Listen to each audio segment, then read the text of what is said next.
You wake before sunrise to a sound that does not belong to your century. Not traffic, not humming electricity, not the distant vibration of air conditioners outside apartment windows. Instead, it is the uneven creaking of wagon wheels somewhere beyond the darkness, mixed with the restless stamping of horses and the low cough of a man sleeping too close to a wood stove. The air smells thick and strange. Smoke, leather, damp timber, sweat soaked into wool blankets for weeks at a time, and dust, always dust.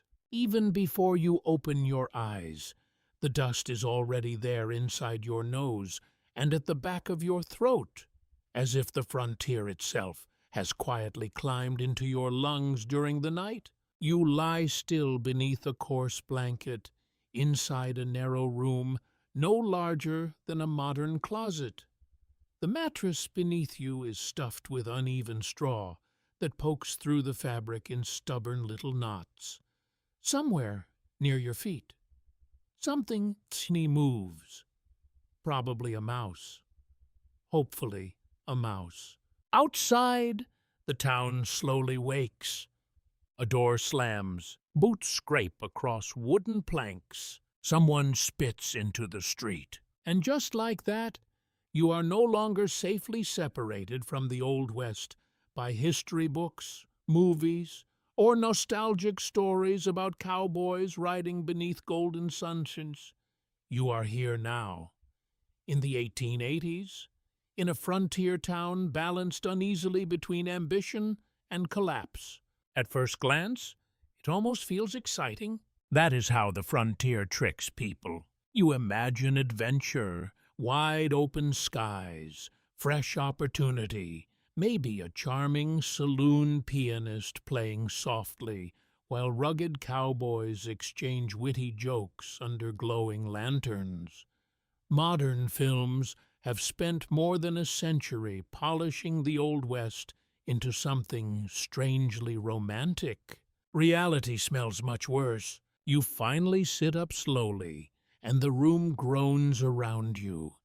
The walls are rough pine boards with gaps wide enough for cold air to slip through all winter long. Your wash basin contains cloudy water that someone probably carried from a nearby well yesterday, or maybe 2 days ago. Hard to know. People in frontier towns constantly worried about water, though many rarely understood exactly why. Germ theory was still unevenly accepted in many places during the 1880s. Some doctors embraced newer scientific ideas. Others stubbornly clung to older beliefs involving bad air or mysterious bodily imbalances. Historians still debate how quickly modern medical understanding truly spread through isolated Western settlements. Either way, your stomach would already be in danger. You pull on stiff clothing that smells faintly of smoke and horse sweat, because nothing here is ever fully clean. Laundry takes exhausting labor, water must be hauled, soap costs money, drying clothes during winter can become nearly impossible. People simply wore dirt longer than you would tolerate today. And honestly, you probably would not tolerate it very well. That is one reason you might not survive here. The frontier quietly attacks modern comfort before it attacks your body. You miss privacy first, then cleanliness, then silence. Outside the small boarding house window, dawn finally begins spreading pale gray light across the settlement. You step carefully onto the creaking porch and immediately feel the morning cold bite through your clothes. The town stretches before you in muddy silence. Not the polished cinematic frontier people imagine today. No dramatic music, no heroic camera angle, just uneven streets filled with wagon ruts, animal droppings, scattered barrels, and buildings that look temporary because many of them are Some towns in the American West exploded into existence almost overnight after railroad expansion, silver discoveries, or cattle booms. Entire communities sometimes appeared within months and disappeared just as quickly. That uncertainty hangs over everything here. A man carrying firewood passes nearby without greeting you. His beard is coated with frost. Another figure empties a chamber pot into the street with disturbing casualness. You instinctively step backward a second too late. Frontier sanitation was not exactly guided by modern urban planning. You continue walking carefully down the muddy street while lanterns flicker weakly in saloon windows. A dog wanders between buildings, searching for scraps. Somewhere farther away, metal clangs rhythmically against metal from a blacksmith already working before sunrise. Work begins early because survival demands it. And survival here is relentless. That is another illusion modern people often misunderstand about the Old West. Many imagine constant gunfights and dramatic standoffs. In reality, exhaustion was the true ruler of frontier towns. Endless labor, endless repairs, endless hauling, chopping, feeding, cleaning, ending, freeing. Even cowboys, later transformed into mythical symbols of rugged freedom, spent enormous amounts of time performing repetitive physical work while smelling absolutely terrible. Not very cinematic. You pause outside the general store, where a faded advertisement hangs crookedly beside the door. Coffee, flour, tobacco, ammunition, everything expensive. Freight costs alone made frontier goods painfully costly in isolated regions. Eggs, tools, fabric, medicine, even basic vegetables could become luxuries depending on weather and railroad access. A strong storm could disrupt supply lines for weeks, and winter had not even arrived yet. The wind shifts suddenly across the street, carrying the smell of livestock pens from somewhere nearby. Horses snort softly, chickens scratch beneath a wagon. Farther down the road, a man emerges from the saloon still drunk from the previous night, moving with the slow determination of somebody who has lost both money and dignity before breakfast. He will not be the last. You notice how tired everyone looks. Not dramatic suffering, not theatrical misery, just deep exhaustion pressed quietly into human faces. Sunburned skin, aching backs, red eyes, hands cracked from weather and labor. Frontier towns attracted dreamers, certainly, but they also consumed them at astonishing speed. Many newcomers arrived imagining wealth, gold, land, opportunity. Instead, they found isolation, disease, debt, violence, terrible weather, and endless disappointment. And yet people kept coming west. That mystery still fascinates historians today. Why did so many risk everything for lives that often became harder than the ones they left behind? Some scholars point toward economic desperation in eastern cities. Others emphasize cultural mythology, government land policies, railroad advertising, or simple human restlessness. Probably all of it together. Humans have always been strangely willing to suffer if promised a distant, better future. The sun finally begins rising beyond the town, turning the dusty streets pale gold for a few brief moments. It almost looks beautiful then.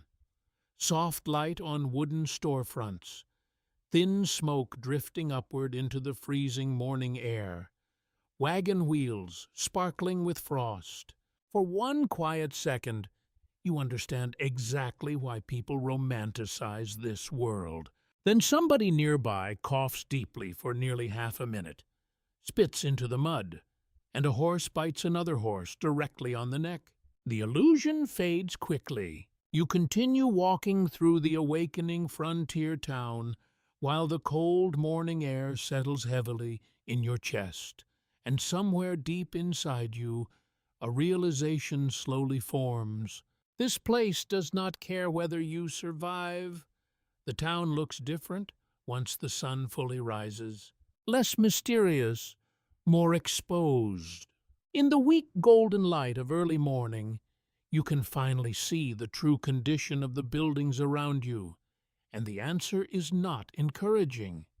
Most stand crookedly along the muddy street, like tired men trying not to fall asleep. Wooden boards warp outward, nails rust, rooflines sag under years of wind and snow. Several storefronts lean so noticeably that you instinctively wonder whether they might collapse before noon.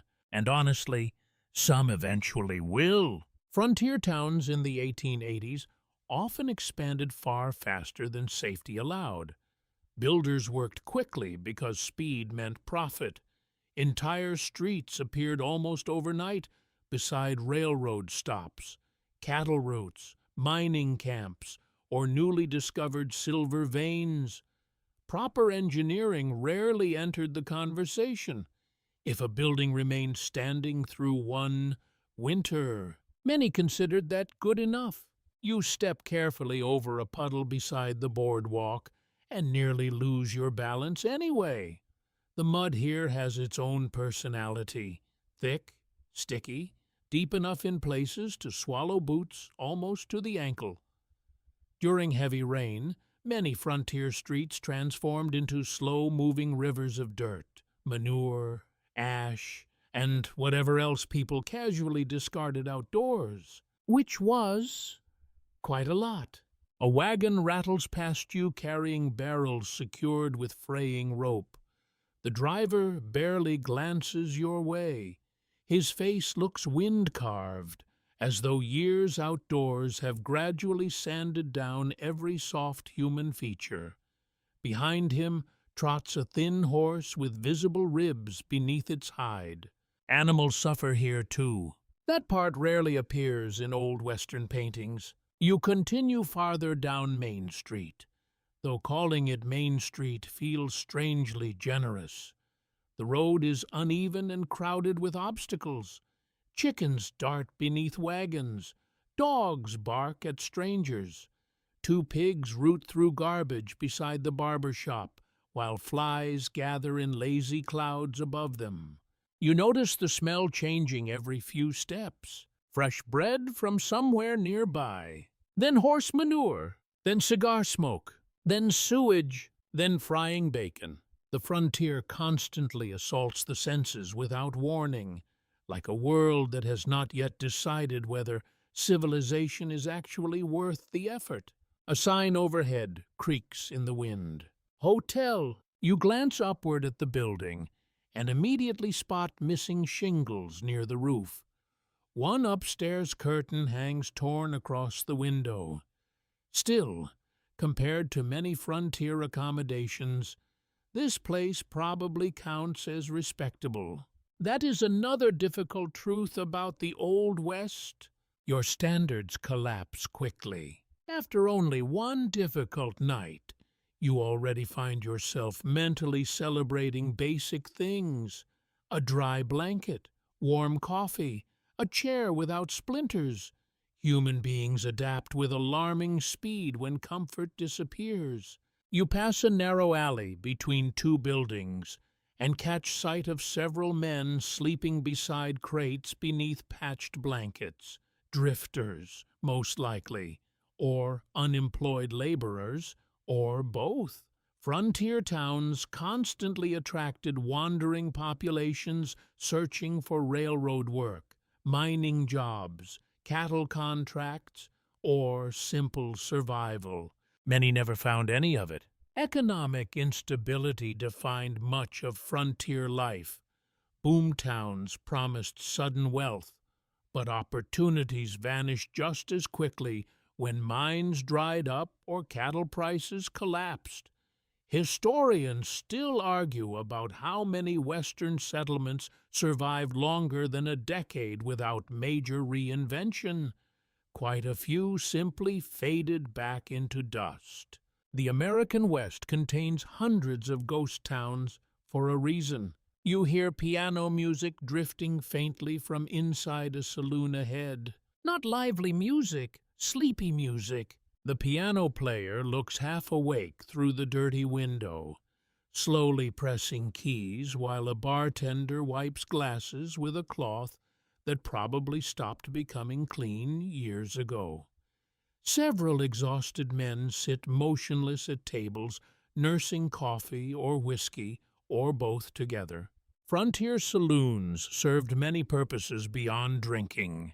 They acted as social clubs, post offices, gambling halls, temporary banks, meeting places, and sometimes unofficial employment centers.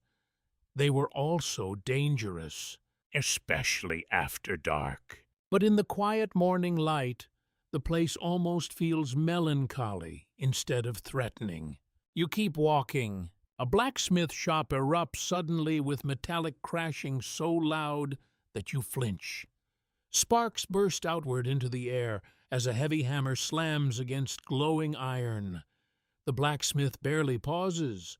Sweat pours down his forehead despite the cold morning temperature. Frontier towns depended completely on people like him. Blacksmiths repaired wagon wheels, horseshoes, farming tools, owls, just equipment, gear, and countless other necessities. Without constant repairs, daily life simply stopped functioning. The West demanded endless maintenance because everything wore out faster under harsh conditions. Especially people. A few children run past you carrying buckets nearly as large as their torsos. They move quickly, already working before breakfast. One boy cannot be older than 8 or 9 years old. Childhood here feels painfully short. Many frontier children performed labor from extremely young ages, especially in poorer families. Water hauling alone consumed enormous amounts of daily effort. Modern people casually turn faucets without realizing how physically exhausting survival becomes when every gallon must be carried manually through mud, snow, or summer heat. Your shoulders ache just imagining it. A church bell rings softly somewhere in the distance. For a moment, the town pauses. Then movement resumes again almost immediately. The frontier rarely rests for long. You stop beside the edge of the street, where wagon tracks cut deep grooves through the mud. Looking around now, you begin noticing something strange about the town itself. It does not feel permanent. Even the buildings that appear sturdy somehow carry an invisible sense of uncertainty, as though everyone understands this place might vanish someday. Because it might. Many frontier towns balanced precariously upon fragile economies. One failed harvest, one railroad reroute, one exhausted silver mine, one brutal winter. Sometimes that was enough to destroy entire communities. And yet people invested their whole lives here anyway. You wonder if they believed hardship was temporary. Maybe every generation tells itself that. A cold gust of wind sweeps dust across the street again, and several townspeople instinctively pull hats lower over their faces. You follow their example a second too late. Grit immediately stings your eyes. The wind out here feels different from modern cities. Cleaner in some ways, crueler in others. Nothing blocks it. No skyscrapers, no dense neighborhoods. Just open distance stretching endlessly beyond town. Prairie, desert, mountains, empty land large enough to make human beings feel very small. That isolation changes people. Some become tougher, others quietly unravel. You notice a woman standing outside the mercantile holding a baby wrapped tightly in blankets. Her expression looks exhausted beyond words. Nearby, two cowboys laugh loudly beside a hitching post while one struggles to stay balanced after an obvious night of drinking.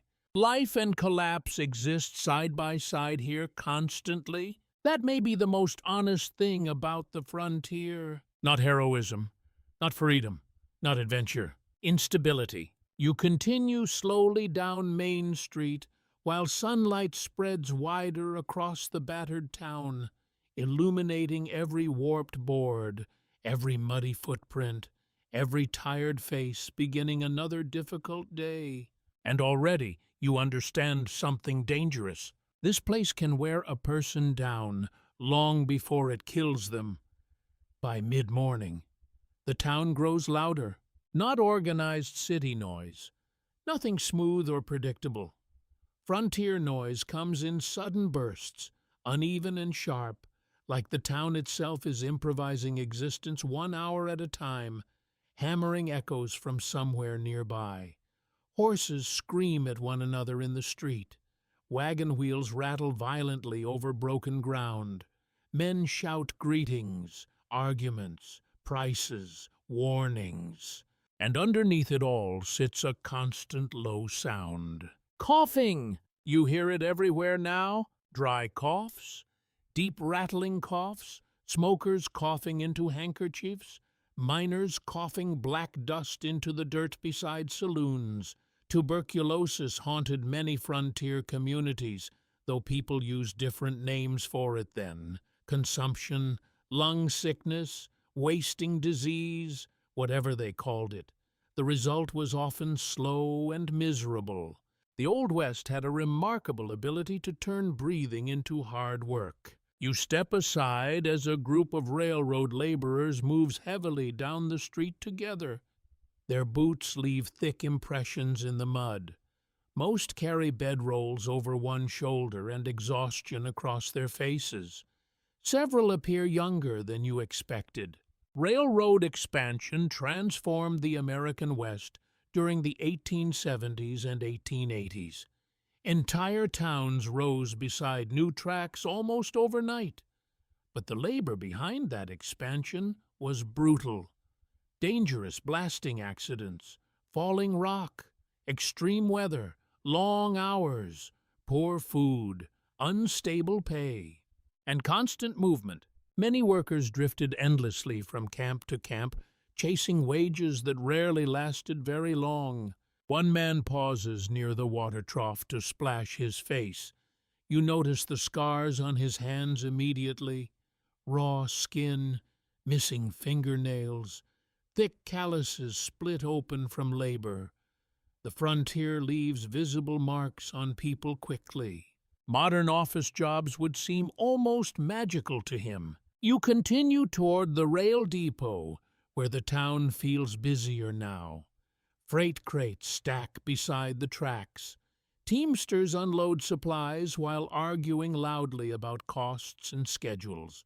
A pair of immigrants speaking rapid German stand near a wagon piled with household belongings tied beneath canvas sheets.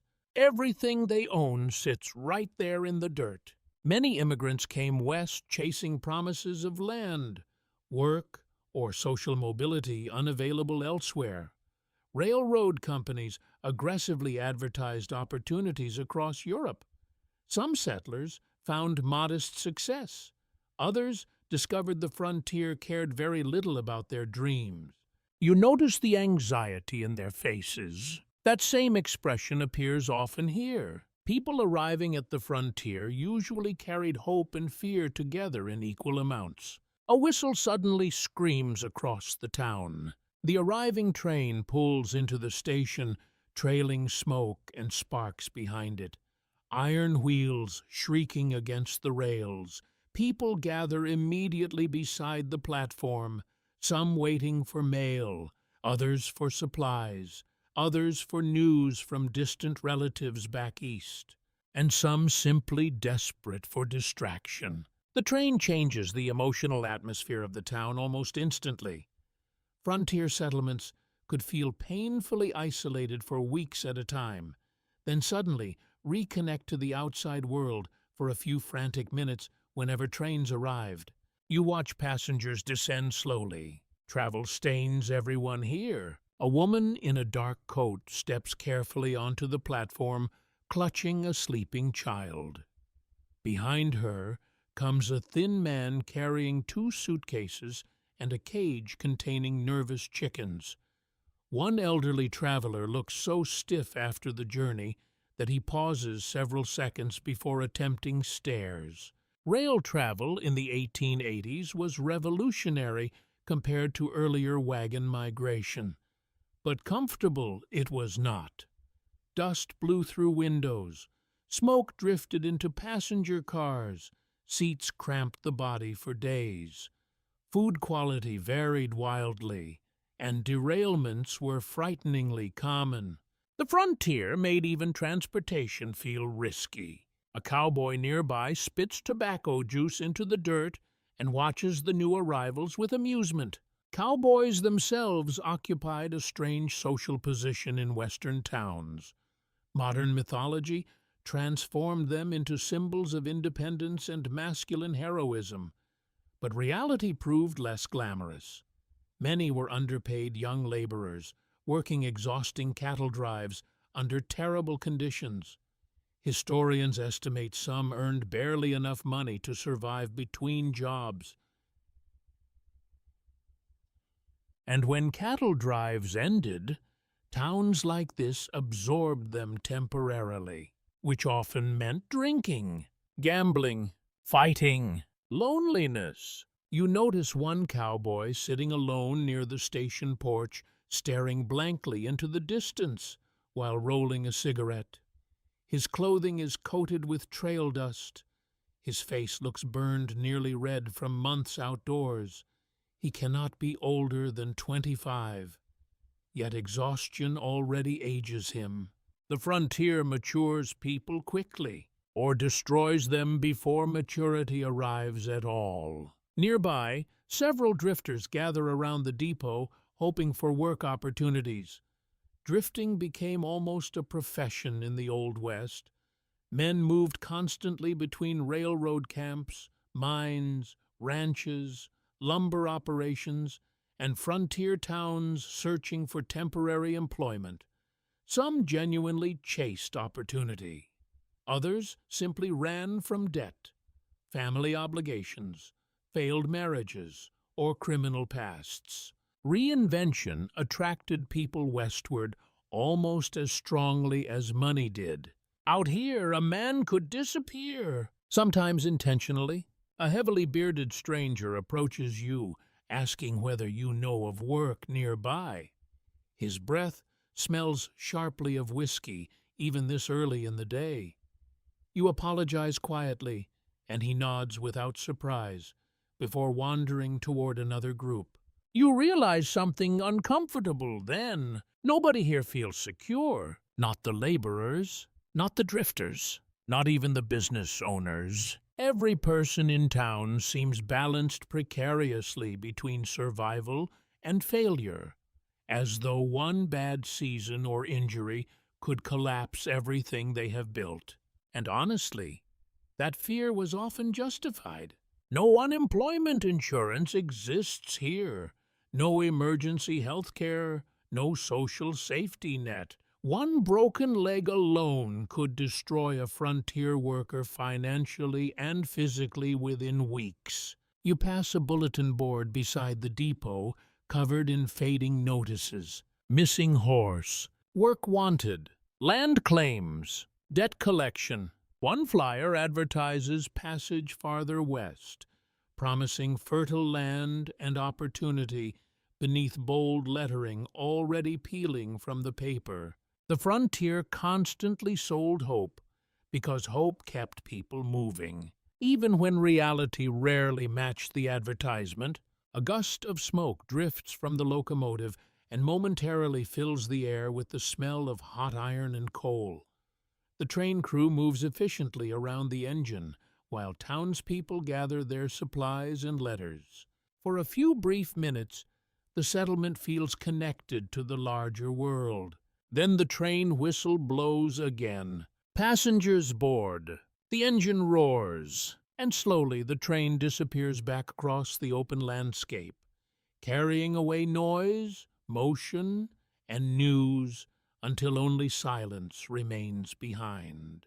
The town seems smaller afterward, lonelier. You stand watching the empty tracks stretching toward the horizon while wind pushes loose dust across the ground once more. And deep down, you begin understanding why so many frontier people drank heavily at night.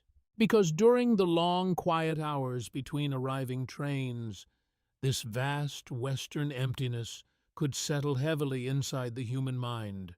By afternoon, thirst becomes impossible to ignore. The dry frontier air pulls moisture from your body constantly. Your lips crack. Dust settles against your tongue. Even breathing feels dehydrating. You begin noticing how often people here carry cups, tin canteens, coffee mugs, or whiskey bottles simply to keep something wet in their mouths. Water means survival, and unfortunately, frontier towns were remarkably bad at keeping it clean. You approach the public well near the center of town, where several women and children already wait with buckets. The wooden structure creaks softly in the wind. Mud surrounds the area in thick, dark circles from years of spilled water and heavy foot traffic. At first glance, the water looks ordinary enough. That is the dangerous part. A woman lowers a bucket slowly into the shaft, while another scolds two boys for splashing near the edge. Everyone appears protective of the well because everyone understands its importance. A contaminated water source could cripple an entire settlement within weeks. Though many people still misunderstood exactly how contamination worked, the 1880s existed in an awkward scientific transition. Germ theory was becoming more accepted in major cities and universities, but frontier towns often lagged behind. Some doctors embraced new medical evidence from Europe. Others stubbornly blamed disease on foul smells, cold air, or vague moral weakness. Meanwhile, people dumped waste dangerously close to drinking water. Human history can be deeply frustrating sometimes. You accept a tin cup from the woman beside you and hesitate briefly before drinking. The water tastes metallic, earthy, slightly stale. Not terrible, but not reassuring either. You immediately wonder what invisible things might already be floating inside it. Typhoid fever spread through contaminated water in many frontier communities. Dysentery, too. Cholera outbreaks terrified entire towns whenever they appeared. Modern sanitation systems simply did not exist here.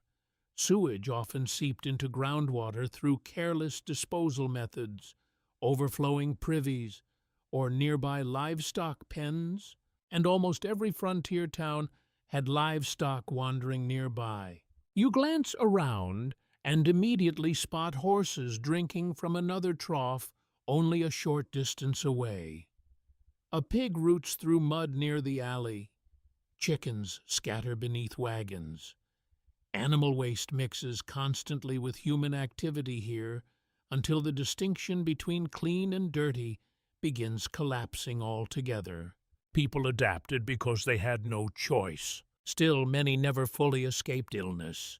A thin, older man beside the well coughs into his sleeve before wiping sweat from his forehead despite the cool weather. His skin looks pale beneath his beard. Another woman whispers quietly that fever has been spreading near the south edge of town again. Nobody sounds surprised.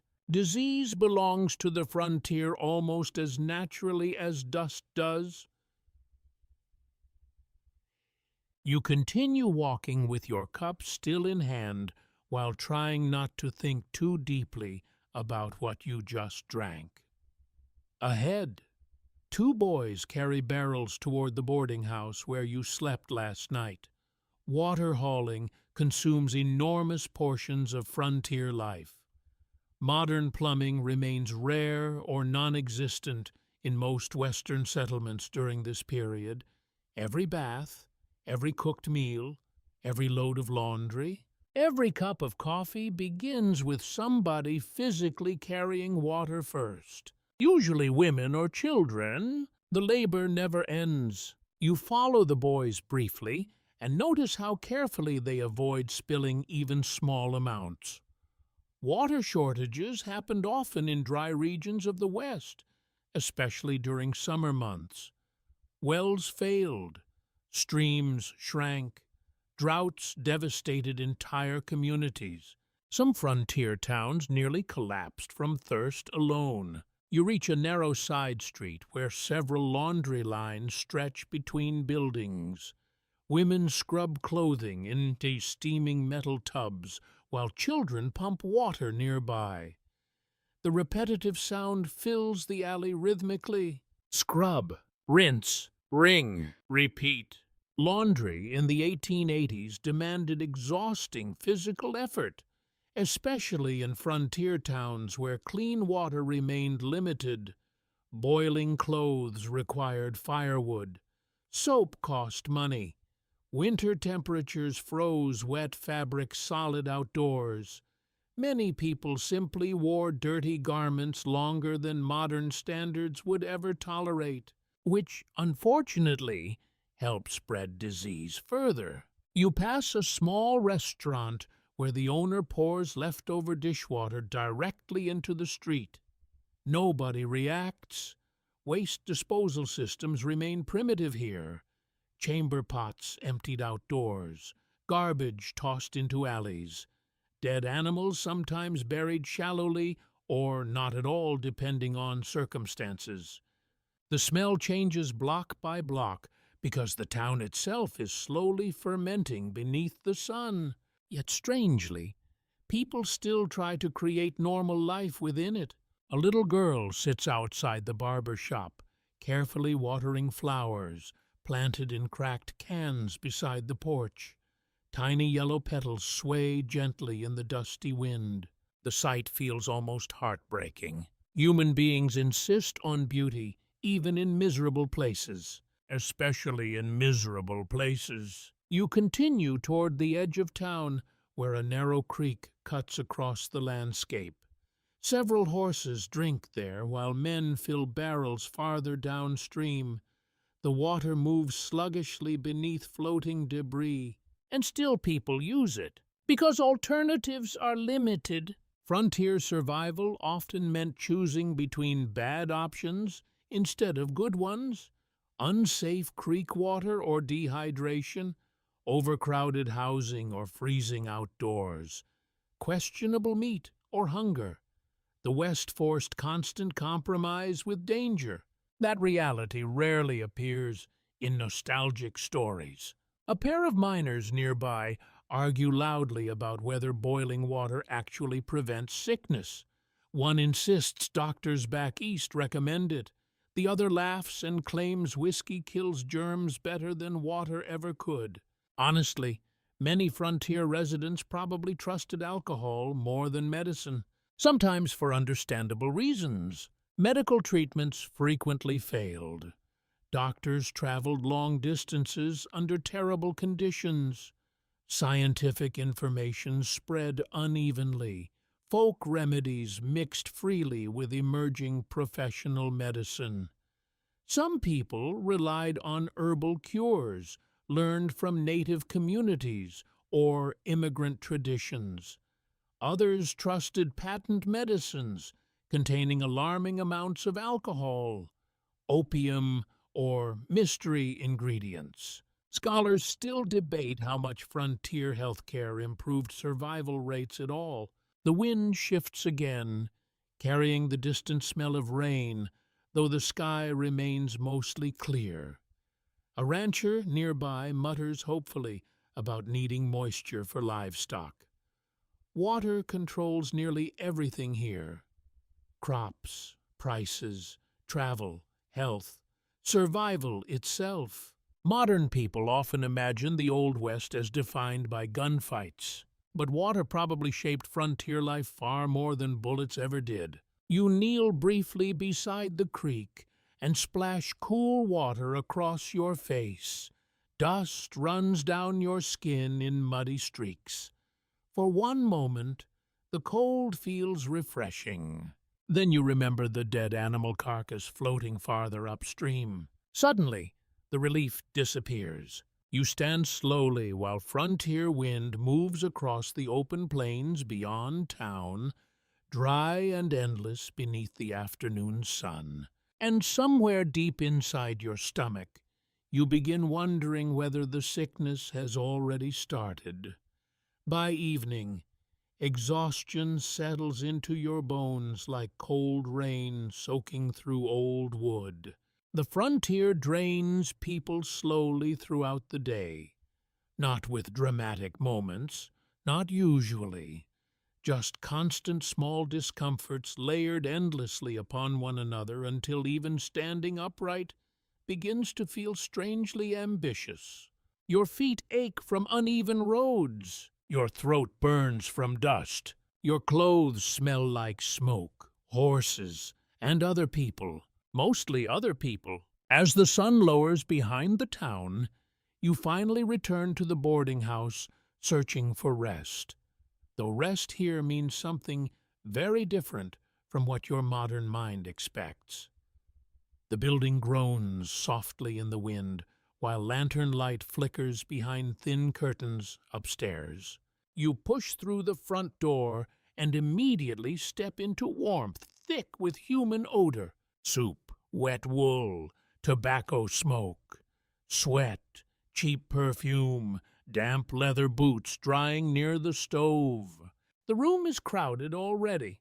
Boarding houses became essential in frontier towns because so many people arrived without permanent homes: cowboys between cattle drives, railroad workers, traveling salesmen, miners, widows, drifters, teachers, gamblers, families waiting to buy land. Everyone needed temporary shelter somewhere, and privacy was considered more luxury than necessity.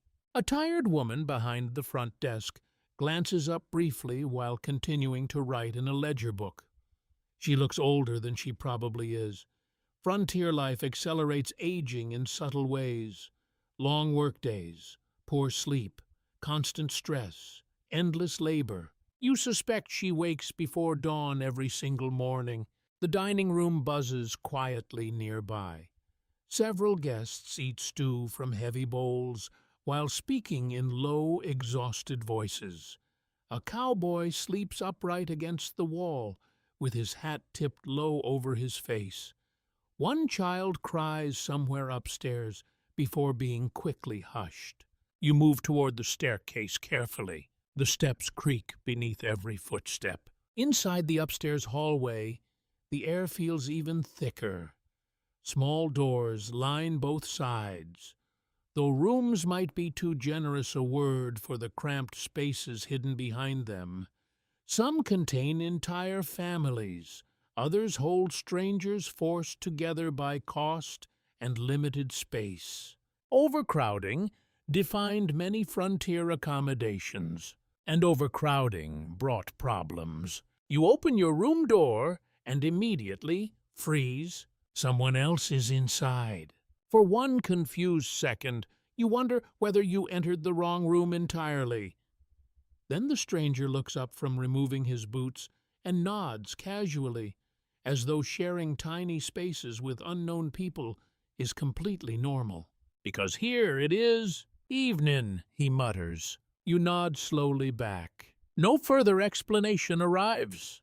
Apparently, the boarding house owner rented the second bed while you were gone, or perhaps the room always included two beds, and nobody bothered mentioning it earlier. Frontier hospitality rarely prioritized communication. Your new roommate appears to be a railroad laborer, judging by the dirt embedded into his clothing and the deep fatigue hanging beneath his eyes. He smells strongly of sweat, tobacco, and locomotive smoke. The room suddenly feels much smaller. You sit carefully on your mattress while he continues unpacking quietly. Outside the window, darkness spreads across town.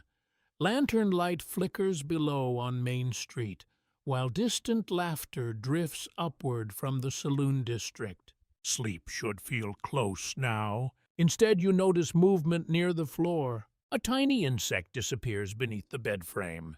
Then another. Bedbugs haunted countless frontier boarding houses, hotels, and railroad camps during the 19th century. Fleas, too. Lice, occasionally. Travelers carried infestations from town to town inside blankets, clothing, and luggage. Cleanliness alone could not prevent it. The realization makes your skin itch instantly. Your roommate lies back heavily on his mattress and groans softly as though every muscle in his body hurts. Perhaps it does. Railroad labor destroyed bodies gradually through repetitive strain, lifting injuries, exhaustion, and exhaustion. Many workers aged physically long before middle age arrived. You hear him coughing again after several moments, then silence, then coughing once more. The walls around you remain painfully thin. Somewhere nearby, a married couple argues quietly. Another guest snores with astonishing force.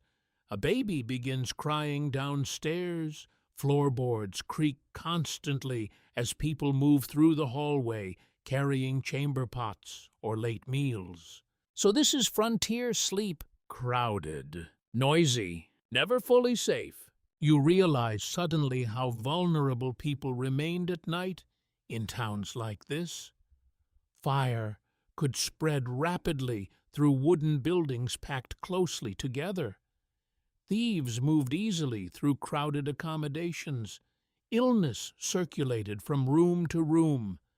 Drunken violence sometimes erupted without warning.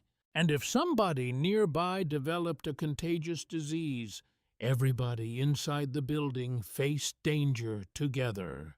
A sharp smell drifts into the room. Coal smoke, probably from the stove downstairs. Frontier heating systems created constant hazards.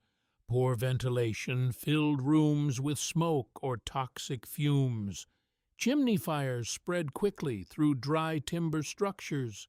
During winter, some families sealed windows so tightly against cold air that breathing itself became unhealthy indoors. Survival often carried hidden costs. Your roommate suddenly speaks from across the dark room.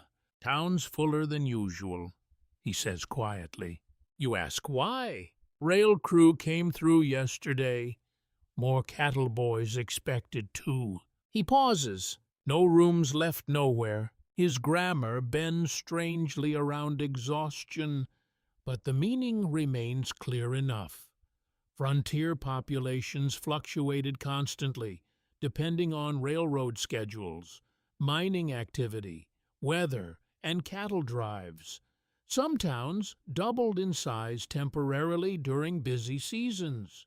Imagine the smells then. You hear footsteps stumbling loudly downstairs, followed by drunken laughter exploding briefly through the building. Somebody shouts, glass breaks, then silence returns almost immediately. Nobody downstairs sounds particularly alarmed. Apparently this happens often. The laborer beside you rolls onto one side beneath his blanket. Within minutes, his breathing deepens into sleep. People this exhausted probably could sleep through thunderstorms. You envy him, but your own body refuses to settle comfortably.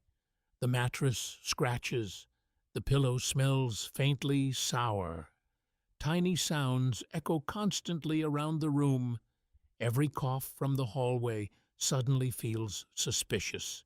And beneath everything sits one unavoidable realization.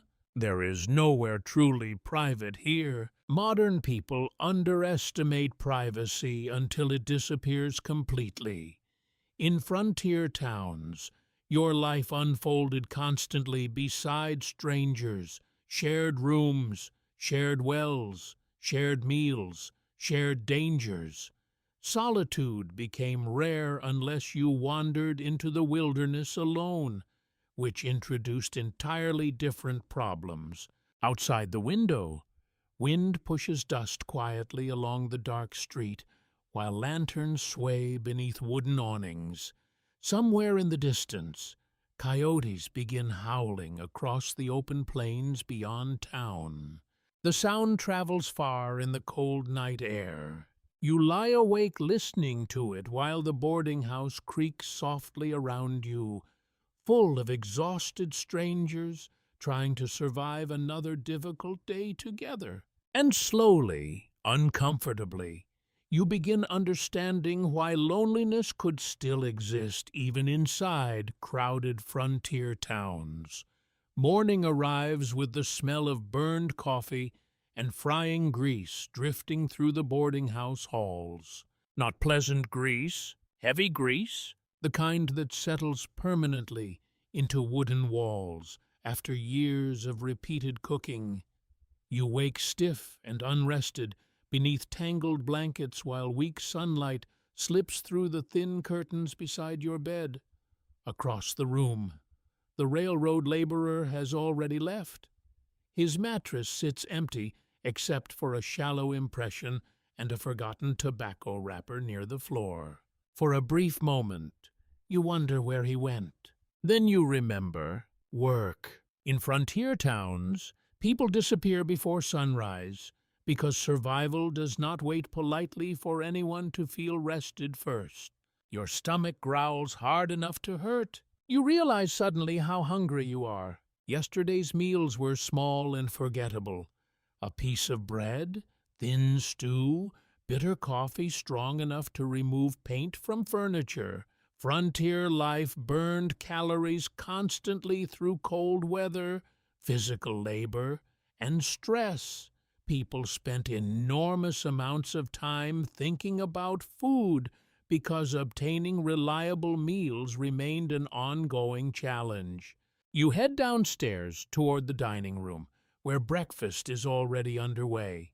The room buzzes softly with exhausted conversation.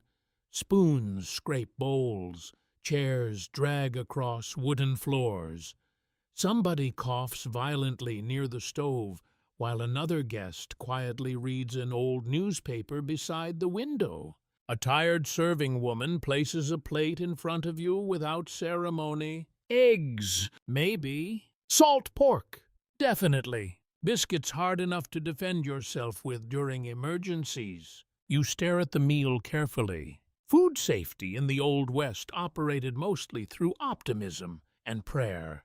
Frontier towns struggled constantly with refrigeration problems. Ice existed only seasonally in many regions. Fresh produce spoiled quickly. Meat preservation relied heavily on salting, smoking, drying, or simple luck with weather conditions. And unfortunately, luck was inconsistent. You cut cautiously into the pork. The flavor is aggressively salty, almost enough to sting your tongue. Salt preserved frontier meat because spoilage threatened constantly, especially during summer months. People often consumed foods modern health inspectors would immediately classify as deeply concerning. Yet many settlers simply adapted or became sick, or both together. Across the room, several cowboys eat with astonishing speed while discussing cattle prices between mouthfuls of food. One man tears bread apart using hands cracked and reddened from months outdoors. Another pours coffee into a saucer to to cool it faster before drinking. The coffee smells burnt enough to wake the dead, which may have been the point. Frontier coffee developed legendary strength partly because water quality remained questionable. Boiling coffee offered a safer alternative to untreated water in many places. Some historians even argue coffee became psychologically essential to frontier culture because exhaustion was so constant. You take a cautious sip. The bitterness nearly rearranges your soul. Still, you drink more, because honestly, you need it. A man near the window complains loudly about food prices while unfolding his newspaper. Inflation hit many frontier settlements hard due to transportation costs and limited local agriculture. Flour, sugar, canned goods, coffee beans, spices, everything traveled enormous distances before reaching isolated western towns. Even basic meals could become expensive luxuries. And during harsh winters or disrupted railroad schedules, shortages grew severe quickly. The serving woman passes again, carrying a pot of watery oatmeal toward another table. Her shoulders slump with visible fatigue. Boarding house kitchens demanded brutal labor. Cooking for dozens of guests meant endless chopping, boiling, cleaning, hauling water, washing dishes, and tending fires from before dawn until late night. Mostly women performed this work. History rarely thanks them properly. You notice something else about the dining room, too. Nobody truly relaxes while eating. People shovel food quickly between responsibilities. Ranchers hurry toward livestock duties. Laborers rush toward railroad crews. Shopkeepers prepare for customers. Even conversations feel practical rather than leisurely. The frontier transforms meals into fuel more than pleasure, though not always. You glance toward the saloon across the street through the fogged dining room window. Later tonight, that same building will overflow with drinking, gambling, laughter, loneliness, music, and temporary escape. Saloons served food too, though quality varied wildly. Some offered decent steaks or stews. Others barely provided edible material loosely resembling meat. A few gained terrible reputations for serving spoiled food during difficult supply periods. Travelers complained often about frontier cooking: tough beef, soggy beans, sour milk, stale bread, greasy potatoes. One 19th-century visitor reportedly described certain Western meals as punishments disguised as hospitality. Honestly, that feels accurate. You bite carefully into one biscuit and nearly crack it against your teeth. Frontier bread quality depended heavily on flour freshness, weather conditions, baking skill, and available ingredients. Baking at high altitudes complicated things further in mountain towns where recipes failed unpredictably. A child nearby stares longingly at another guest's bacon plate while eating plain oatmeal from a tin bowl. The sight quietly unsettles you. Food insecurity haunted many frontier families, especially during poor harvest years or economic downturns. Children often experienced malnutrition more commonly than romantic frontier mythology admits. Yet public storytelling about the Old West usually focuses elsewhere. Gunfighters, sheriffs, outlaws. Meanwhile, ordinary people spent enormous amounts of time worrying about dinner. Outside, wagon wheels rumble across the muddy street, while more townspeople emerge into the cold morning light. The smell drifting through the open doorway changes constantly with the wind. Wood smoke, horse manure, wet leather, frying onions, dust, always dust. A cowboy at the next table suddenly laughs while telling a story about trail food during cattle drives. Beans for breakfast, beans for lunch, beans for supper, salt pork whenever available, coffee strong enough to float nails. Another man jokes that frontier cooks could turn perfectly healthy ingredients into deadly weapons. Several people laugh harder than the joke deserves, perhaps because exhaustion lowers standards for humor too. The serving woman refills your coffee silently. Up close, you notice burn scars across one hand from years working near hot stoves. Tiny white marks cross her fingers like faded lightning. The frontier leaves evidence everywhere if you look carefully enough. You finish breakfast slowly while the room gradually empties around you. Chairs scrape backward, boots stomp toward the door. The temporary morning community dissolves back into individual struggles for survival.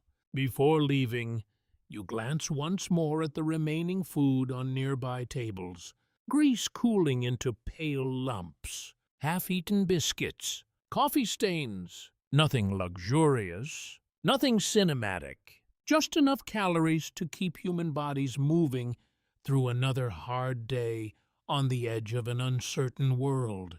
And as you step back outside into the cold frontier air, you realize something uncomfortable. Even eating here feels exhausting.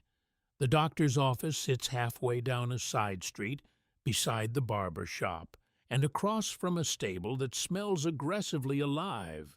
You almost miss the clinic entirely at first. No grand hospital entrance, no polished glass windows, no clean white hallways humming softly with modern machinery.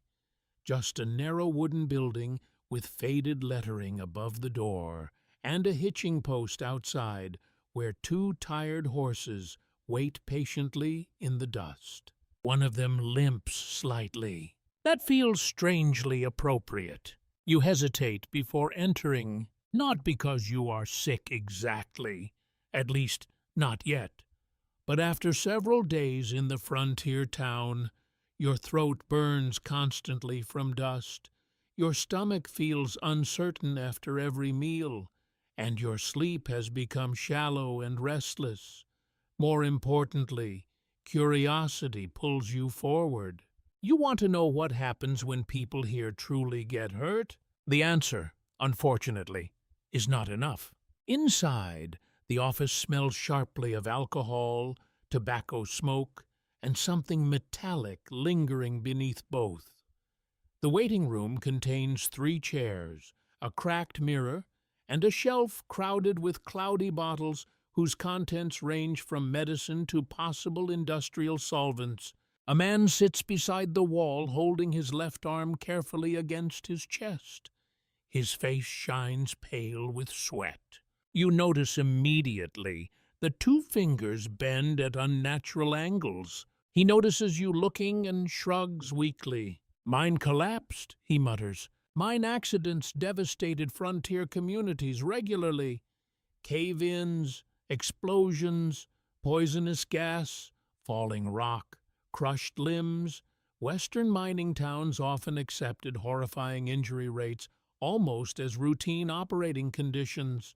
The doctor emerges from the back room moments later. He looks exhausted beyond measure. His beard needs trimming. His vest carries old stains near the pocket. Tiny lines of fatigue spread outward from his eyes like cracks in dry earth. Yet despite everything, you immediately sense intelligence in him too, and caution. Frontier doctors lived difficult professional lives. Some possessed genuine medical training from Eastern universities or European institutions. Others learned through apprenticeships, military service, or inconsistent local schooling.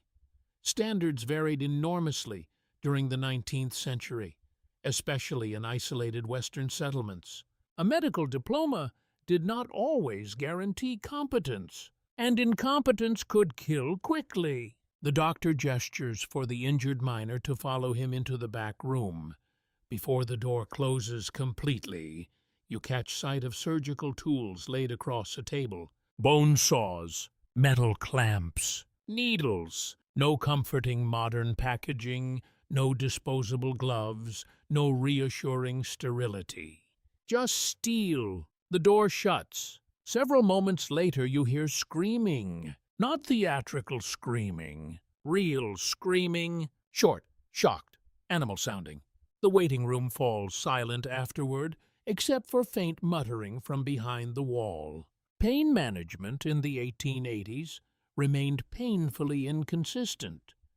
Anesthesia existed by this period. Certainly, ether and chloroform had transformed surgery decades earlier, but frontier conditions complicated everything. Supplies ran low, equipment remained limited. Some doctors used alcohol heavily, others simply worked fast. Very fast. A woman enters carrying a coughing little boy, wrapped tightly in blankets. His face burns red with fever, while his breathing rattles wetly in his chest. The doctor glances at him briefly after returning from the back room. "Been long?" he asks. "3 days. Any blood?" "Little this morning." The doctor nods slowly, without visible surprise. "Tuberculosis, pneumonia, influenza, scarlet fever, diphtheria." Frontier towns battled contagious illness constantly, especially during colder months when overcrowded buildings trapped people together indoors. Children died frighteningly often by modern standards. Parents learned not to celebrate survival too early. You sit quietly while the doctor examines the boy beneath weak lantern light. He listens to the child's chest using a simple wooden stethoscope that looks almost handmade compared to modern instruments. Medical science during this era occupied an uncomfortable middle ground between ancient practices and modern understanding. Doctors increasingly embraced scientific observation, germ theory, and improved surgical methods. Yet treatments remained frustratingly limited for many illnesses. Knowledge advanced faster than cures did. The boy coughs violently again. The doctor sighs softly. You realize suddenly how helpless frontier medicine must have felt sometimes. Patients arrived desperate. Families begged for miracles. Yet many doctors possessed only basic tools against infections, injuries, and disease. And still people expected them to save lives. A shelf beside the wall catches your attention. Laudanum, castor oil, morphine, quinine, mercury compounds, various powders labeled in fading handwriting. Patent medicines flourished throughout the 19th century, especially in isolated areas where professional health care remained scarce. Some genuinely helped. Others accomplished little beyond intoxicating patients with alcohol or opiates. A few probably harmed more people than they healed. Historians still debate how effective many common frontier treatments actually were. The doctor eventually sends the woman away with instructions involving rest, warmth, and medicine from a small bottle wrapped carefully in paper. Her expression suggests she wanted stronger reassurance than that. But reassurance was difficult to manufacture honestly out here. The injured miner reappears from the back room pale as paper, his damaged hand wrapped heavily in bandages. He avoids looking directly at anyone while sitting carefully beside the wall again. You wonder whether he will still have those fingers next week. A sudden pounding erupts outside. Hoofbeats, voices shouting urgently. The doctor stiffens immediately. Moments later, 2 men burst through the doorway, supporting a third between them. Blood darkens the injured man's shirt near his shoulder. Gunshot. So there it is. The famous Wild West violence, except nothing about the scene feels glamorous. The wounded man groans weakly while the doctor immediately clears the examination table. One helper explains rapidly that the shooting happened accidentally outside the saloon during an argument over cards. Accidentally. That word appears frequently in frontier death records. The doctor cuts away bloody fabric with practiced movements. You glimpse the wound briefly and feel your stomach tighten.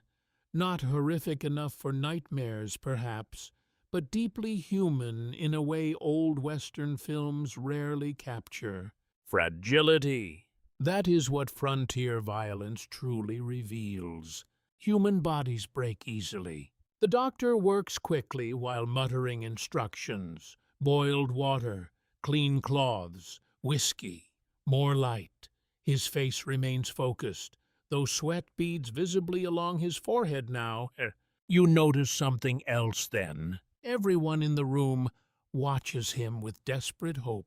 Because in this town, this exhausted man with stained sleeves and limited equipment stands between order and disaster more often than anyone else. Outside, wind rattles the building softly, while wagon wheels continue grinding across muddy streets beyond the windows. Life in the frontier town carries on almost normally, despite the blood soaking into cloth nearby. Perhaps that is the strangest part. People here grow accustomed to danger because they must. You step quietly back toward the doorway, while the doctor continues working over the wounded man beneath flickering lantern light. And as cold afternoon air hits your face outside once more, one unsettling thought follows you into the street. If you became seriously sick or injured here, survival would depend almost entirely on luck. The tooth begins hurting sometime after sunset. At first it feels minor, a dull ache tucked quietly along the side of your jaw while you walk past the saloons under flickering lantern light. You barely notice it over the noise of the street. Cowboys laughing too loudly, piano music spilling through swinging doors, horses shifting beside hitching rails, wind scraping loose dust along the boardwalks.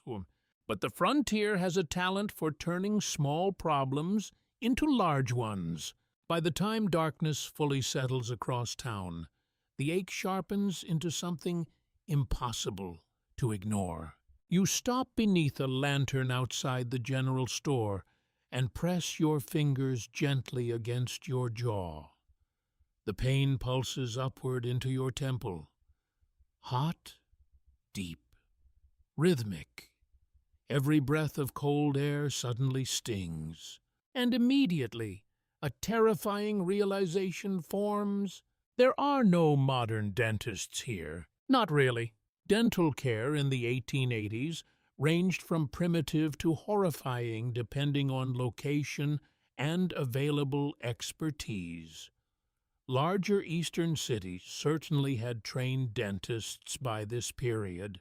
Some even used relatively advanced techniques for fillings, dentures, and anesthesia. But frontier towns often relied on whoever claimed enough confidence to pull teeth without killing people accidentally. Which sounds reassuring until you think about it longer. Inside the nearest saloon, warmth and noise rush toward you all at once. The room glows amber beneath oil lamps while cigar smoke drifts thickly overhead. Several men crowd around card tables. A piano player stumbles lazily through a tune near the back wall. Somebody laughs so hard they begin coughing immediately afterward. You sit near the bar hoping distraction might help. It does not. The tooth throbs harder now. A bartender notices your expression while polishing glasses with a cloth of questionable cleanliness. "Tooth," he asks. You nod carefully. He immediately reaches beneath the counter and produces whiskey. Frontier medicine again. Alcohol occupied a strange role in 19th century healthcare. Painkiller, sedative, disinfectant, social ritual, emotional escape. In frontier towns, Whiskey sometimes functioned as unofficial treatment for nearly everything short of decapitation, and occasionally including decapitation. You take a cautious swallow. Fire slides down your throat. For several seconds, the pain dulls slightly beneath the burn. Then it returns worse than before. The bartender winces sympathetically. Doc pulls teeth Thursdays. Thursdays. You suddenly understand why people in frontier towns feared dental problems almost as much as gunshots. Tooth infections before antibiotics could become deadly. Abscesses spread into the bloodstream. Chronic pain destroyed sleep, concentration, appetite, mood. And treatment usually involved removal, not gentle removal either. Extraction. Forceful, immediate, unpleasant. A cowboy at the next table overhears the conversation and casually tells you he once had a molar pulled by a blacksmith in Wyoming after a cattle drive. With horse pliers, he adds proudly. You stare at him. He shrugs. Worked, though. That sentence somehow makes everything worse. Historians still debate exactly how common improvised frontier dentistry became, but accounts exist involving barbers, blacksmiths, traveling medicine men, and occasionally complete amateurs performing extractions when professional care remained unavailable. Human beings become remarkably creative around unbearable pain. Unfortunately, creativity and hygiene do not always cooperate. The piano music continues drifting lazily through the saloon while your jaw pulses harder with each passing minute. You glance around the room and begin noticing something strange. Missing teeth everywhere, smiles broken by dark gaps, crooked yellow teeth worn flat by age, tobacco, poor nutrition, and limited care. Gum disease haunted 19th century populations long before sugary modern diets fully arrived. Many frontier residents lost multiple teeth surprisingly young. Dental hygiene existed, certainly. People used tooth powders, brushes, salt rinses, homemade remedies, but consistent care became difficult under frontier conditions. Clean water shortages, poor nutrition, limited supplies, constant travel, and no fluoride quietly protecting anyone in the background. A woman carrying drinks pauses near your table. Clove oil helps some, she says softly. Then she moves away again before you can answer. Interesting detail. Clove oil genuinely was used historically for tooth pain because of its mild, numbing properties. Some traditional remedies actually worked reasonably well. Others belonged more to superstition than medicine. Frontier households mixed folk knowledge from immigrant traditions, native practices, military medicine, and pure desperation.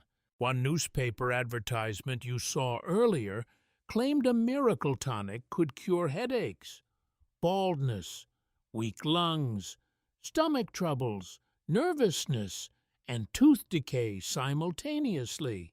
That seems ambitious. Outside the saloon windows, wind rattles the street signs while darkness deepens across town. Somewhere farther away, somebody argues loudly in the street before the sound fades into distant laughter. The pain spreads into your ear now. You understand something important then. Pain feels larger on the frontier because distraction is limited. Modern life surrounds discomfort with endless escape routes. Refrigerators humming softly, television, phones glowing in dark bedrooms, late-night pharmacies, climate-controlled rooms, immediate information, comfortable beds. Here, pain simply sits beside you in silence. You finish another small glass of whiskey more out of hope than enjoyment. The bartender finally leans closer and lowers his voice slightly. "Dark's good enough? Good enough. That may be the most frontier phrase imaginable. Not excellent. Not reassuring. Simply sufficient for survival. You leave the saloon eventually and step back into the cold night air. Lanterns sway above the muddy street, while scattered voices drift through the darkness. Your tooth throbs with every heartbeat now. The doctor's office stands quiet farther down the road. Closed until morning, you continue walking slowly beneath the enormous western sky, where stars burn brilliantly above the sleeping frontier town.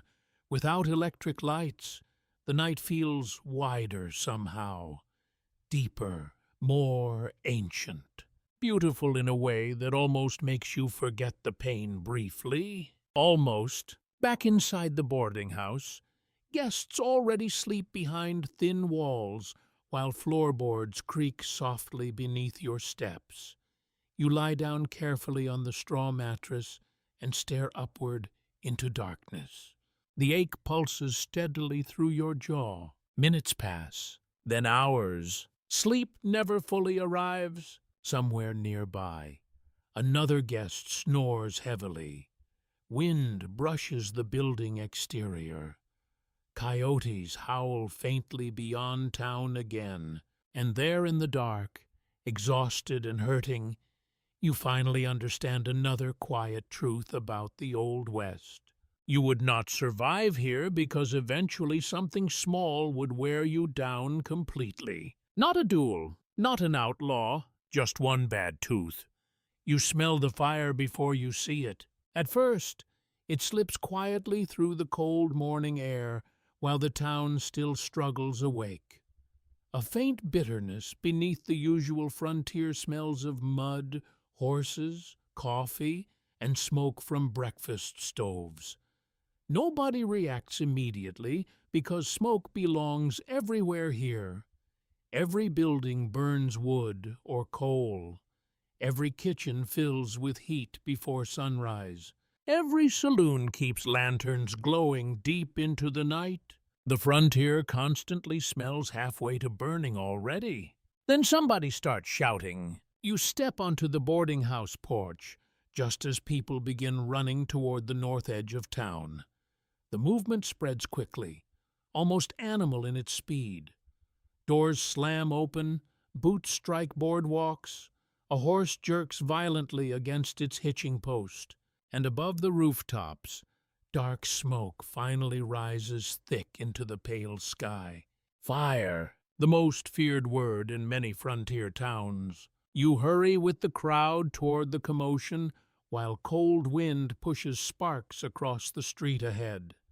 A warehouse near the general store burns fiercely already, orange flames licking through dry timber walls as men form desperate bucket lines from the nearest well. The fire crackles loudly enough to drown conversation. For one stunned second, the scene almost looks beautiful. Then part of the roof collapses inward. Everyone jumps back. Now the danger feels real. Frontier towns burned constantly during the 19th century. Some historians estimate certain Western settlements suffered major fires every few years, or even more often depending on climate and construction quality. The reasons were painfully obvious. Dry wooden buildings packed closely together, open flames everywhere, kerosene lamps, coal stoves, strong prairie winds, and almost no organized firefighting infrastructure. You grab a bucket automatically when somebody shoves one toward you.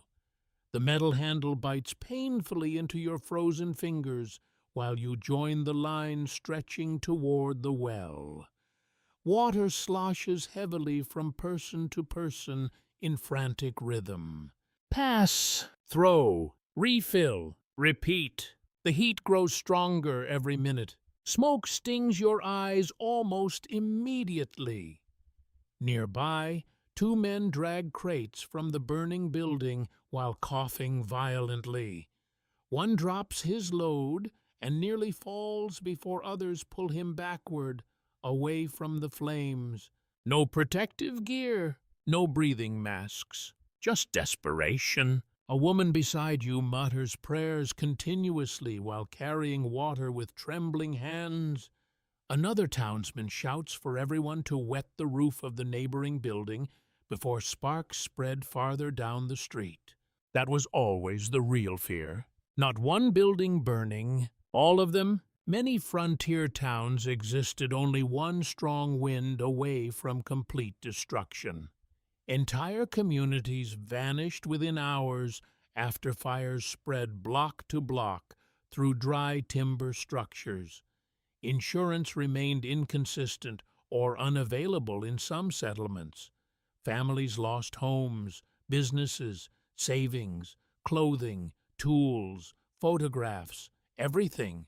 The frontier punished permanence. A sudden gust of wind sends sparks swirling high across the street. People scream warnings immediately. Several men scramble onto nearby rooftops carrying buckets, while others beat flying embers with wet blankets. The fire roars louder now, feeding hungrily on dry wood and stored supplies inside the warehouse. You smell something sharp beneath the smoke. Gunpowder. Someone yells that ammunition is stored inside.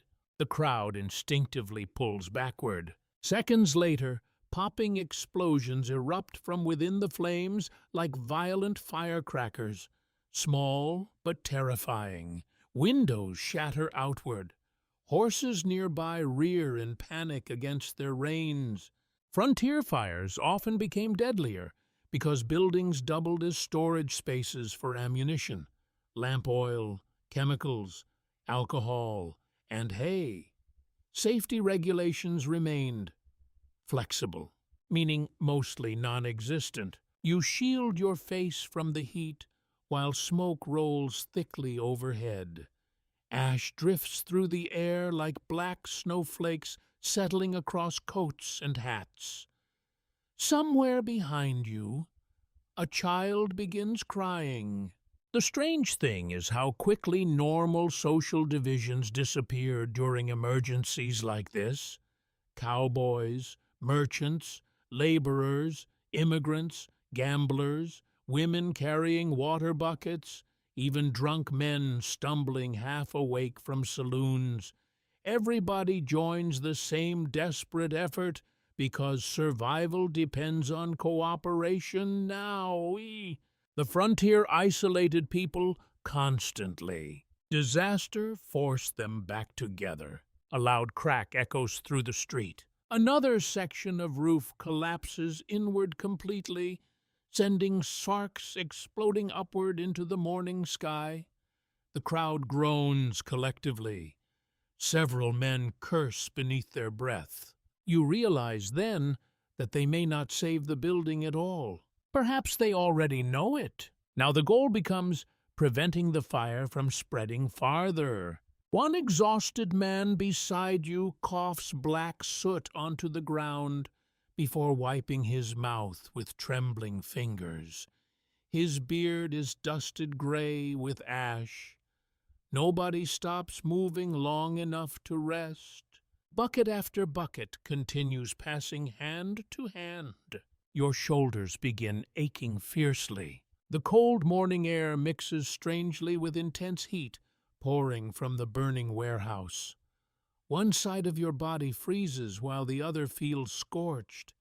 Smoke settles inside your lungs with every breath. And suddenly you understand why 19th century cities feared fire almost like invading armies. Flames erase civilization frighteningly fast. A church bell starts ringing wildly somewhere behind town, probably to summon more help. Additional people appear from side streets carrying buckets, blankets, axes. One older woman arrives pushing a cart loaded with water barrels, while shouting instructions at everyone nearby with terrifying authority. Apparently, frontier grandmothers could become military commanders during emergencies. Honestly, good for her. Hours seem to pass, though it cannot be that long. Slowly, painfully, the fire begins losing strength. The warehouse itself is destroyed beyond saving, but nearby buildings still stand blackened and smoking beneath wet blankets and dripping roofs. The crowd finally exhales together. Victory here feels partial at best. You step backward, exhausted, while steam rises from soaked timber around the street. Ash coats your clothing completely. The warehouse now resembles a burned skeleton collapsing inward upon itself. Several townspeople already discuss rebuilding, because what else can they do? That stubbornness may have built the frontier more than optimism ever did. You notice something else, too. Nobody seems shocked. Tired, frustrated, angry perhaps, but not shocked. Fire belongs to this world as naturally as dust. Illness and exhaustion do. Every lantern flame inside every building still threatens disaster tomorrow night. Every stove remains dangerous. Every careless spark matters. You glance down Main Street, where smoke drifts slowly upward beneath the pale western sky. Crooked buildings stand close together exactly as before. Waiting. The entire town suddenly feels fragile in a new way, like one giant campfire built from dry wood and human hope. And deep inside, another realization settles heavily over you. If you survived disease, hunger, weather, and violence in the Old West, the town itself might still burn down around you while you slept. A week passes before winter truly arrives. Not gradually, not politely. One morning, the frontier simply decides warmth is over. You wake before dawn to a silence so complete it immediately feels wrong. No wagon wheels outside, no distant hammering from the blacksmith shop. Even the usual barking dogs seem quieter somehow. The boarding house window beside your bed has turned pale white with frost. Your breath hangs visibly in the room. That part feels especially insulting. If indoor air can produce visible breath, then technically the building has failed at being indoors. You sit up beneath stiff blankets while icy air bites your face and hands. Somewhere downstairs, somebody struggles to light the stove. You hear coughing, then muttered swearing, then more coughing. Winter in the Old West was not the picturesque snowfall modern films often prefer. It was isolation. Expense, frozen water barrels, dead livestock, frost-bitten fingers, supply shortages, endless fuel consumption. Frontier winters killed people quietly and without much drama. Mostly through exhaustion. You pull on cold clothes that feel almost damp from the freezing air. The floorboards sting beneath your feet. Across the hallway, a child cries while his mother tries unsuccessfully to wake him for morning chores. Nobody wants to leave blankets today, but frontier life ignores preference. Downstairs, the boarding house dining room glows dimly around the stove where several guests huddle close together holding coffee cups like sacred objects. The windows rattle softly as wind pushes against the building from outside. You step near the stove immediately. Everyone does. Heat becomes social currency during winter. The cook ladles thick oatmeal into bowls, while guests rub stiff hands together beside the fire.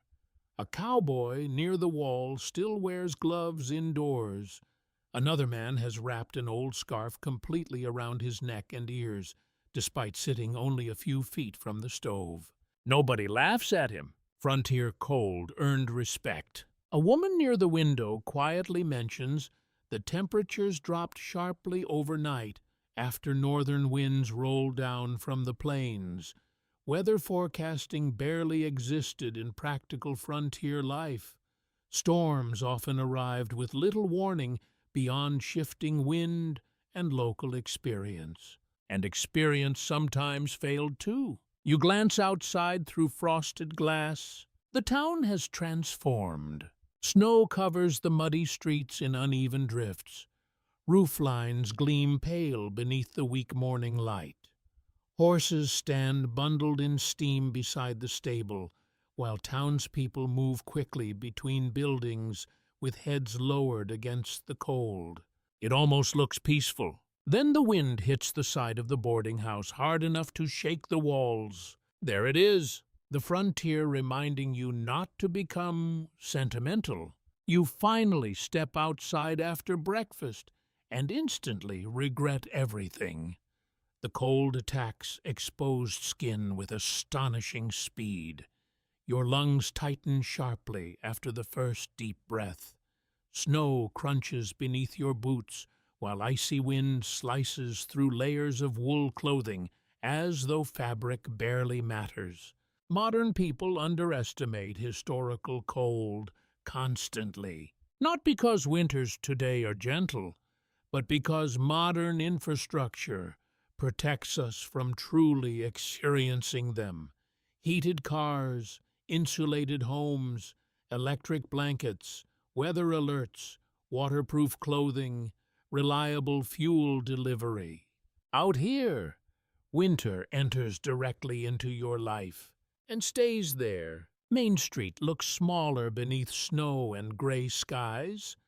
Smoke rises heavily from chimneys across town as every building burns fuel desperately just to remain livable. Firewood prices already climb according to two merchants arguing near the general store. Fuel shortages terrified frontier communities during severe winters.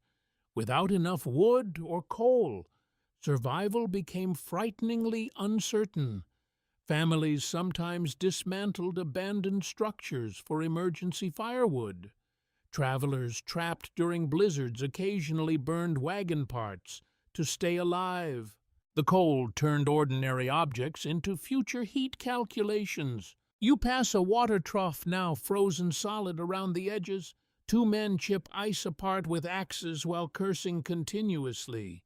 Nearby, a woman struggles carrying heavy buckets through snow deep enough to soak the bottom of her dress.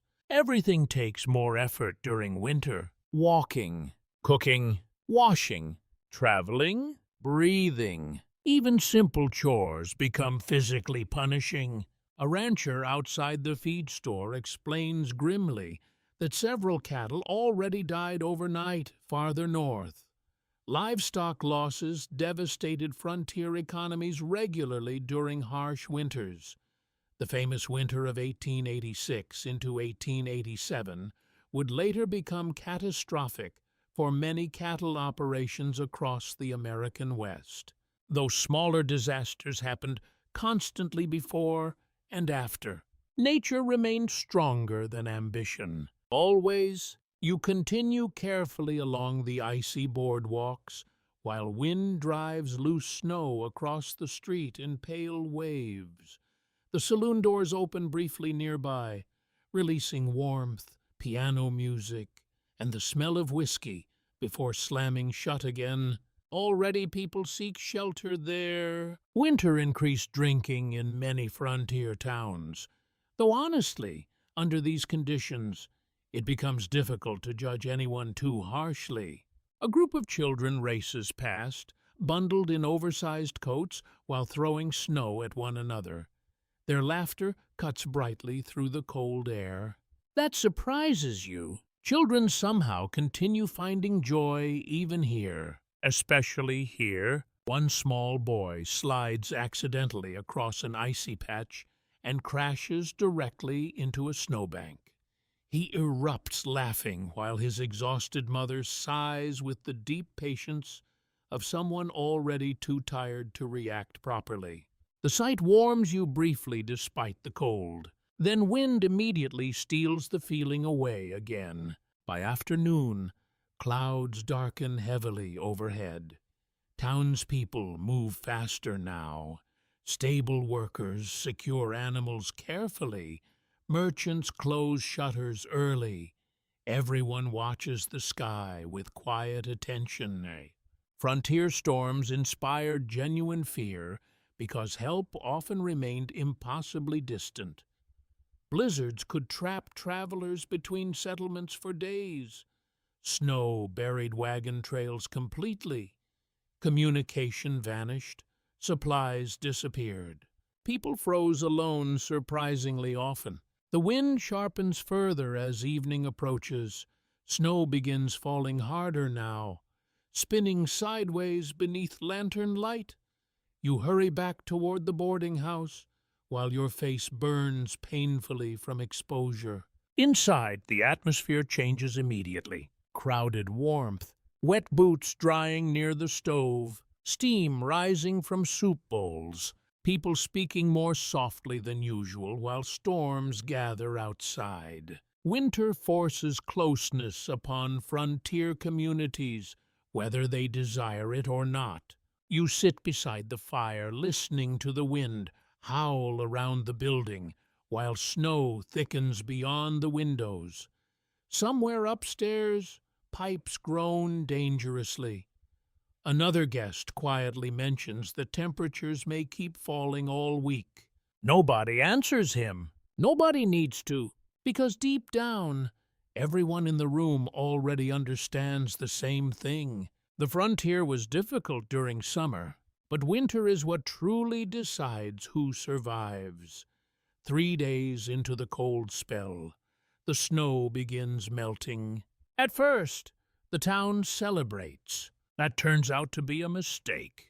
By midday, the streets transform into thick rivers of mud so deep that wagon wheels sink nearly to their axles.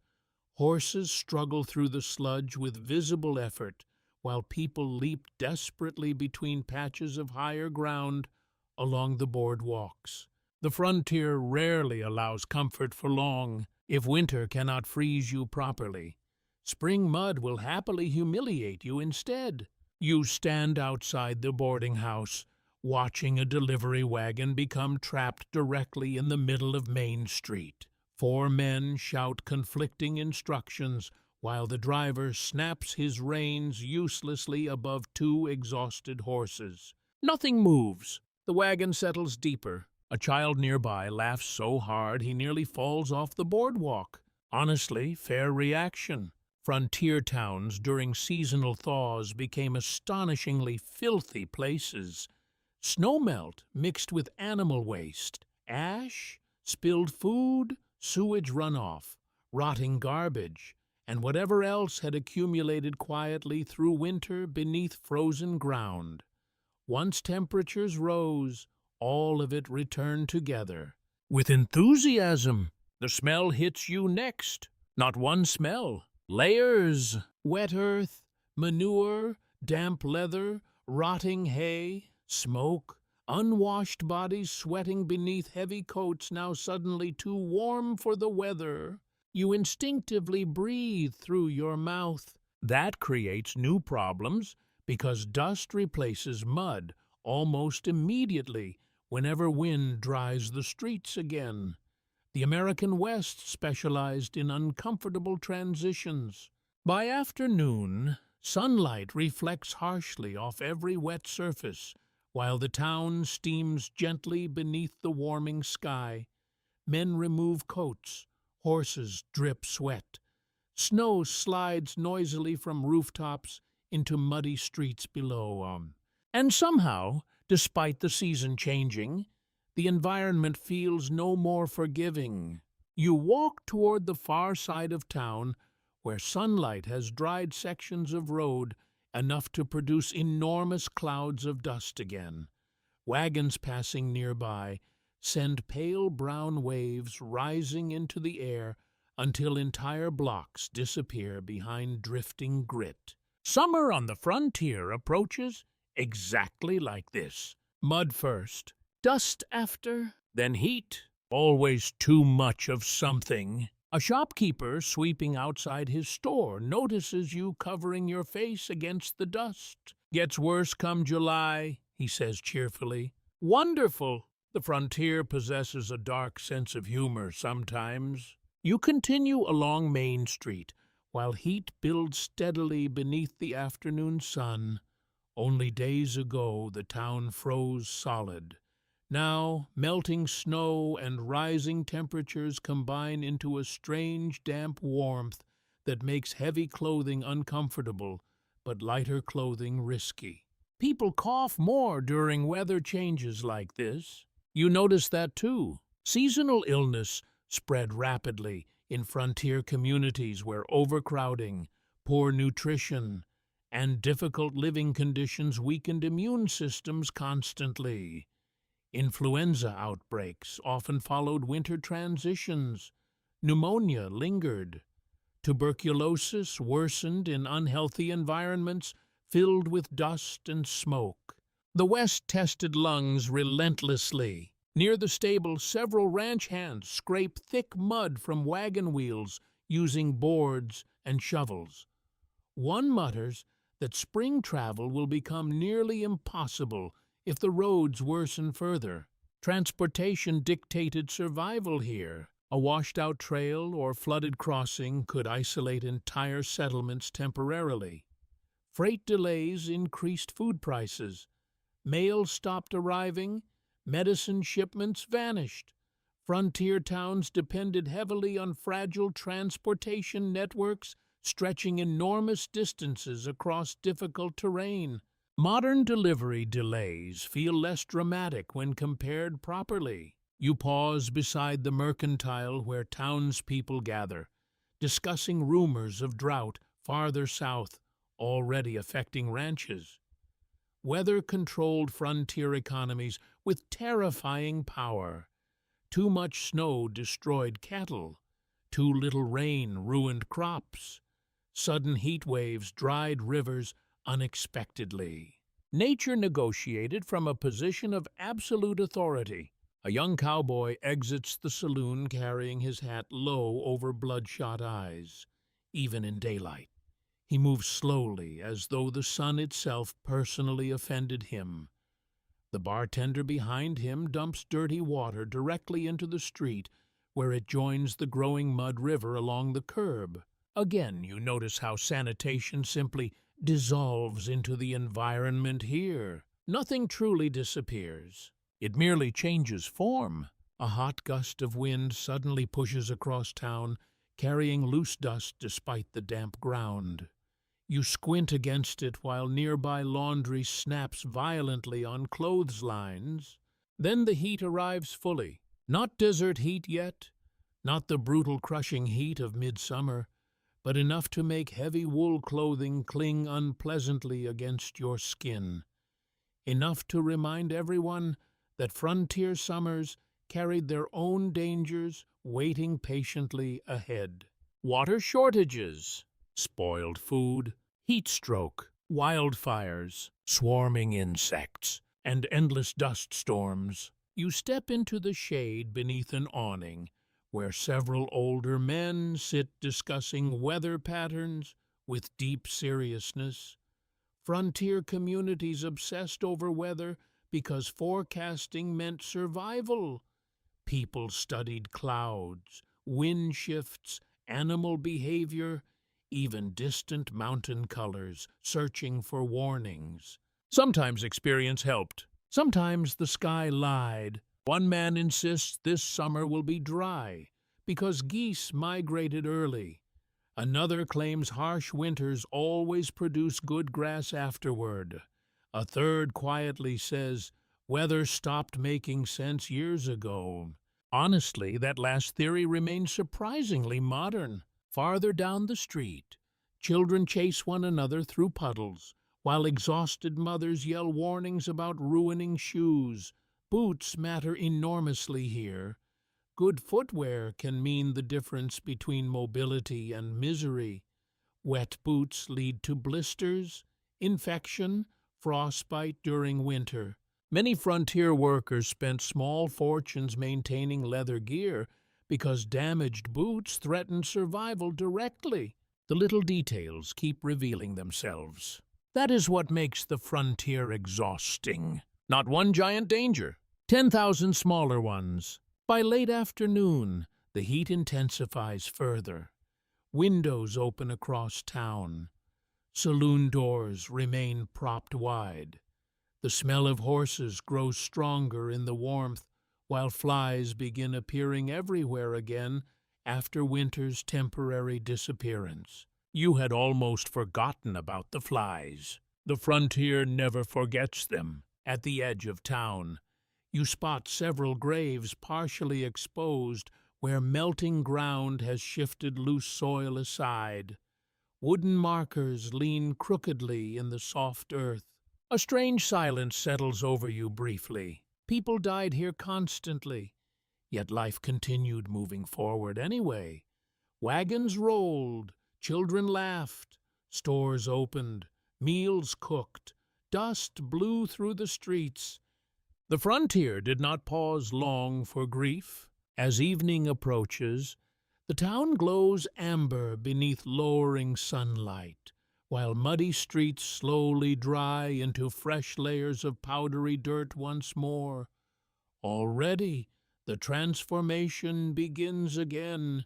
Winter to mud, mud to dust, dust to heat, heat to fire. Every season here carries a different method for wearing human beings down. And while warm wind brushes across the battered frontier town beneath the fading sky, you realize something quietly terrifying. People did not conquer the West. They merely survived it temporarily. The cowboys arrive just before sunset. You hear them long before you see them. A distant thunder of hooves rolls across the open land beyond town, while townspeople pause instinctively along Main Street. Shopkeepers glance up from ledgers. Children run toward the edge of the road. Even the dogs seem to recognize the sound. Cattle drive season again? Within minutes, the first riders appear through clouds of drifting dust.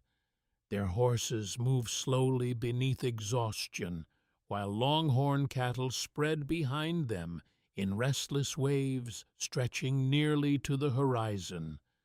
The smell reaches town next. Dust, sweat, leather, animals. Weeks of trail life carried directly into civilization. Modern imagination tends to picture cowboys as clean, heroic figures riding dramatically beneath golden skies. The reality entering town tonight looks much rougher. Sunburned faces, torn gloves, mud stiffened onto boots, eyes red from wind and lack of sleep. And every single one of them looks tired beyond description. You stand beside the boardwalk while the herd moves past in slow, chaotic motion. Longhorns snort heavily. Hooves churn the already dusty street into thicker clouds. One rider shouts sharply, while another struggles to guide a nervous steer away from the general store porch. The entire town suddenly feels alive. Cattle drives transformed many Western settlements economically during the late 19th century. Railheads became gathering points where exhausted trail crews delivered massive herds northward from Texas ranches toward expanding eastern markets. Towns along these routes often depended heavily on seasonal cattle money, which meant saloons prepared eagerly. A cowboy riding near the rear of the herd notices your expression and laughs weakly. "Smell us from here, can't ya?" Honestly, yes. Trail life during long cattle drives was brutally uncomfortable. Cowboys slept outdoors in all weather conditions. Dust-coated food, clothing and skin, lungs, rain-soaked blankets. Heat exhausted both riders and animals. Stampedes killed people suddenly. And, despite modern myths, most cowboys spent far more time herding stubborn cattle than engaging in dramatic gunfights. The West consistently replaced romance with livestock management. Eventually, the herd moves toward holding pens outside town, while the riders dismount stiffly near the saloons. Watching them walk feels almost painful. Several bow their legs awkwardly after weeks on horseback.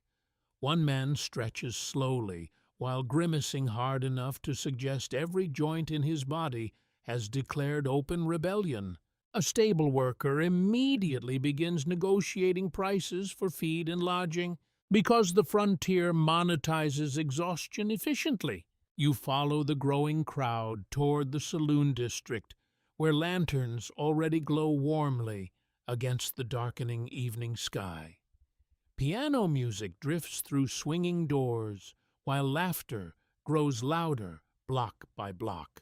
The cowboys have money now, which means the town intends to remove it from them quickly. Inside the largest saloon, chaos blooms almost immediately. Drinks slam across counters, gambling tables fill, tobacco smoke thickens the air until lantern light turns hazy overhead.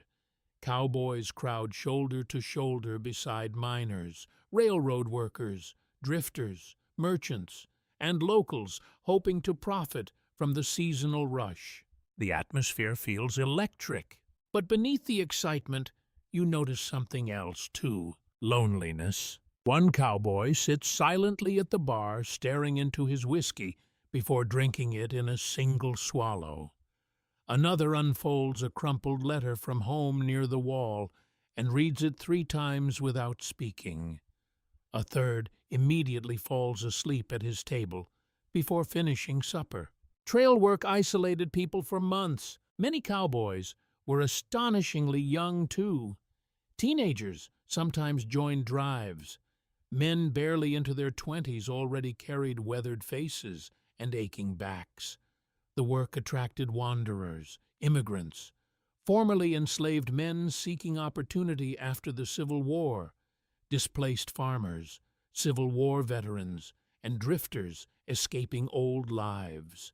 Hollywood later simplified all of them into one mythological figure. Reality remained messier. A card game erupts loudly nearby, while coins clatter across green felt. Gambling thrived in cattle towns, partly because uncertainty already shaped frontier life.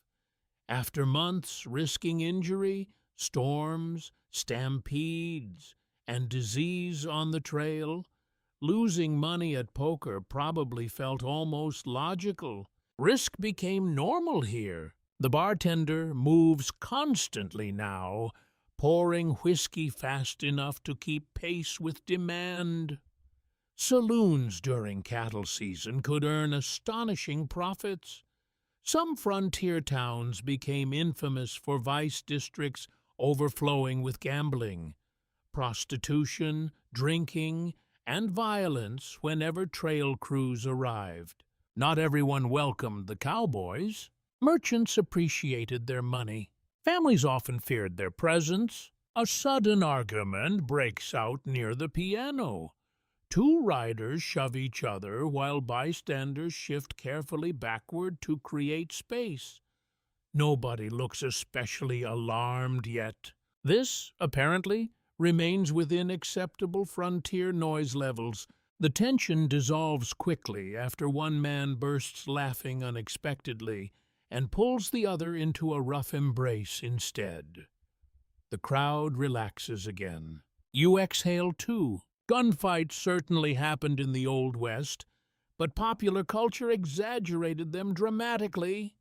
Most frontier violence involved drunken arguments, personal disputes, domestic abuse, or spontaneous fights rather than cinematic street duels at high noon. Still unpleasant, just less choreographed. You notice how desperately some cowboys pursue comfort now that the drive has ended. Hot meals disappear rapidly from kitchen trays. One rider nearly moans with relief after removing his boots near the stove. Another pays extra simply for access to a bathtub upstairs. Imagine craving a bath so intensely that it feels luxurious beyond words. That was trail life. A musician begins playing faster tunes while several cowboys sing along badly between drinks. Their voices sound rough from wind exposure and tobacco smoke, yet the room warms emotionally too. Exhausted people briefly relaxing after long hardship. Human beings have always needed moments like this, even in difficult worlds, especially in difficult worlds. Outside, the frontier town glows brightly against the surrounding darkness now. Horses fill the hitching rails. Lantern light flickers across muddy streets. Laughter and piano music drift through the cold night air, while cattle shift restlessly beyond town. For one brief evening, prosperity almost feels real here. Tomorrow the hangovers, gambling losses, injuries, and debts will return. Some cowboys will leave poorer than they arrived. Others may never leave town at all. Frontier optimism rarely lasted long. But tonight, exhaustion and celebration mix together beneath drifting cigar smoke and warm saloon light. And watching these weary riders spend their hard-earned money as though comfort itself might disappear tomorrow, you begin understanding another truth about the Old West. People here chased pleasure so fiercely because survival never felt guaranteed for very long. The woman carrying laundry has been awake longer than anyone else in town. You realize that sometime before dawn, while most of the frontier still sleeps beneath darkness and cold wind, she already moves through the boarding house kitchen, feeding wood into the stove with practiced motions. Her hair remains pinned tightly despite the hour. Steam rises around her from boiling water, while bread dough rests beneath cloth beside the counter. No audience watches her. No heroic music follows her life. History rarely builds statues for women like this. And yet frontier towns would have collapsed without them almost immediately. You sit quietly near the stove, warming your hands, while she kneads dough with exhausted strength. Outside, weak gray light slowly begins spreading across the snowy street. Somewhere upstairs, a baby cries briefly before falling silent again. The woman barely pauses. Work on the frontier belonged to everyone, but women often carried impossible layers of it simultaneously. Cooking, cleaning, childcare, laundry, sewing, water hauling, gardening, managing boarders, nursing the sick, running businesses when husbands traveled or died. And many husbands did die. Accidents, illness, violence, weather. The frontier created widows constantly. The woman notices you watching the bread and smiles faintly. Hungry already? Always. Apparently. She laughs softly at your answer before returning to work. Her hands move automatically now, after years of repetition. Historians studying frontier households often describe the crushing physical labor required simply to maintain daily domestic life during the 19th century. Modern appliances quietly erased enormous amounts of suffering.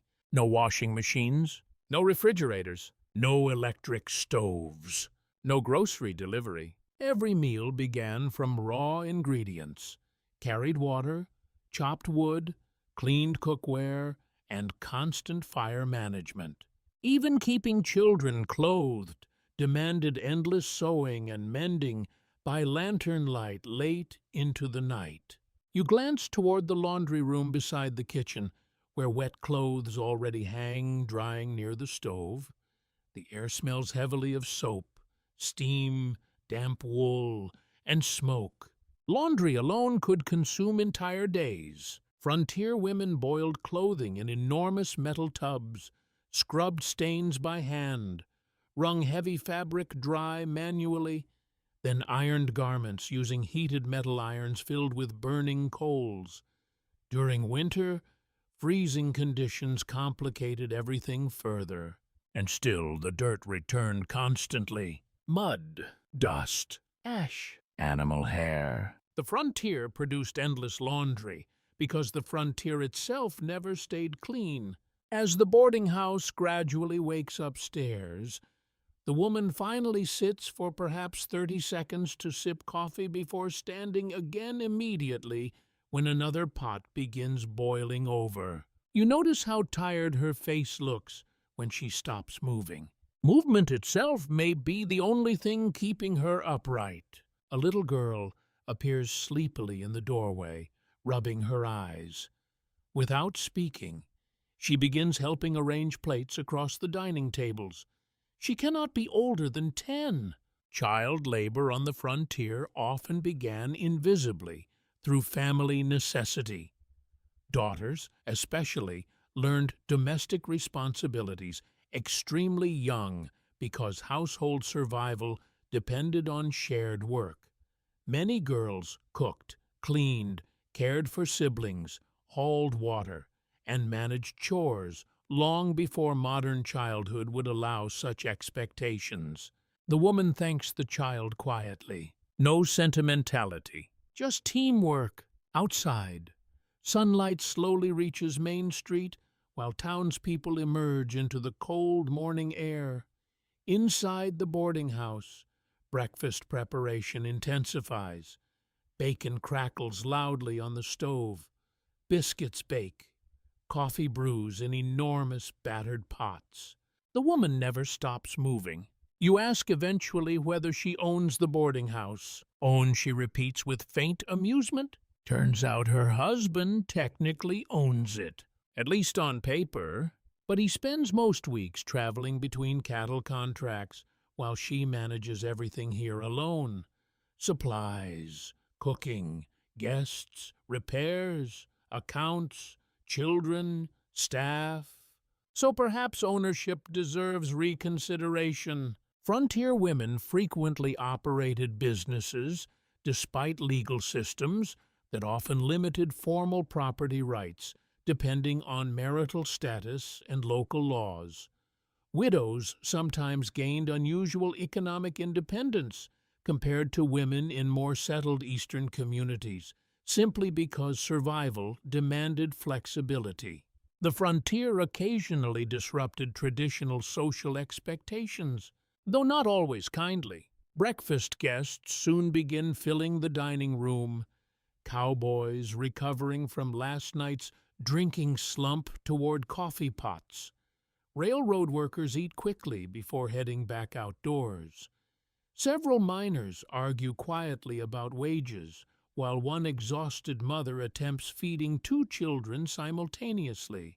The boarding house woman somehow manages all of it, refilling plates, breaking up arguments, comforting crying children, tracking unpaid bills mentally, directing helpers, smiling when required, scolding when necessary. The entire operation seems balanced upon her stamina alone, and suddenly you understand something uncomfortable. Many frontier men could temporarily leave town. Women often could not. Cowboys rode onward after cattle drives ended. Miners drifted between camps. Railroad laborers followed expanding tracks westward. But women running households or businesses remained anchored to constant responsibility. Someone always needed feeding, cleaning, nursing, washing. The frontier myth celebrates mobility. Reality depended heavily on people who stayed put. After breakfast, you watch the woman carry heavy water buckets into the yard while icy wind whips across the street. Her shoulders tense visibly beneath the strain. Repetitive physical labor damaged frontier bodies over time, regardless of gender. Arthritis, back injuries, chronic pain. There were no ergonomic workplace seminars in the Old West. A younger woman, hanging laundry nearby, quietly mentions that another local mother died during childbirth last winter, the conversation continues matter-of-factly afterward. Maternal mortality remained frighteningly common during the 19th century. Infection, hemorrhage, obstructed labor, poor nutrition, and limited medical care made childbirth genuinely dangerous. Many frontier families buried mothers alongside infants who survived only briefly afterward. The emotional weight of frontier life hid beneath ordinary conversations constantly. Yet people continued building families anyway. Human hope can be strangely stubborn. By afternoon, the boarding house woman finally sits again near the kitchen window, mending torn clothing, while snow drifts lazily outside. For several minutes, she works silently beneath weak winter sunlight. Only then do you notice her hands properly. Burn scars, needle marks, red cracked skin from soap and cold weather, tiny cuts along the knuckles. The frontier has written its story directly onto her body, and almost nobody will remember her name historically. That realization settles heavily over you while wind rattles the windows softly behind her, because the Old West did not survive through gunfighters or famous sheriffs alone. It survived because exhausted women kept cooking breakfast every morning anyway. The boy carrying the coal bucket cannot be older than 7. You notice him because the bucket seems almost larger than his torso. He drags it carefully across the icy street with both hands while snowmelt splashes against worn boots that clearly belong to someone older first. Nobody stops to help him. Not because people here are cruel exactly, because this is normal. Frontier childhood ends early. The boy pauses near the blacksmith shop, breathing hard while coal dust streaks across his cheeks. After a moment, he keeps going toward the boarding house kitchen, where heat depends entirely on fuel arriving constantly. His small shoulders lean forward beneath the weight, with the quiet determination of someone too young to already understand exhaustion properly. And yet he clearly does. You follow Main Street slowly, while morning activity spreads through town. Children appear everywhere once you begin noticing them. A girl pumping water beside the well. 2 brothers hauling feed sacks toward the stable. A teenager sweeping the saloon porch while trying unsuccessfully to hide a yawn. The Old West demanded labor from children because survival itself required enormous physical effort from entire families. Romantic frontier stories rarely mention that. Many 19th century children worked long before modern society would consider acceptable. Frontier economies depended heavily on family labor, especially in isolated settlements where hiring extra help cost money few possessed. Boys handled livestock, chopped wood, delivered supplies, fought and worked fields. Girls cooked, cleaned, sewed, cared for younger siblings, and managed household tasks beside their mothers. And school attendance often suffered because of it. You pass the small schoolhouse near the church, where several children gather reluctantly outside in the cold morning air. Their clothing hangs unevenly across growing bodies. Some carry books wrapped carefully in cloth to protect them from weather. Education on the frontier varied wildly. Certain towns valued schools deeply and hired trained teachers quickly. Others struggled to maintain consistent classes at all. Harsh weather, economic hardship, labor demands, and population movement interrupted education constantly. Some children attended only seasonally between planting, harvesting, or cattle work. A teacher standing outside the schoolhouse rings a small bell while trying to organize the arriving students into rough lines. She looks perhaps 20 years old. though fatigue adds invisible years around her eyes already.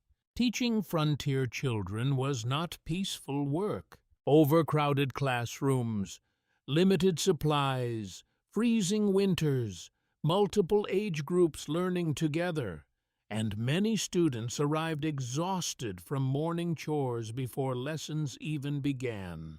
One little boy nearby proudly shows another child a dead mouse tied by the tail to his belt. Frontier childhood contained much stronger contact with mortality than modern life usually allows. Animals died openly here. People died openly too. Children witnessed illness, accidents, childbirth, livestock slaughter, funerals. Life on the frontier rarely shielded anyone from difficult realities for very long. You continue walking while the school bell rings again behind you. A wagon rattles past carrying firewood stacked dangerously high.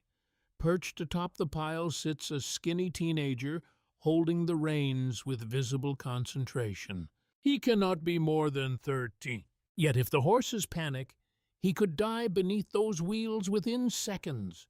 Danger followed frontier children constantly, because danger followed everybody constantly. A woman outside the mercantile suddenly grabs her daughter sharply away from the street just before a frightened horse lunges sideways against its harness. The child laughs afterward. The mother does not. Horse accidents injured enormous numbers of people during the 19th century. Kicks, falls, wagon collisions, runaways. Frontier towns overflowed with large, unpredictable animals sharing crowded, muddy streets, alongside children carrying heavy loads and workers distracted by exhaustion. Safety regulations existed mostly inside prayers. Near the edge of town, several boys gather around a frozen pond attempting to slide across thin ice using broken boards. One crashes hard enough to make everyone howl laughing. No adult intervenes. Adults are busy surviving. That may be one of the defining truths of frontier childhood. Children received freedom partly because supervision itself required time exhausted parents simply did not possess. Kids wandered farther, worked harder, learned practical skills younger, and sometimes disappeared into danger before anyone noticed quickly enough. You remember the graveyard partially exposed during the thaw earlier this week. Several of those small graves belonged to children. Infant mortality and childhood disease haunted 19th century families relentlessly. Measles, diphtheria, scarlet fever, pneumonia, influenza, diarrheal illness from contaminated water. Many parents buried multiple children during their lifetimes, yet families continued having large numbers of children, partly because labor mattered economically, and partly because survival remained uncertain. Hope and grief lived beside one another constantly here. At midday, the schoolhouse doors open briefly, and children spill outside for lunch carrying biscuits, apples, or small tin containers of stew. One girl quietly shares her meal with a younger boy, whose lunch appears missing entirely. You notice how quickly frontier children become practical. No endless picky eating. No refusing vegetables because of texture. Hunger simplified negotiations. A pair of boys nearby practice pretending to be famous gunfighters, using sticks as revolvers. One dramatically falls backward into snow after being shot, while the other celebrates loudly. Even children absorb frontier mythology while living inside frontier reality. Though historians now debate how widespread dramatic gunfighter culture truly was, compared to later exaggerations from novels and traveling shows, many famous Western legends expanded enormously after the actual events occurred. Human beings enjoy improving stories. especially hard ones. Later that afternoon, you pass the blacksmith shop again and spot the little coal-carrying boy from earlier asleep beside the warm wall outside. His boots remain muddy. One hand still grips the empty bucket handle even in sleep. Nobody has woken him yet. Perhaps people understand he needs the rest more than the coal immediately. Snow begins falling lightly again, while town noises soften beneath the growing white layer. Smoke drifts upward from chimneys across the settlement. Somewhere nearby, children continue laughing despite the cold. That may be the most astonishing thing about frontier childhood. Not the hardship, the resilience. These children adapt to conditions modern adults would consider unbearable.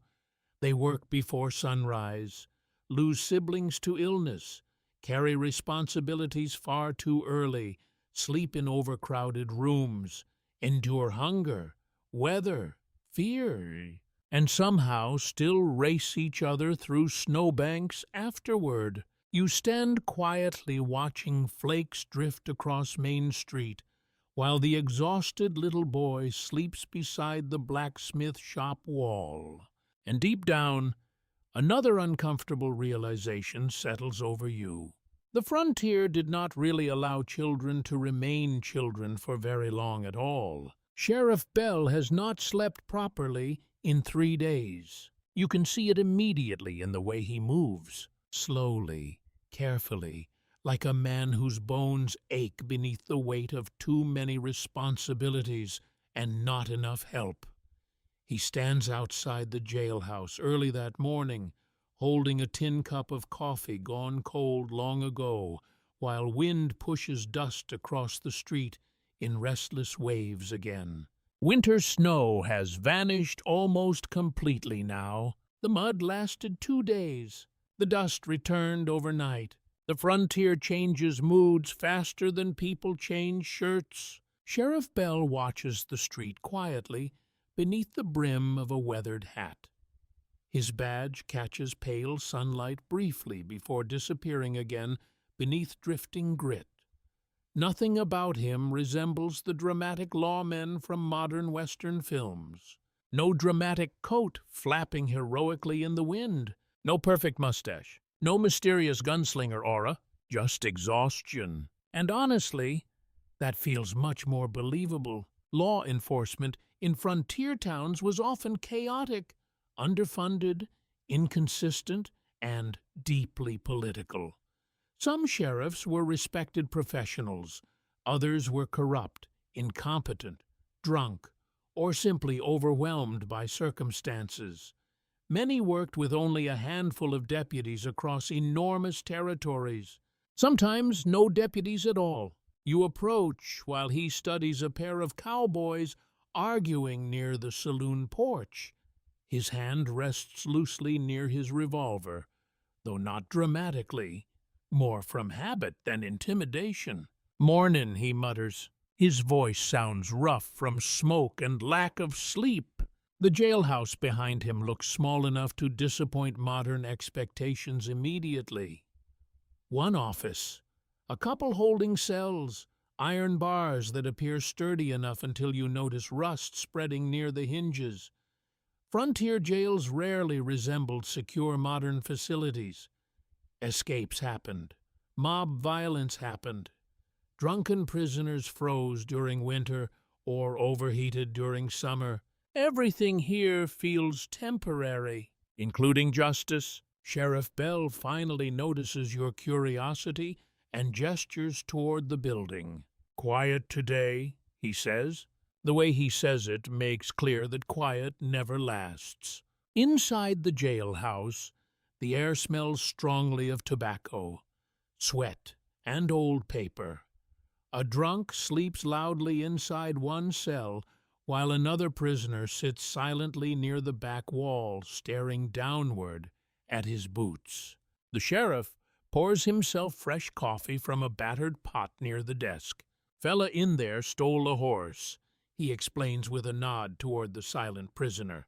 The prisoner snorts quietly.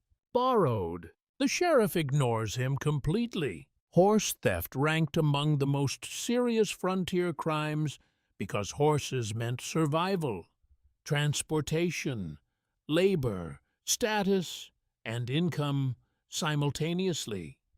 Stealing one could leave victims stranded miles from help in dangerous territory. Some communities punished horse thieves with startling severity, sometimes without formal trials at all. That part of frontier justice grows darker the longer you examine it. Sheriff Bell settles heavily into his chair while paperwork spills across the desk around him. Warrants, bills, notices, letters. The frontier generated astonishing administrative chaos, despite popular mythology focusing mainly on gunfights.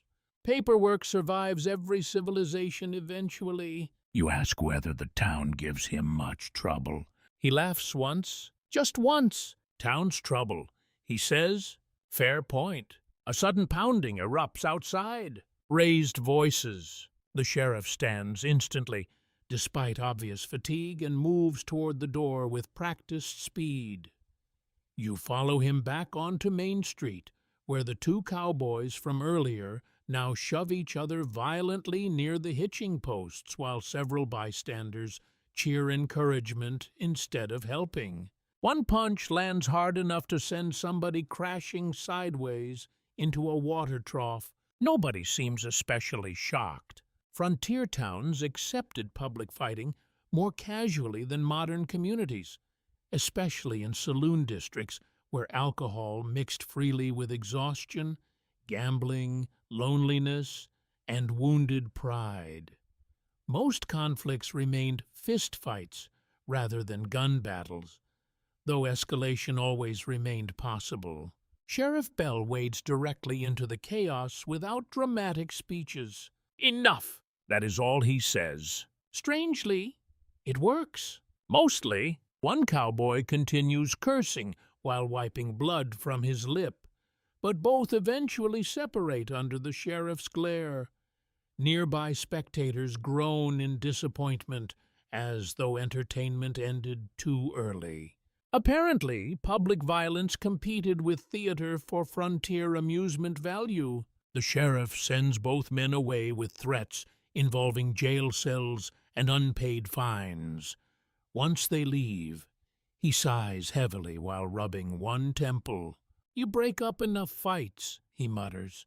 You stop remembering what started half of them.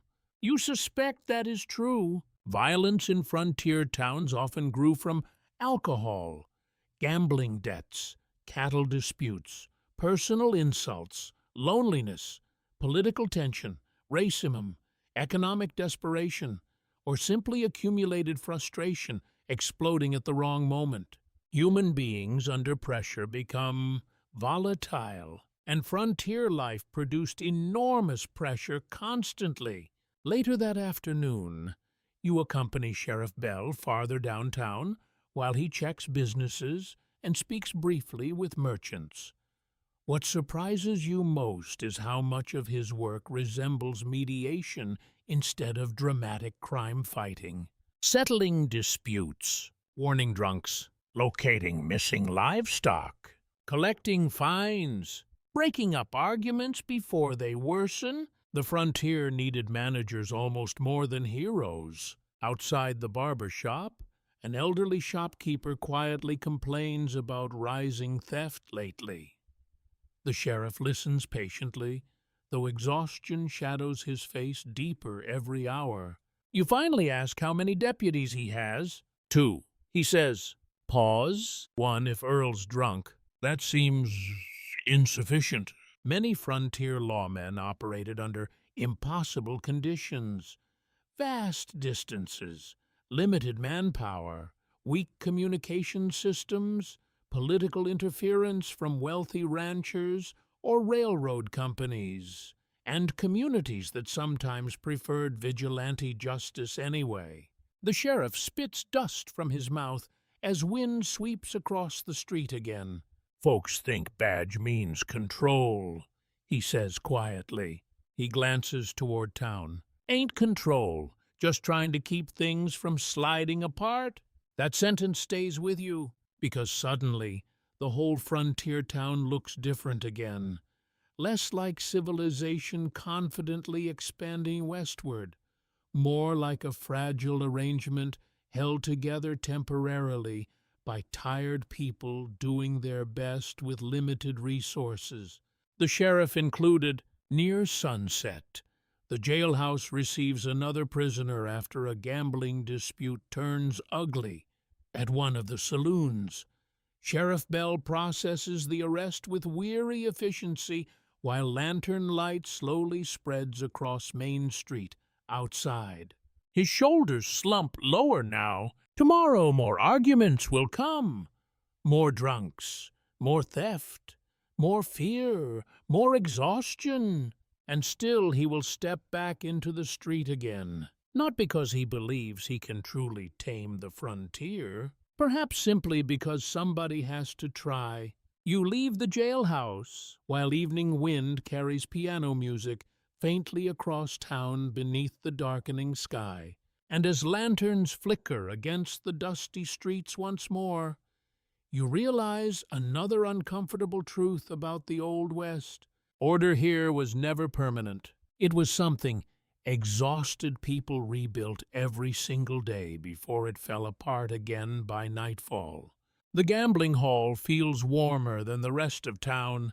Not physically warmer exactly, dangerously warmer. Lantern light glows low across green card tables, while cigar smoke drifts thick enough to blur the ceiling beams overhead. Coins clink softly beside whiskey glasses. Boots scrape wooden floors. Somewhere in the corner, a piano player moves through slow melodies that seem designed specifically for tired men trying not to think too hard. Outside, cold wind pushes dust along Main Street again. Inside, people pretend luck still exists. You step carefully through the crowded room, while dealers shuffle cards with practiced rhythm. Cowboys lean over poker tables beside railroad workers, traveling salesmen, miners, drifters, and local merchants. Everyone watches the cards with unsettling intensity. Not excitement, need. That difference matters. Modern people often imagine frontier gambling as glamorous entertainment filled with charming outlaws and witty card sharks. Reality looked more desperate. Many gamblers in the Old West were not thrill-seekers. They were exhausted people hoping random chance might solve problems hard work never fixed. And frontier life created plenty of problems. A dealer nods toward an empty chair. Buy in. You hesitate. That hesitation alone probably marks you as vulnerable immediately. Frontier gambling halls survived by recognizing desperation faster than most churches recognized sin. You sit anyway. The cards feel worn smooth from thousands of nervous hands before yours. Across the table, a cowboy with sunburned cheeks studies his chips silently while chewing tobacco. Beside him sits a miner whose fingernails remain permanently dark from underground work. Neither man looks wealthy, yet both continue betting, because hope behaves strangely around card tables. The first few hands pass quietly beneath drifting smoke and low conversation. Coins slide across felt. Whiskey disappears steadily into tired bodies. A waitress carrying drinks moves carefully between chairs, while ignoring occasional wandering hands with the exhausted professionalism of someone deeply accustomed to disappointment. You begin noticing how many people here gamble alone, even seated among crowds. A railroad laborer near the wall keeps losing small amounts repeatedly while staring blankly at the table as though somewhere inside the cards waits a different future entirely. Another man wins briefly, smiles for perhaps 10 seconds, then immediately loses everything back plus more. The frontier specialized in temporary victories. Historically, gambling exploded throughout many Western towns because economic instability already shaped everyday life. Mining booms, cattle prices, railroad speculation, land claims, silver discoveries, entire fortunes appeared and vanished unpredictably. In that environment, poker and faro almost felt philosophically appropriate. Life itself resembled gambling already. The cowboy across from you finally speaks, after several silent rounds. Man up north won 5,000 once. He spits tobacco juice carefully into a brass container beside his boot. Lost it all 2 nights later. Nobody at the table reacts much. Apparently, that story belongs to a familiar category. A musician near the piano begins singing softly while card games continue beneath the warm amber light. Outside the hall, frontier wind rattles windows and carries distant horse sounds through the darkness. Inside, time loosens strangely. That was part of gambling's power. Not merely money. Escape. Hours disappear beneath smoke and cards. Worries blur around whiskey edges. Exhausted workers temporarily become men who might suddenly get lucky instead of men already worn down by weather, debt, and labor. The illusion matters, even if it destroys people sometimes. A sudden burst of laughter erupts from another table, where somebody apparently won a sizable pot. Several men crowd closer instantly, hoping excitement might spread by proximity alone. It rarely does. Most gamblers lost money over time, especially against professional operators running games mathematically tilted toward the house. Frontier gambling halls often employed subtle cheating techniques too. Marked cards, rigged layouts, dishonest dealers. Historians still debate how widespread organized cheating became in certain cattle towns and mining settlements. Though complaints appear constantly in historical records, trust remained expensive on the frontier. You notice the bartender watching the room carefully while polishing glasses. Not nervous, exactly. Calculating. Saloons and gambling halls earned enormous profits because human beings under pressure crave temporary relief. Drinking, gambling, companionship, music, warmth. Frontier business owners understood this perfectly, especially after cattle drives or harsh winters. A miner near your table suddenly slams his fist downward hard enough to rattle nearby glasses. He stares at the cards in disbelief before laughing once through clenched teeth. Gone, he mutters. Nobody asks what exactly is gone. The answer could mean wages, savings, rent money, next month's supplies, or all three together. You begin understanding why frontier towns developed reputations for boom and collapse emotionally as well as economically. People swung constantly between optimism and despair because circumstances changed rapidly. A good cattle contract, a rich silver strike, a successful hand of cards. Everything could improve overnight and disappear the same way. The cowboy across from you eventually folds another losing hand and leans backward heavily in his chair. Trail boss always said poker's honest, he says quietly. How's that? He shrugs. Tells you right away, world don't care much about fairness. Interesting philosophy. Dark, but interesting. By midnight, the room grows louder as whiskey consumption rises steadily. Smoke thickens further. One gambler sleeps slumped over a table, while another argues with a dealer about missing chips. The piano player keeps performing despite obvious exhaustion. The entire hall feels trapped between celebration and collapse, a little like the frontier itself. You finally step away from the table with only minor losses, which apparently qualifies as success here. Several gamblers barely notice you leaving. Their eyes remain fixed on the cards as though looking away might somehow interrupt fate itself. Outside, cold night air hits your face sharply after hours inside the smoky hall. Main Street lies mostly quiet now, beneath swaying lantern light and drifting dust. Somewhere nearby, drunken laughter echoes briefly before fading into darkness.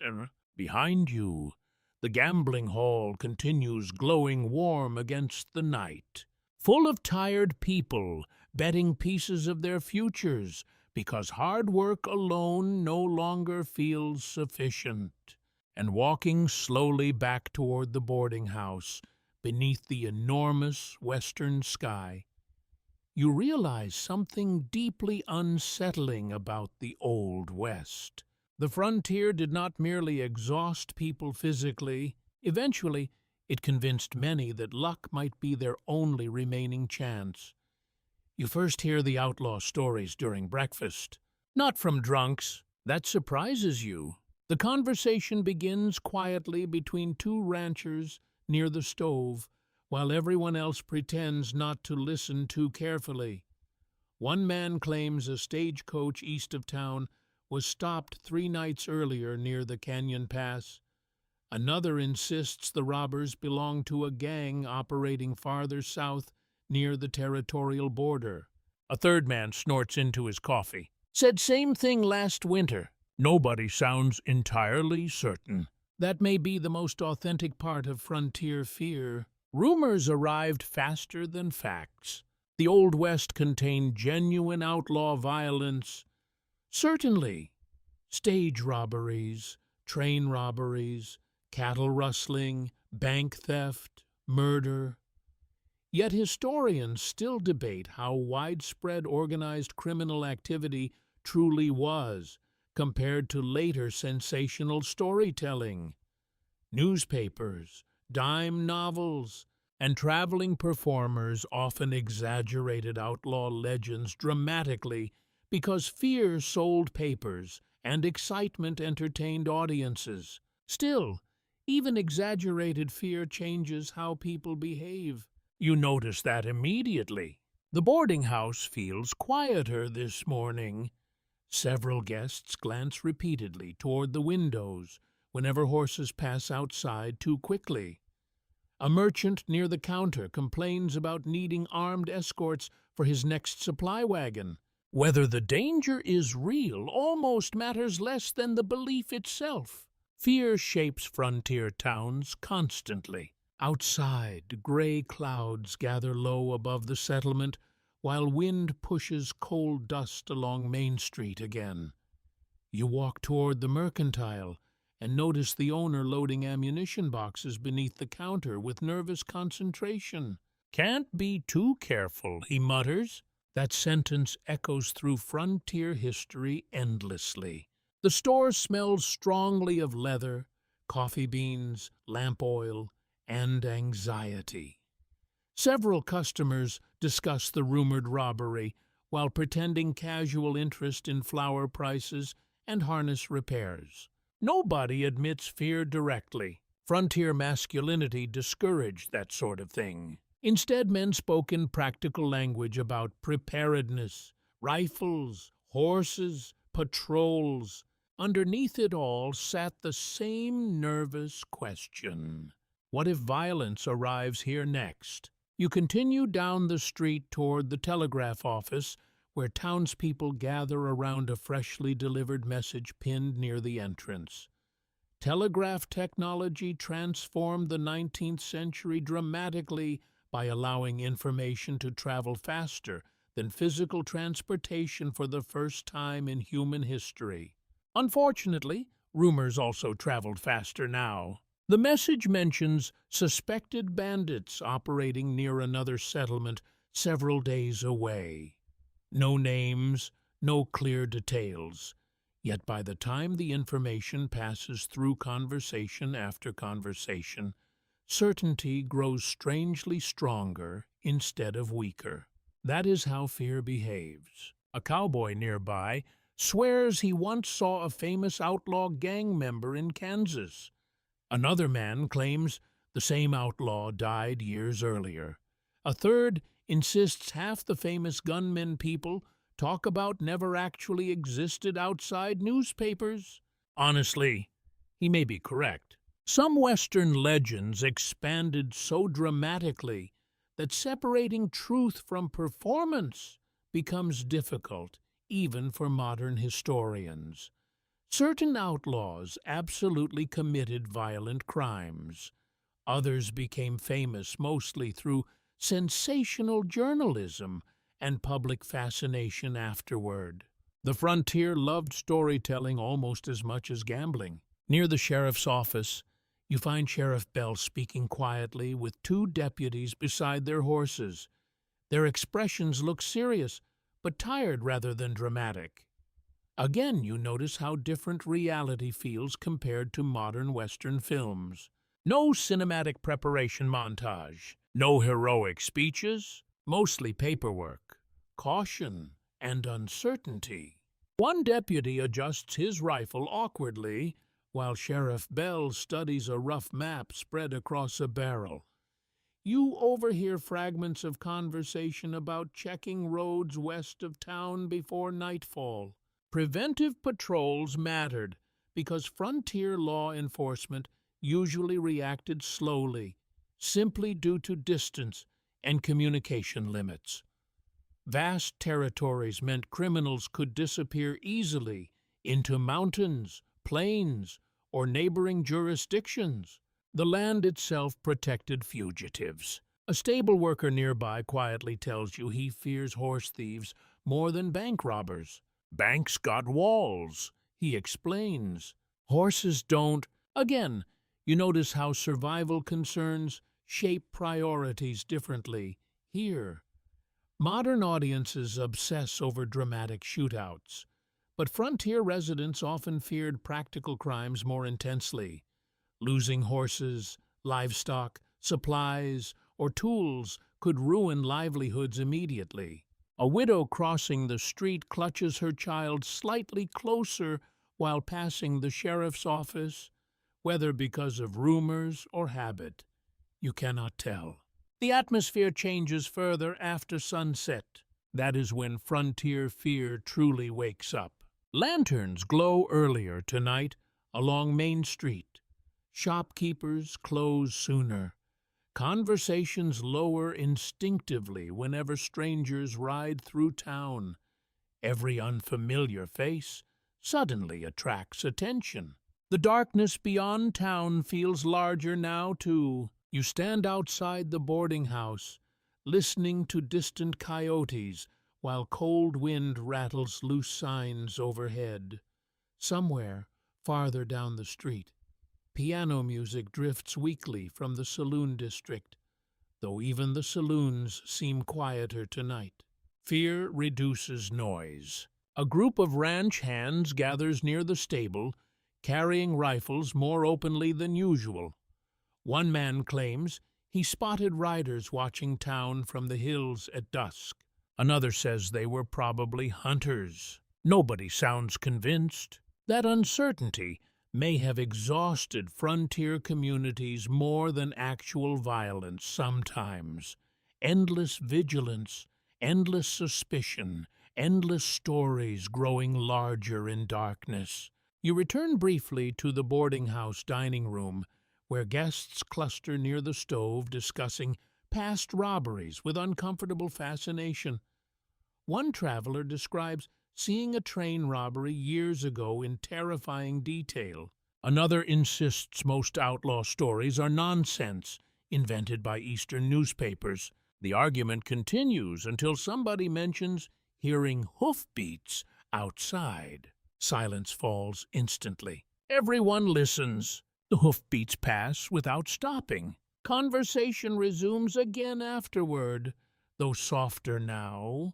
You realize then how psychologically exposed frontier towns remained. Isolation magnified fear, because help often lived impossibly far away. No rapid police response, no emergency phone calls, no electric street lights pushing darkness back from the edges of town. Just people, lanterns, rumors, and long empty miles surrounding everything. Later that night, unable to sleep, you step onto the boarding house porch once more. The town lies mostly dark, beneath a sky crowded with stars. Wind moves dust softly along the empty street, while distant horses shift near the stable. Then somewhere far beyond town, you hear it. A gunshot. Only one. The sound echoes faintly across the open land before disappearing again into silence. Maybe hunters? Maybe nothing important. Maybe exactly what everyone fears. You will probably never know. And standing there in the freezing dark, while uncertainty settles heavily across the sleeping frontier town, you finally understand another truth about the Old West. Sometimes fear itself became the most powerful outlaw of all. The hanging starts before noon. Nobody announces it officially.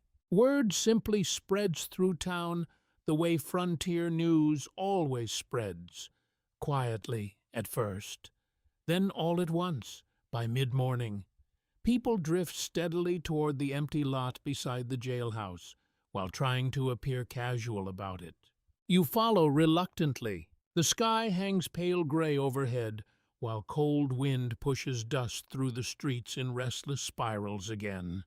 A rough wooden platform stands near the edge of the crowd, surrounded by nervous deputies and several town leaders speaking in low, tense voices. And suddenly you understand. This is not formal justice. This is something older. Mob anger. The accused man sits inside the jailhouse under guard after allegedly killing another gambler during a drunken argument the previous night. Sheriff Bell reportedly wanted to transport him to the territorial court farther east. But transportation takes time. Trials cost money, and frontier patience often ran short. Historically, vigilante violence appeared frequently throughout parts of the American West, especially in mining camps and rapidly growing settlements where formal legal systems struggled to establish authority quickly enough. Some vigilante groups genuinely targeted dangerous criminals when official institutions failed. Others committed murder beneath the comforting language of justice. The line blurred frighteningly fast. You notice Sheriff Bell standing near the platform now, jaw tight beneath his beard. He looks furious and tired, mostly tired. Several ranchers nearby argue that the accused deserves immediate punishment. Another man insists the courts will simply release him later anyway. A woman near the back of the crowd quietly says nothing at all while holding her son's shoulder tightly. Children stand among the spectators, too. That unsettles you more than expected. The frontier exposed children to violence openly because communities rarely separated daily life from harsh reality.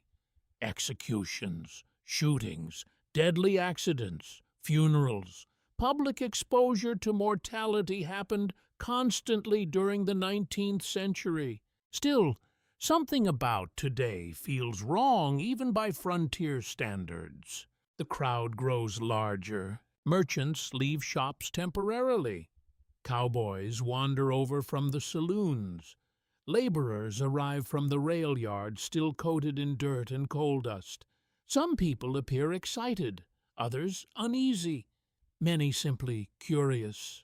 Curiosity draws humans toward darkness more often than we like admitting. Sheriff Bell steps onto the platform eventually and raises both hands for silence. "You people need to go home," he says firmly. The crowd does not move. Wind rattles loose boards nearby, while dust sweeps between boots and wagon wheels. Somewhere in the distance, a horse neighs sharply. One rancher shouts that the dead gambler had a wife. Another voice yells back that the accused deserves a rope. The mood shifts visibly then, not explosive exactly, heavy, like dry grass waiting for a spark. Frontier justice systems often operated under enormous pressure because communities feared appearing weak, violence threatened economic stability, social order, property values, investment, survival itself. Some towns overcompensated through harsh punishment, partly to reassure themselves civilization still existed. Even when civilization remained fragile theater, Sheriff Bell argues again for lawful trial procedures. You can hear genuine desperation in his voice now, but the crowd has already begun deciding emotionally. That is the dangerous moment. Once anger becomes communal, individuals stop thinking normally. Several men push toward the jailhouse doors before deputies block them. The tension sharpens instantly. Hands drift closer to revolvers. One deputy looks young enough to still be growing into his coat. You wonder whether he is terrified. Probably. A woman beside you whispers quietly that vigilante hangings happened twice before in another mining town where her family once lived. She says the second man later turned out innocent. Then she falls silent again. That detail lodges painfully in your chest. Because frontier justice moved fast, partly because careful investigation moved slowly. Evidence disappeared. Witnesses lied. Drunks remembered poorly. Fear distorted everything. A sudden shout erupts from somewhere deeper in the crowd. Then movement surges forward all at once. The deputies struggle to hold the jailhouse entrance, while angry men push against them, shouting curses. Sheriff Bell grabs one rancher physically and throws him backward, hard enough to send both crashing into the dirt. The crowd gasps. For one terrible second, it feels like gunfire might erupt everywhere. Instead, another voice yells that the territorial judge arrives tomorrow. Tomorrow. That single word changes everything strangely. The hesitation spreads unevenly through the crowd. People glance at one another uncertainly now. The emotional wave loses momentum. Anger remains, but purpose weakens slightly. Mob violence often depended on speed. Pause the momentum, and doubt sometimes returns. Sheriff Bell stands again, breathing hard, while dust coats his coat and beard. One deputy still grips his revolver with white knuckles.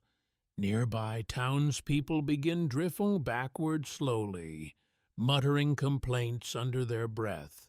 Nobody looks proud, not even the loudest voices from earlier. Eventually, the crowd dissolves block by block until only scattered groups remain, discussing the confrontation beside the jailhouse.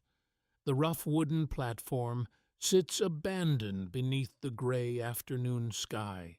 Unused. This time, you realize then how close everything came to catastrophe anyway. A rumor, a death, a few angry voices. Suddenly, an entire town stands one emotional step away from murder disguised as righteousness. The frontier balanced constantly between order and chaos because formal institutions remained weak. Distances remained vast, and fear remained powerful. Communities improvised justice unevenly, depending on circumstance, personality, and public mood. Sometimes innocent people suffered terribly because of it. Sheriff Bell notices you still standing nearby as the street empties gradually around him. He removes his hat and wipes sweat from his forehead, despite the cold wind. Folks get scared, he says quietly. He glances toward the departing townspeople. Scared people want simple answers. Then he walks back toward the jailhouse alone. The afternoon feels strangely hollow afterward.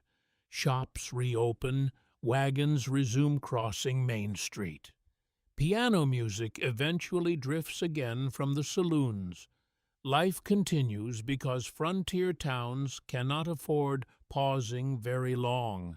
But something invisible has changed. You saw how thin the barrier truly is. Not between good and evil, between civilization and panic. That evening, while lanterns glow softly against the darkening streets once more, you keep remembering the unfinished platform beside the jailhouse, waiting, and deep down, another unsettling realization settles over you.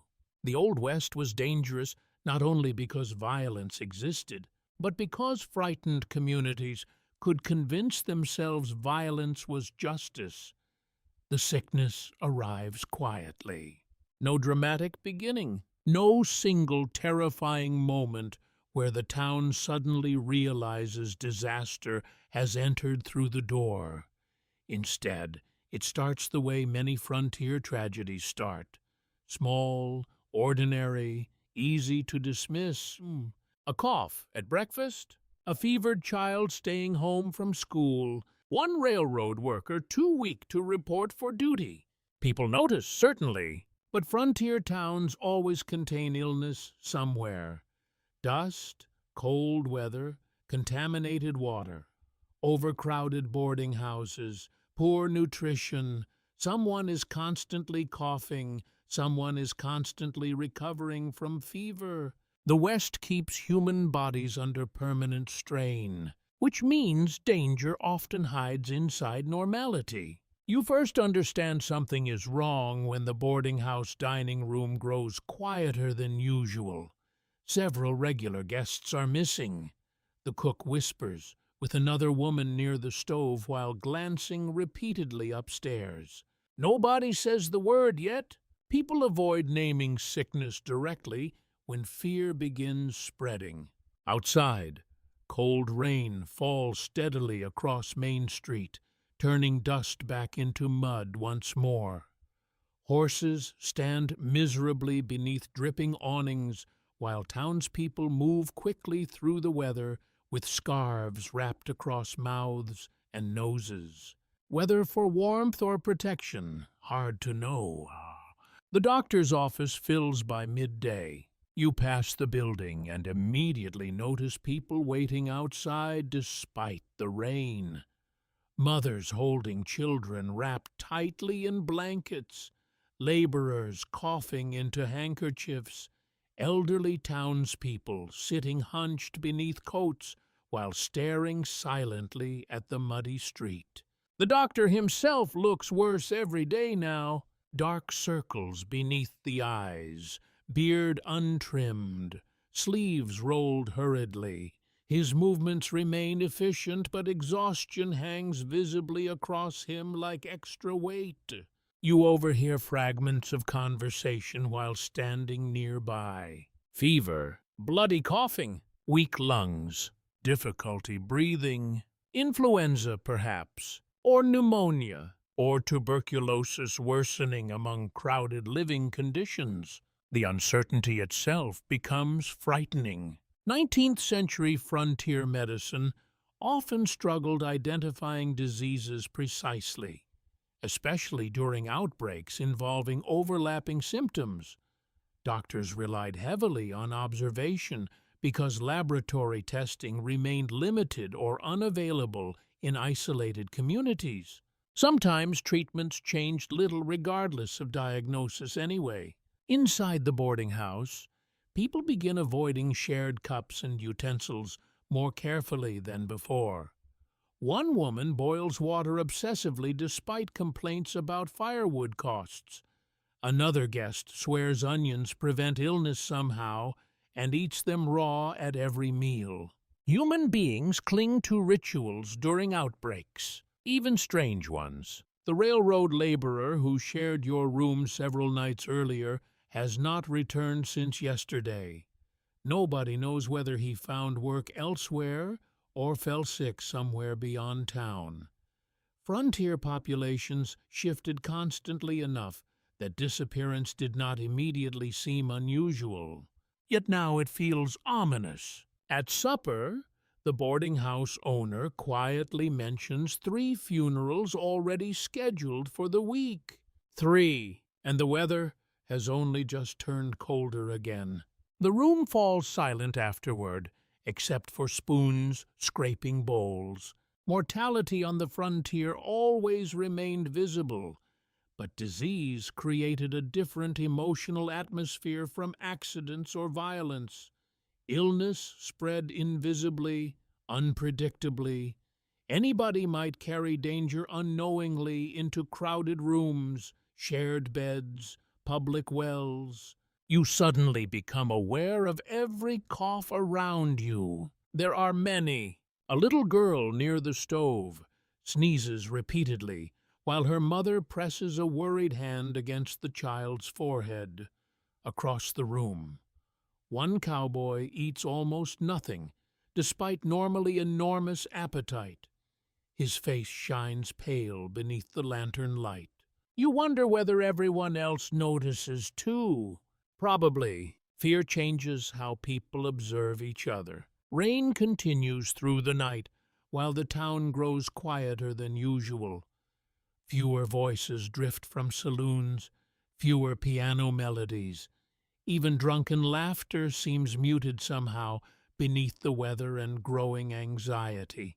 The doctor's lantern burns late into darkness. You can see it from the boarding house window. Still awake, still working. Some frontier doctors rode miles through storms, treating isolated ranches during outbreaks, despite exhaustion and limited supplies. Communities depended heavily on individual physicians because organized public health systems remained weak or non-existent across much of the West. If the doctor became sick too, towns sometimes faced catastrophe. The next morning, church bells ring unexpectedly early. Not Sunday bells, funeral bells. The sound moves slowly across the damp streets, while townspeople pause instinctively beneath umbrellas and dripping awnings. 2 men carry a simple coffin toward the church through steady rain. Small coffin. Too small. Nobody speaks while it passes. Child mortality haunted 19th century life with terrible consistency. Influenza, scarlet fever, diphtheria, measles, contaminated water illnesses. Families learned not to trust good health completely because disease could move astonishingly fast through frontier communities, especially crowded ones. At the general store, customers begin buying patent medicines in nervous quantities, tonic syrups, herbal powders, alcohol-based remedies promising miraculous cures. The shopkeeper raises prices slightly by afternoon. Fear creates profitable opportunities. Always has. One exhausted rancher claims the outbreak began among railroad workers arriving from another territory. Another insists contaminated well water caused everything. A third blames cold rain after warm weather. Nobody truly knows. That ignorance feels unbearable. Modern people often underestimate how psychologically terrifying disease was before antibiotics, vaccines, and advanced medical care. Illness carried mystery alongside suffering. Communities lacked clear explanations, reliable treatments, or confidence about who might survive. Hope became strangely fragile. By evening, several businesses close early. The schoolhouse dismisses children before supper. Sheriff Bell himself coughs repeatedly while speaking with merchants near the jailhouse. Even authority sounds vulnerable now. You return to the boarding house through muddy streets, nearly empty beneath the rain. Lantern reflections shimmer weakly across puddles, while smoke drifts low from chimneys into the damp evening air. Inside, guests speak softly around the stove. Too softly. The atmosphere reminds you of churches before funerals. Upstairs, somebody coughs violently behind a closed door for nearly a full minute. Then silence returns again, except for rain striking the roof. You lie awake long afterward, staring into darkness, while the frontier town breathes uneasily around you. One realization keeps circling endlessly through your mind. Gunfighters may dominate Old West legends, but disease killed far more people than bullets ever did. The mine whistles before sunrise. A long metallic scream cuts through the cold morning darkness, hard enough to wake half the town at once. You sit upright immediately inside the boarding house, while footsteps thunder through the hallway outside. Not the normal work whistle. Something wrong.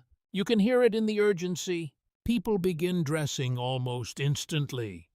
Doors slam open. Someone downstairs mutters a prayer beneath their breath. By the time you reach Main Street, lanterns already move quickly through the pre-dawn gloom as townspeople hurry toward the northern edge of town where the mining road disappears into the hills. The mine again, always the mine. Mining built enormous portions of the American West during the 19th century. Gold, silver, copper, coal. Entire towns rose from the earth wherever valuable ore appeared, but mining communities also developed reputations for brutal danger, unstable economies, and shocking injury rates. The frontier dug wealth from the ground, using human bodies as tools. You follow the growing crowd uphill through freezing wind, while horses snort clouds of steam beside wagons loaded hastily with medical supplies and stretchers. Nobody speaks much. The silence feels worse than panic somehow. Experienced people already know mine accidents rarely end well. The sky remains dark when you finally reach the entrance. Lantern light flickers across muddy ground, crowded with exhausted workers, shouting foremen, and terrified family members waiting near the shaft. Smoke drifts upward from somewhere below. A cave-in, at least partially. Men covered in dust stumble from the entrance, coughing violently, while others rush inward carrying ropes and tools. One miner collapses onto his knees nearby, vomiting black mud and blood into the snow. Nobody reacts dramatically. There is no time. The doctor arrives moments later, still buttoning his coat, while deputies struggle to hold back desperate relatives near the entrance. You spot Sheriff Bell helping organize rescue crews, despite obvious exhaustion lingering from the recent illness outbreak. Frontier towns never seem to finish one crisis before another begins. A foreman explains that part of the lower tunnel collapsed after blasting operations shortly before dawn. Several workers escaped.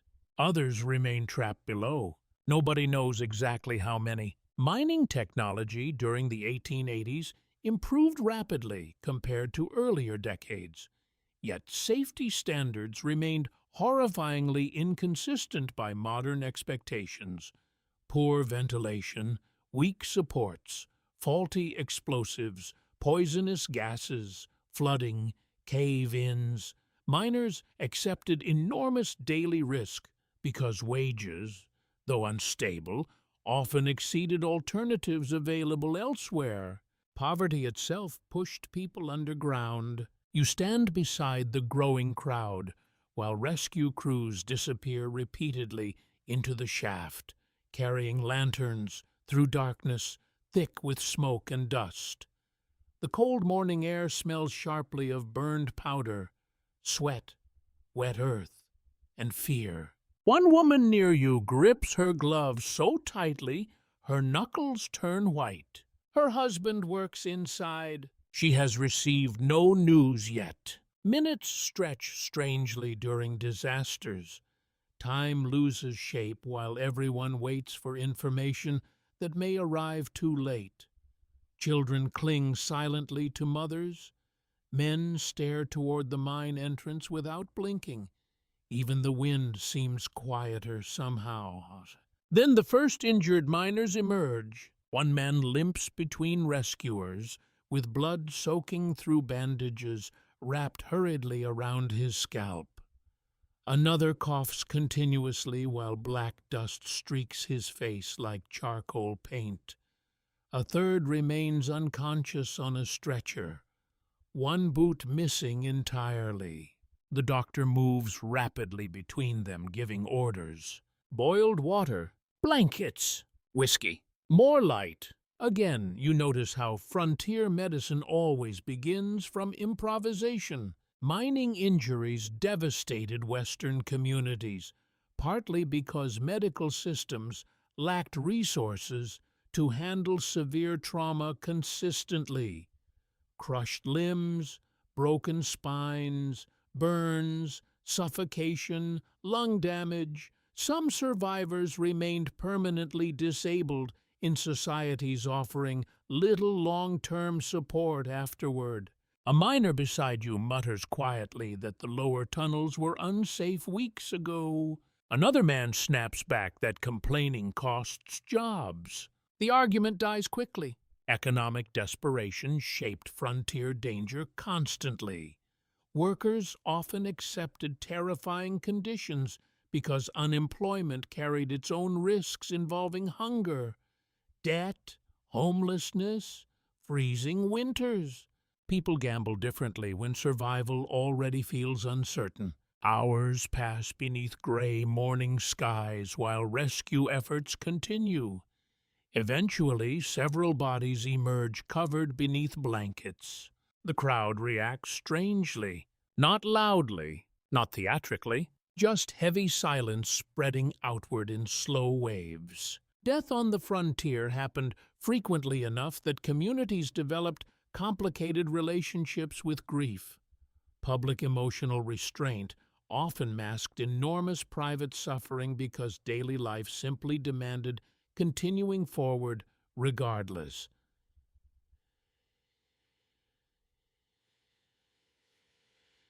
Still, the silence hurts. One teenage boy removes his hat while the stretchers pass. His face looks pale with shock. You realize suddenly he may start working inside the mine himself within another year or two. The cycle continues. A foreman finally announces that remaining tunnels appear too unstable for further rescue attempts until supports are reinforced. Angry shouting erupts immediately from waiting families. One woman breaks completely then, screaming her husband's name while deputies hold her upright near the muddy road. Nobody nearby knows where to look. The frontier teaches people many survival skills. Handling grief publicly is rarely one of them. By afternoon, freezing rain begins falling across the hills, while exhausted rescue crews emerge from the shaft one final time. Several miners sit nearby, staring blankly at the ground, too tired even to remove dust-coated gloves. You notice how old they suddenly look? Mining-aged people fast.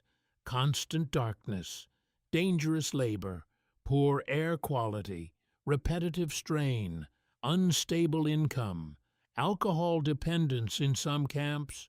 The work consumed bodies steadily, even without dramatic accidents. And yet tomorrow, many survivors will probably return underground anyway. Because what alternative exists? The town feels subdued as everyone slowly returns downhill through rain and mud toward Main Street. Storefronts remain open. Wagons still move. Supper still cooks in feed boarding houses. Life insists on continuing. That may be the cruelest part. Near sunset, church bells begin ringing softly again, while black smoke drifts upward from chimneys beneath the darkening sky. Somewhere farther away, another train whistle echoes faintly across the plains as if the outside world continues untouched by the morning disaster. You stand outside the boarding house, watching rain ripple across muddy streets, while tired miners limp silently past beneath lantern light. And deep inside, another truth settles heavily over you. In the Old West, danger was not exceptional. For many people, danger was simply their occupation. By the end of the week, you would trade almost anything for a proper bath. Not a luxurious bath, not scented soap beside polished marble sinks with heated towels waiting nearby. Just clean hot water deep enough to stop feeling permanently coated in frontier residue. Dust settles into everything here. Your hair, your clothes, your lungs. Even after sleep, you wake feeling slightly dirty again, as though the town itself quietly seeps into human skin overnight. The boarding house offers bathing once a week if enough water can be heated without exhausting the wood supply. Tonight happens to be bath night.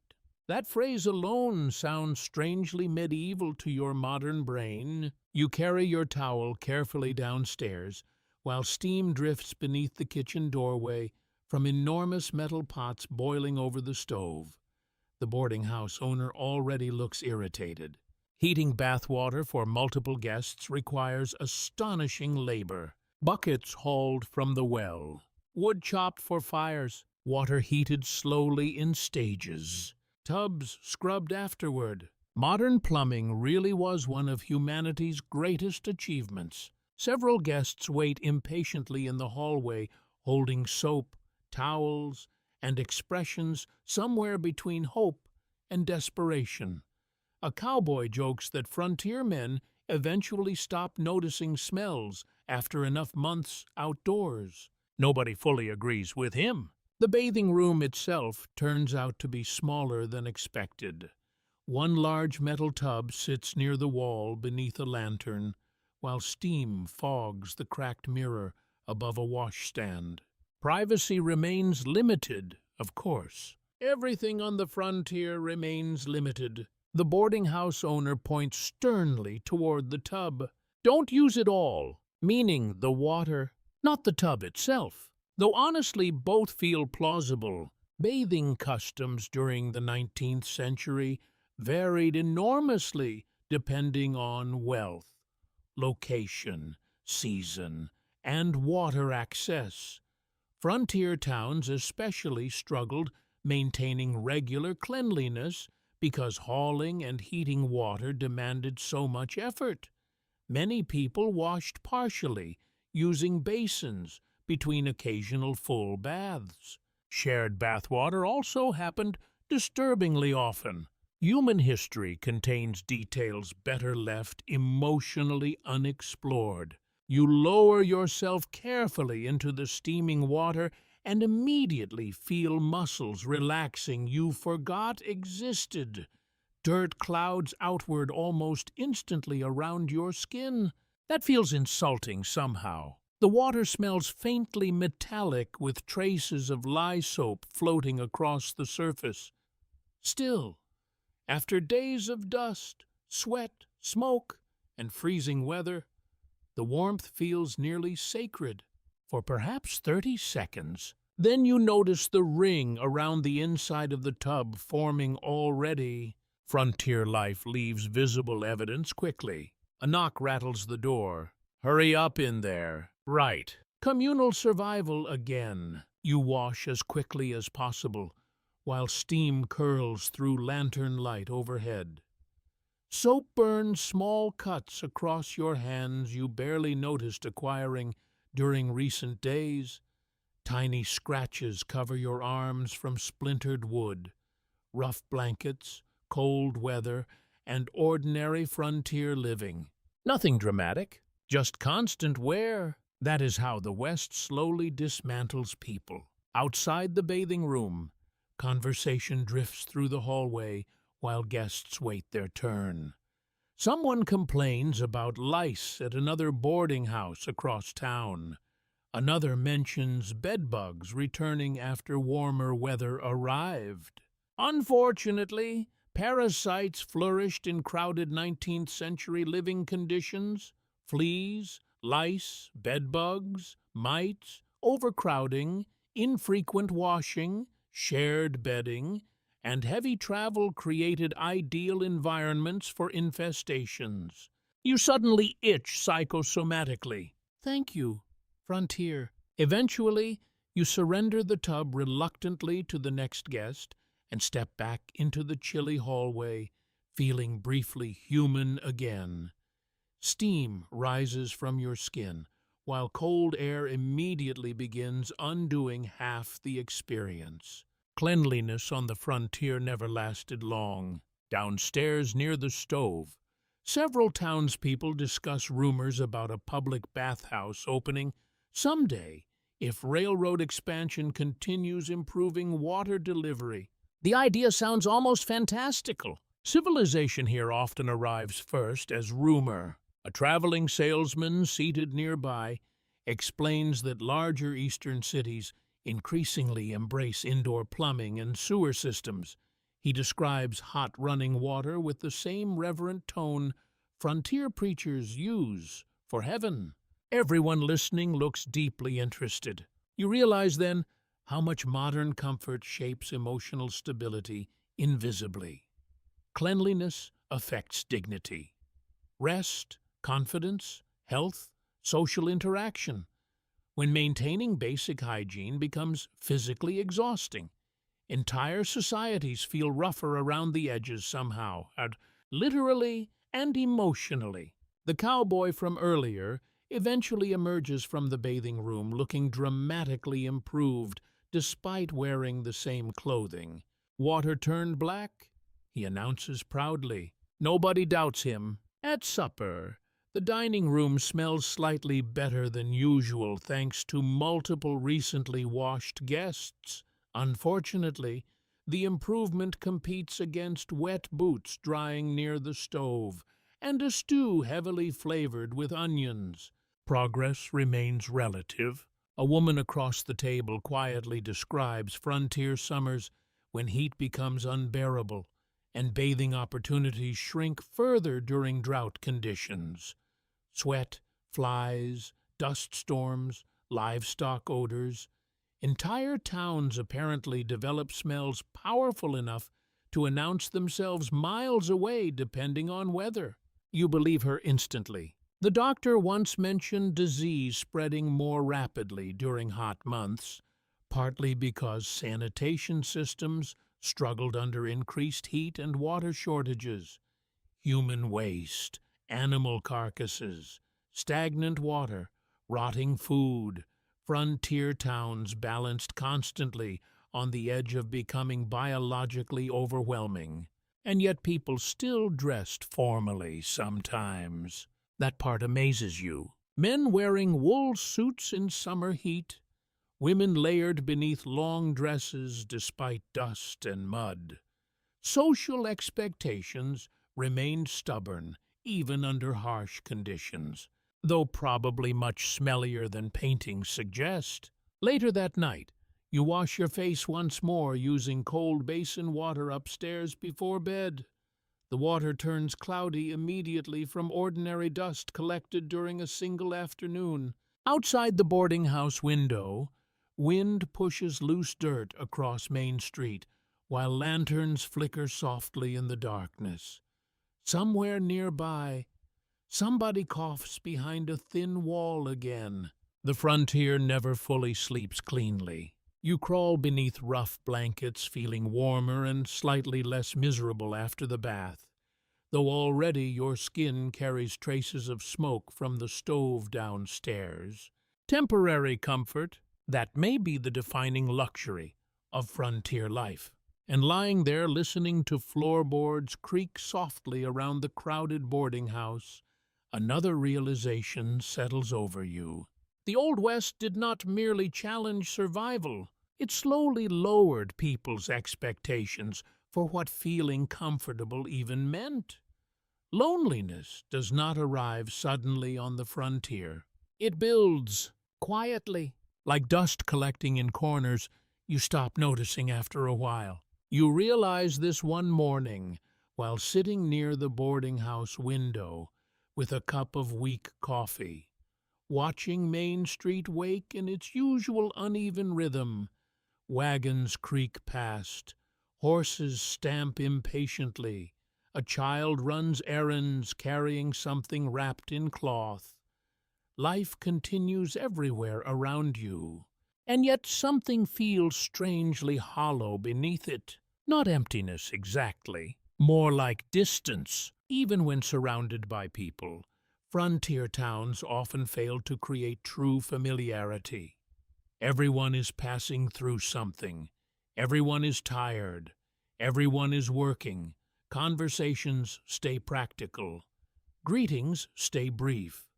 Friendships form quickly, but often remain shallow, simply because nobody knows how long anyone will stay on. The frontier never guarantees permanence. A man you shared breakfast with 3 days ago might already be gone. A family might leave overnight following work farther west. A labor crew could disappear toward a new rail line. Even those who remain feel slightly temporary, as though waiting for permission to settle into something stable that never fully arrives.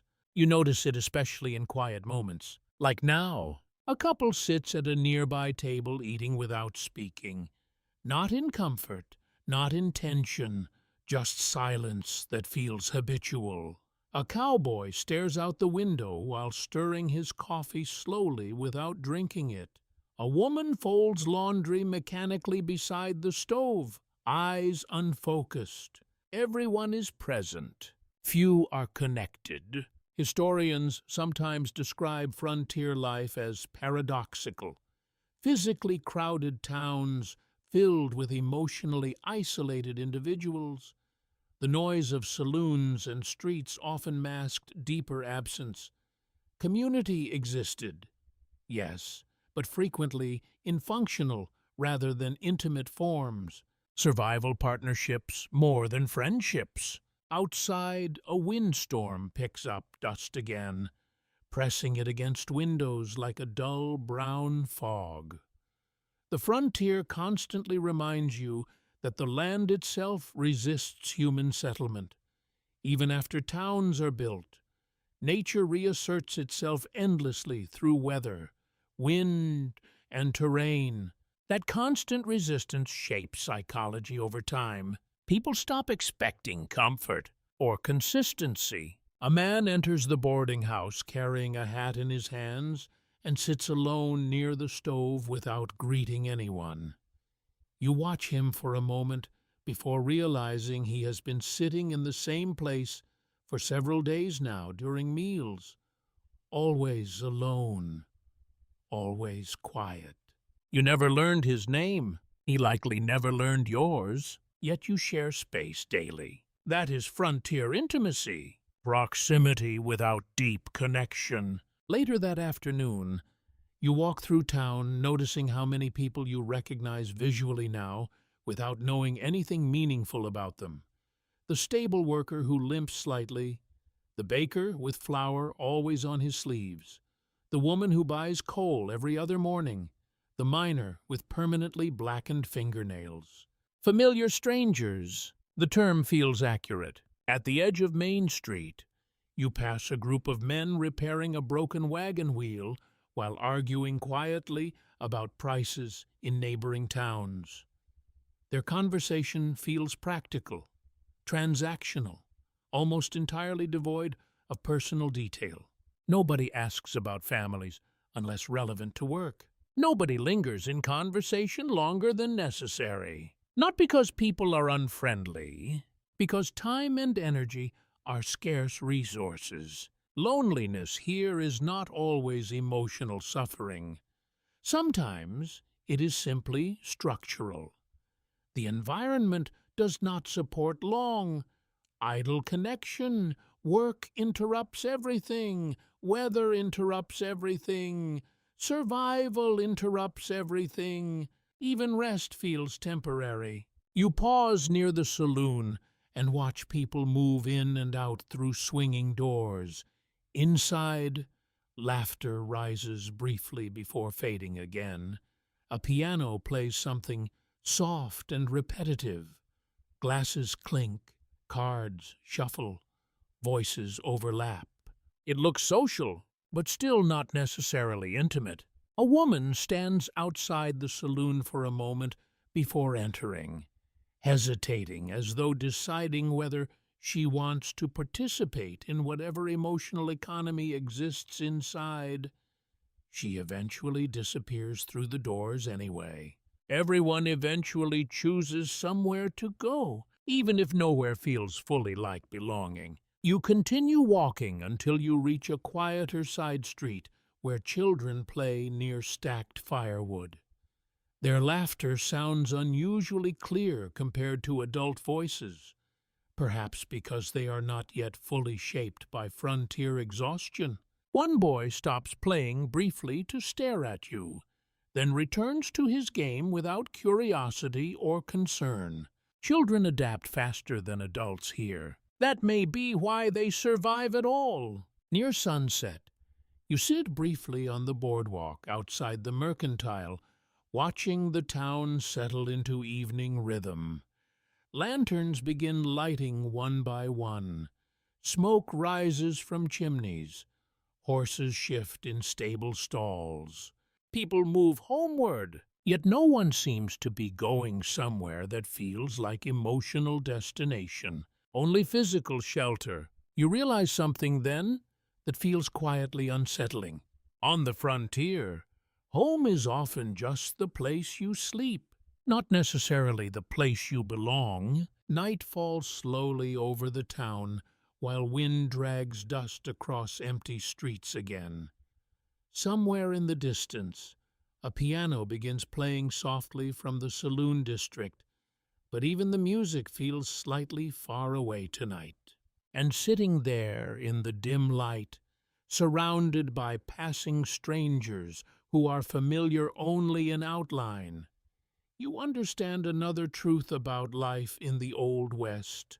Loneliness here is not always about being alone. It is about never staying close long enough for it to matter. The immigrant family arrives during a dust storm. You first notice them because everything they own is tied precariously to one overloaded wagon fighting its way down Main Street through swirling brown wind. Blankets flap wildly from the sides. Pots clang against wooden crates. A frightened chicken pokes its head briefly from beneath a tarp before disappearing again.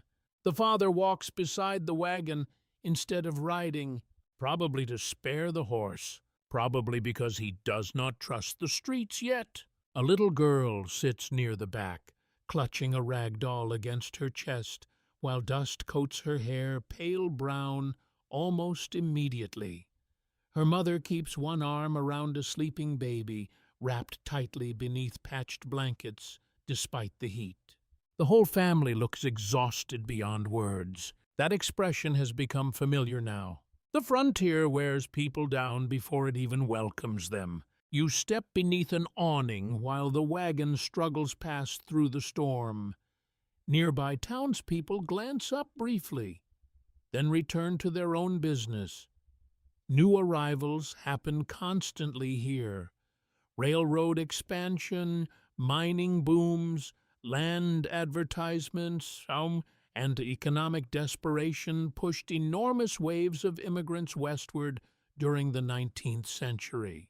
Many came chasing promises carefully crafted by railroad companies and land speculators. Cheap land, opportunity, fresh beginnings. Reality often arrived dustier. The father eventually stops near the boarding house and speaks hesitant English to the owner while removing his hat politely. His accent sounds German, perhaps, or Scandinavian. Frontier towns gathered people from astonishingly diverse backgrounds, despite later myths simplifying the West into mostly English-speaking cowboys. Immigrant communities shaped enormous portions of frontier life. Chinese railroad workers, German farmers, Irish laborers, Mexican ranchers, Scandinavian homesteaders, Jewish merchants, Eastern European miners, freed black families seeking land and safety after the Civil War. The American West was far more complicated than popular mythology prefers remembering. The boarding house owner listens patiently before explaining there are no rooms available tonight. The father nods without argument, as though disappointment no longer surprises him much. That reaction hurts more than anger would. Eventually, the stable owner agrees to let the family sleep near the livestock for a small fee. Not comfortable, not clean, but sheltered from weather. Frontier hospitality often depended heavily on available space and practical necessity rather than sentiment. You watch the family unload belongings slowly while wind lashes dust across the street hard enough to sting exposed skin. The little girl coughs repeatedly into her sleeve. Her mother looks worried, but too tired to comfort anyone properly. Nearby, two cowboys joke carelessly about foreigners while smoking outside the saloon. One mimics the father's accent badly. The other laughs harder than necessary. Prejudice traveled west just as quickly as opportunity did. Immigrant families often faced discrimination, language barriers, exploitative labor conditions, violence, and deep isolation upon arriving in frontier towns. Yet many still persisted because conditions left behind elsewhere had been even worse. Human beings endure astonishing hardship when convinced something better might still exist ahead. Later that evening, you find the father alone near the stable pumping water into buckets while horses snort impatiently nearby. He recognizes you and nods politely. His name is Lucas. He came west after failed harvests and debt problems back east. Railroad advertisements promised fertile land farther west once enough money could be saved from temporary labor. Temporary. That word appears often in frontier stories. Temporary jobs, temporary housing, temporary hardship. People kept telling themselves suffering would end soon. Sometimes it never did. Lucas explains quietly that they traveled nearly 3 weeks by rail and wagon. The baby became sick twice. One trunk disappeared somewhere during transport. His wife has not slept properly in days. Still, when he mentions the possibility of owning land someday, something bright briefly appears behind his exhaustion. Hope survives stubbornly in frontier people, perhaps because without hope, the entire system collapses emotionally. Inside the stable, his family prepares supper over a small stove while livestock shift heavily nearby in the darkness.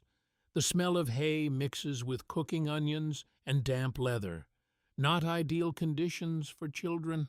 Yet compared to sleeping outdoors during dust storms, perhaps it feels acceptable enough. The little girl smiles shyly when you wave. One missing front tooth. Dust across her cheeks. Still smiling anyway. A Chinese railroad worker enters the stable later carrying supplies and briefly exchanges quiet conversation with Lucas in broken English. Neither shares much language with the other, yet both understand exhaustion perfectly. That feels strangely important. Immigrant communities sometimes formed unexpected alliances on the frontier precisely because marginalization created common ground. Other times, tensions exploded violently between groups competing for scarce work and resources. The West encouraged cooperation and conflict simultaneously. A local merchant later complains loudly inside the saloon that immigrants drive wages lower. Another man argues they work harder than most locals anyway. The conversation grows tense quickly.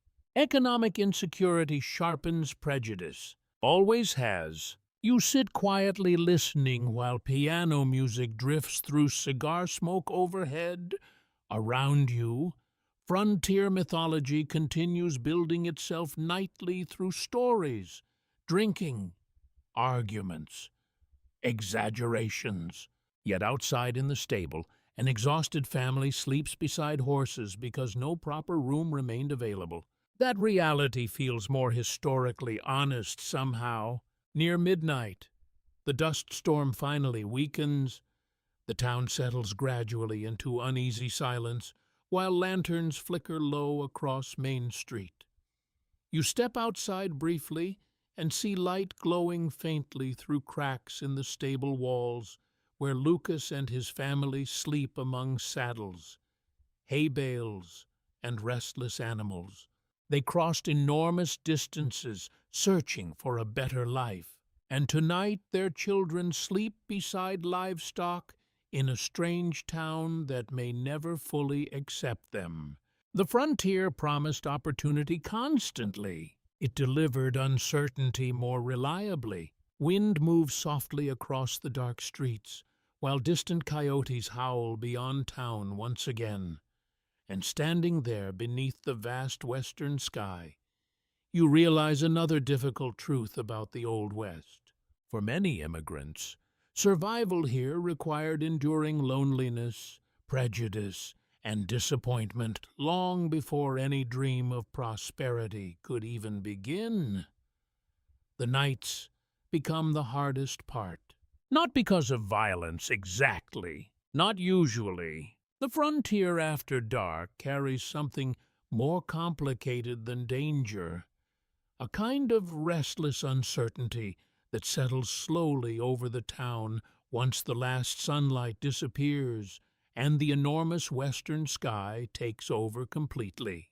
During daytime, noise distracts you. Wagons, voices, hammers, livestock, dust storms, work. But at night, everything thins out enough for smaller sounds to matter, and smaller sounds become frightening, surprisingly fast. You lie awake inside the boarding house, listening to floorboards creak softly overhead, while cold wind presses against the walls outside. Somewhere down the hallway, somebody coughs again. Another guest mutters in sleep. Pipes knock faintly inside the walls, like distant footsteps. The building itself never fully settles. Neither do you. A horse suddenly screams outside. Not a gentle whinny. A sharp, violent sound that jerks you upright immediately before fading back into silence.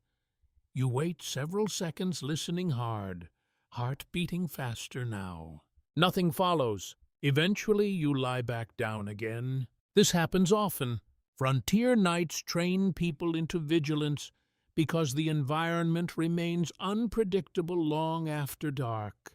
Horses break loose, drunks fight, coyotes wander near livestock pens, wind rattles doors unexpectedly, storms arrive without warning, and sometimes real danger actually does appear. That is the problem. You can never entirely relax because caution occasionally proves correct. The boarding house window beside your bed glows faintly silver beneath moonlight. Dust moves slowly across the empty street outside, while lanterns burn low near the saloon district farther downtown. You hear piano music drifting faintly through the darkness. Slow tonight, almost lonely. A few scattered voices rise and fade again somewhere near the hitching rails. Then silence returns, except for wind. The frontier sounds enormous after midnight. That may be what unsettles modern minds most. The scale of quiet, without electric lights, engines, televisions, or constant urban noise. Nighttime stretches outward in unsettling ways. Open land surrounds the town on every side, vast and mostly empty beneath the stars. You become aware of distance itself. A sudden knock downstairs startles the entire boarding house awake briefly. Doors open, footsteps shuffle, somebody curses softly. Turns out to be a traveler arriving late through bad weather. Still, everyone listens until the voices calm again.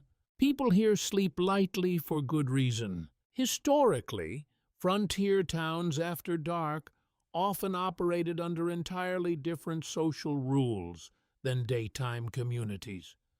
Saloons grew louder, gambling intensified, drinking deepened arguments, criminal activity increased, isolation felt sharper.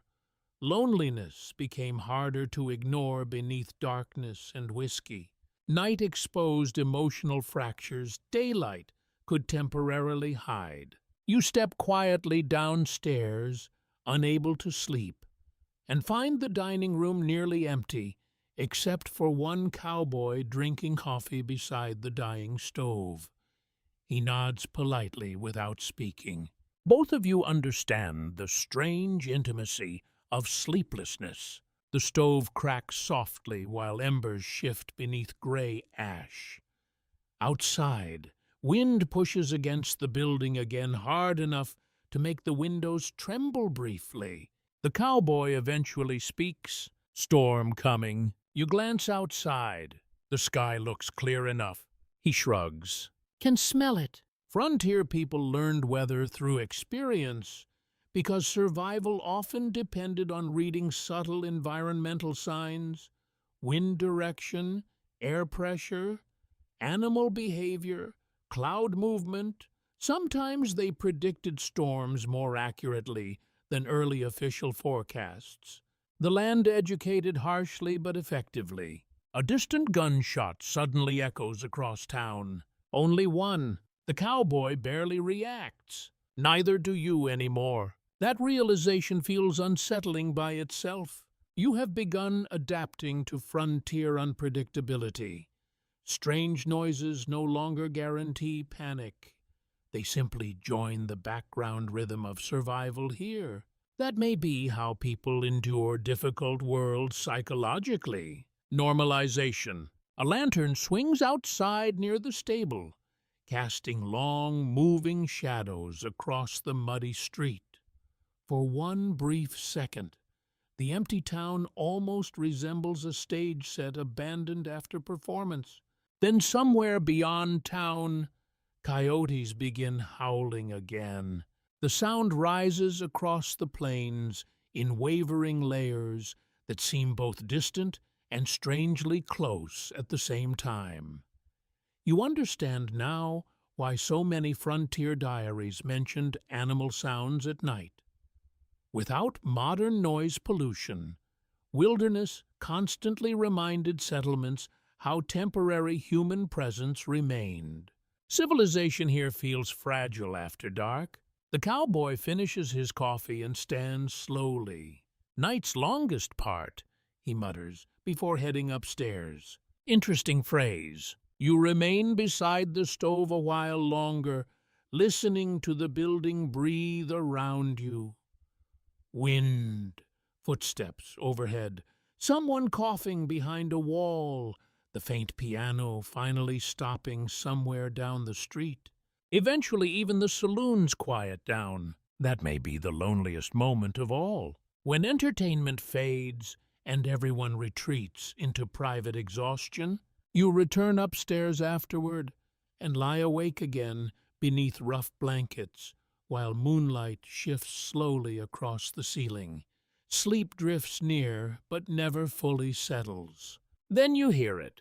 Footsteps outside. Slow, measured, passing beneath the window. Your body tenses automatically while the sound continues along the boardwalk. One person, maybe drunk, maybe harmless, maybe not. You hold still listening. The footsteps stop briefly outside the boarding house. Silence, then continue onward into darkness. Only after several minutes do you relax again. This is what frontier nights do to people. They fill the imagination because information disappears after sunset. Every strange sound becomes a possible threat. Every distant voice carries uncertainty.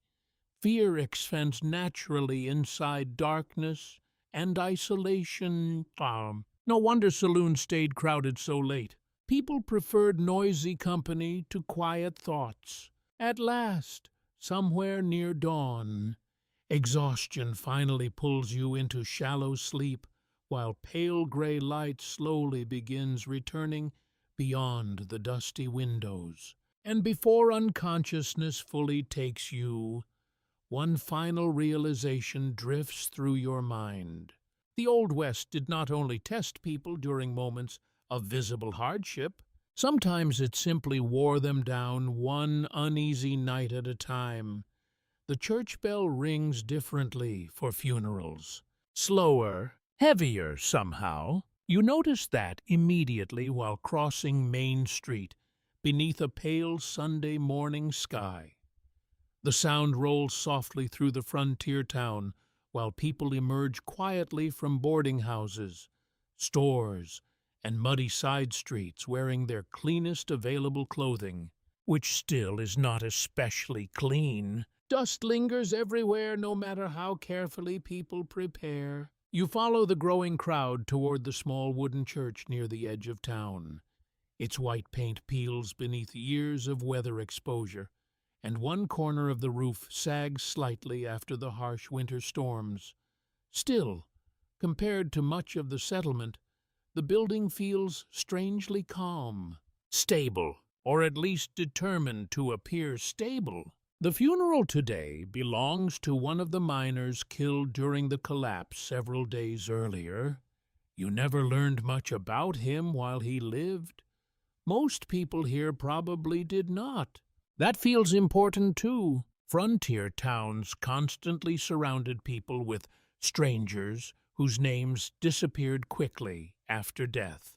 Outside the church, horses stand quietly beside hitching rails while families greet one another in low voices. A widow, dressed entirely in black, steps carefully through the crowd holding a young boy's hand. The child stares downward at the muddy ground the entire time. Nobody tries forcing him to smile. Inside, the church smells faintly of wet wool, candle wax, and old timber. Sunlight filters weakly through narrow windows, while townspeople settle onto wooden benches polished smooth by years of use. You notice Sheriff Bell near the back beside two deputies. The doctor sits alone farther forward, looking more exhausted than ever. Even several gamblers and saloon workers have arrived quietly this morning.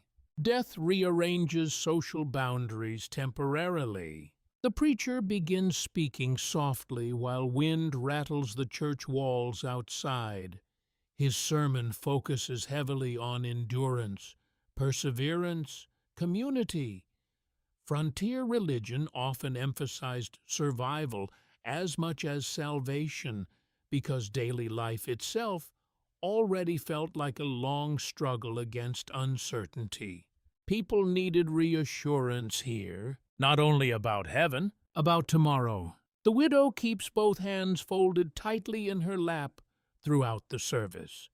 Her face remains expressionless in the particular way people sometimes become after too much grief arrives too quickly. You wonder how many frontier women sat exactly like this after mining accidents, cattle stampedes, illness outbreaks, railroad injuries, or winter storms. Probably countless thousands. Widowhood shaped frontier communities more deeply than popular mythology usually admits. The preacher mentions the dead miner came west searching for opportunity after crop failures back east. Again, that familiar frontier pattern appears. People arriving full of hope, the land answering with hardship instead. A little girl somewhere behind you begins coughing softly. Several heads turn instinctively before looking away again. the recent illness outbreak still lingers in everyone's thoughts. Fear remains present even during mourning. After the service, townspeople move slowly outside beneath cold sunlight while church bells continue ringing softly overhead. Conversation resumes carefully around the graveyard, where fresh earth waits beside older weathered markers leaning unevenly through the grass. The cemetery itself tells frontier history honestly. Small graves, unmarked graves, family plots ending abruptly after harsh winters or disease outbreaks. Dates cut short unexpectedly. No mythology here, just mortality. The burial proceeds quietly, while wind carries dust across the edges of the graveyard, despite recent rain. The widow stands motionless beside her son as the coffin lowers slowly into the ground. The boy finally cries then, not loudly, just once, a sharp, small sound quickly swallowed by the wind. Several women step closer immediately, offering silent comfort without words. Frontier communities sometimes struggled with intimacy during ordinary life, but funerals revealed another side of them. Shared hardship created practical compassion even among people who barely knew one another personally. Suffering formed its own social language. Afterward, many townspeople drift toward the church hall, where coffee and simple food wait on long tables. Frontier funerals often doubled as community gatherings because isolation made collective rituals deeply important. People needed reminders they belonged somewhere larger than individual struggle. Even briefly, you stand near the doorway, watching conversations unfold in tired, gentle rhythms. Miners speak quietly with ranchers. Children chase one another more softly than usual between chairs. The preacher helps pour coffee beside the doctor, while Sheriff Bell repairs a loose table leg without being asked. Nobody discusses heroism. Nobody romanticizes hardship. The mood feels grounded in something simpler. Mutual endurance. A woman beside you quietly explains that frontier churches served many purposes beyond religion. Weddings, funerals, town meetings, school lessons, shelter during storms, community kitchens during illness outbreaks. In unstable places, buildings had to multitask. So did people. Outside near sunset, the funeral crowd finally disperses gradually back into the routines of frontier life. Wagons creak across muddy streets again. Saloon lanterns begin glowing softly through gathering dusk. Smoke rises from chimneys while children hurry home before dark. The town exhales slowly after grief, but never completely. You pass the graveyard one final time before returning toward the boarding house. Fresh dirt rests dark against the fading evening light, while cold wind moves softly through crooked wooden markers. One grave newer now, many older ones already fading. The frontier forgets quickly because survival demands attention elsewhere. And yet somehow, people still pause long enough to bury the dead properly. Share coffee afterward, comfort widows, ring church bells, and stand together beside open graves beneath enormous western skies. That may be one of the most human things you have witnessed here, because even in a world this exhausting, people still insist on kindness whenever they can spare the strength for it. You notice the graves first. Not in the cemetery. Older graves, half hidden beneath prairie grass beyond the northern edge of town, where wagon tracks fade slowly into open land. The markers look different from the frontier cemetery near the church. Smaller, simpler. Some made only from weathered stones arranged carefully in circles, now sinking back into the earth.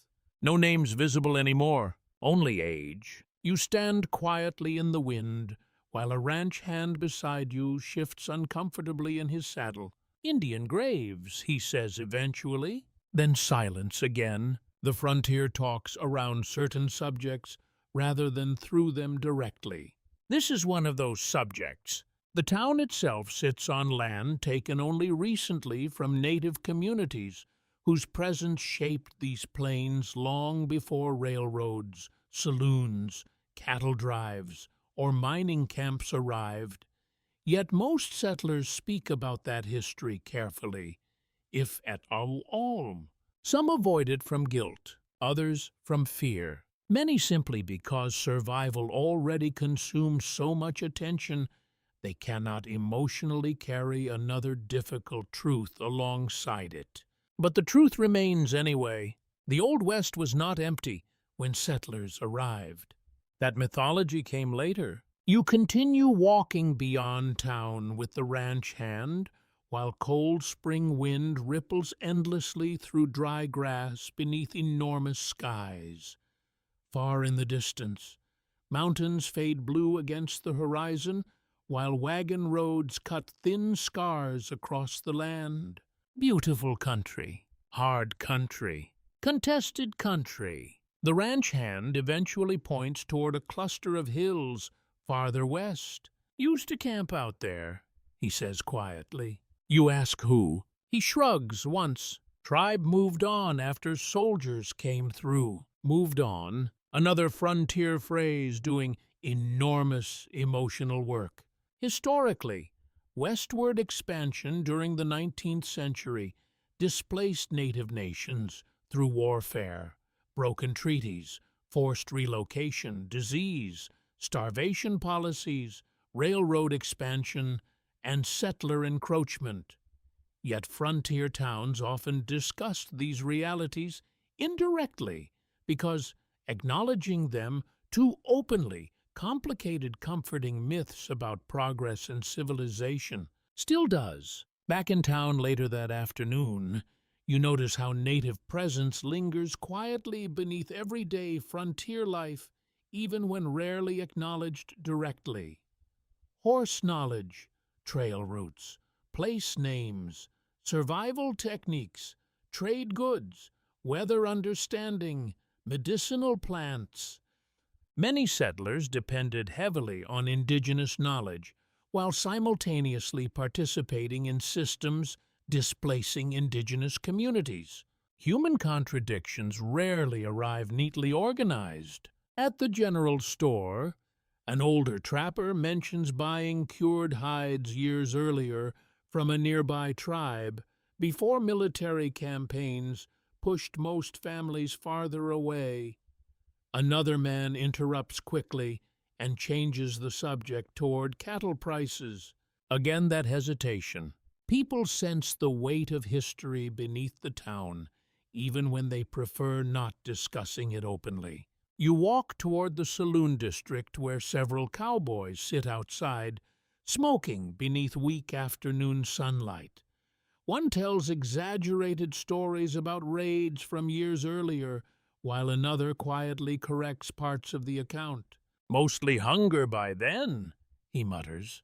Interesting. The romanticized violence of the frontier often simplified enormously complex conflicts involving land theft, military expansion, cultural destruction, economic survival, and desperate resistance.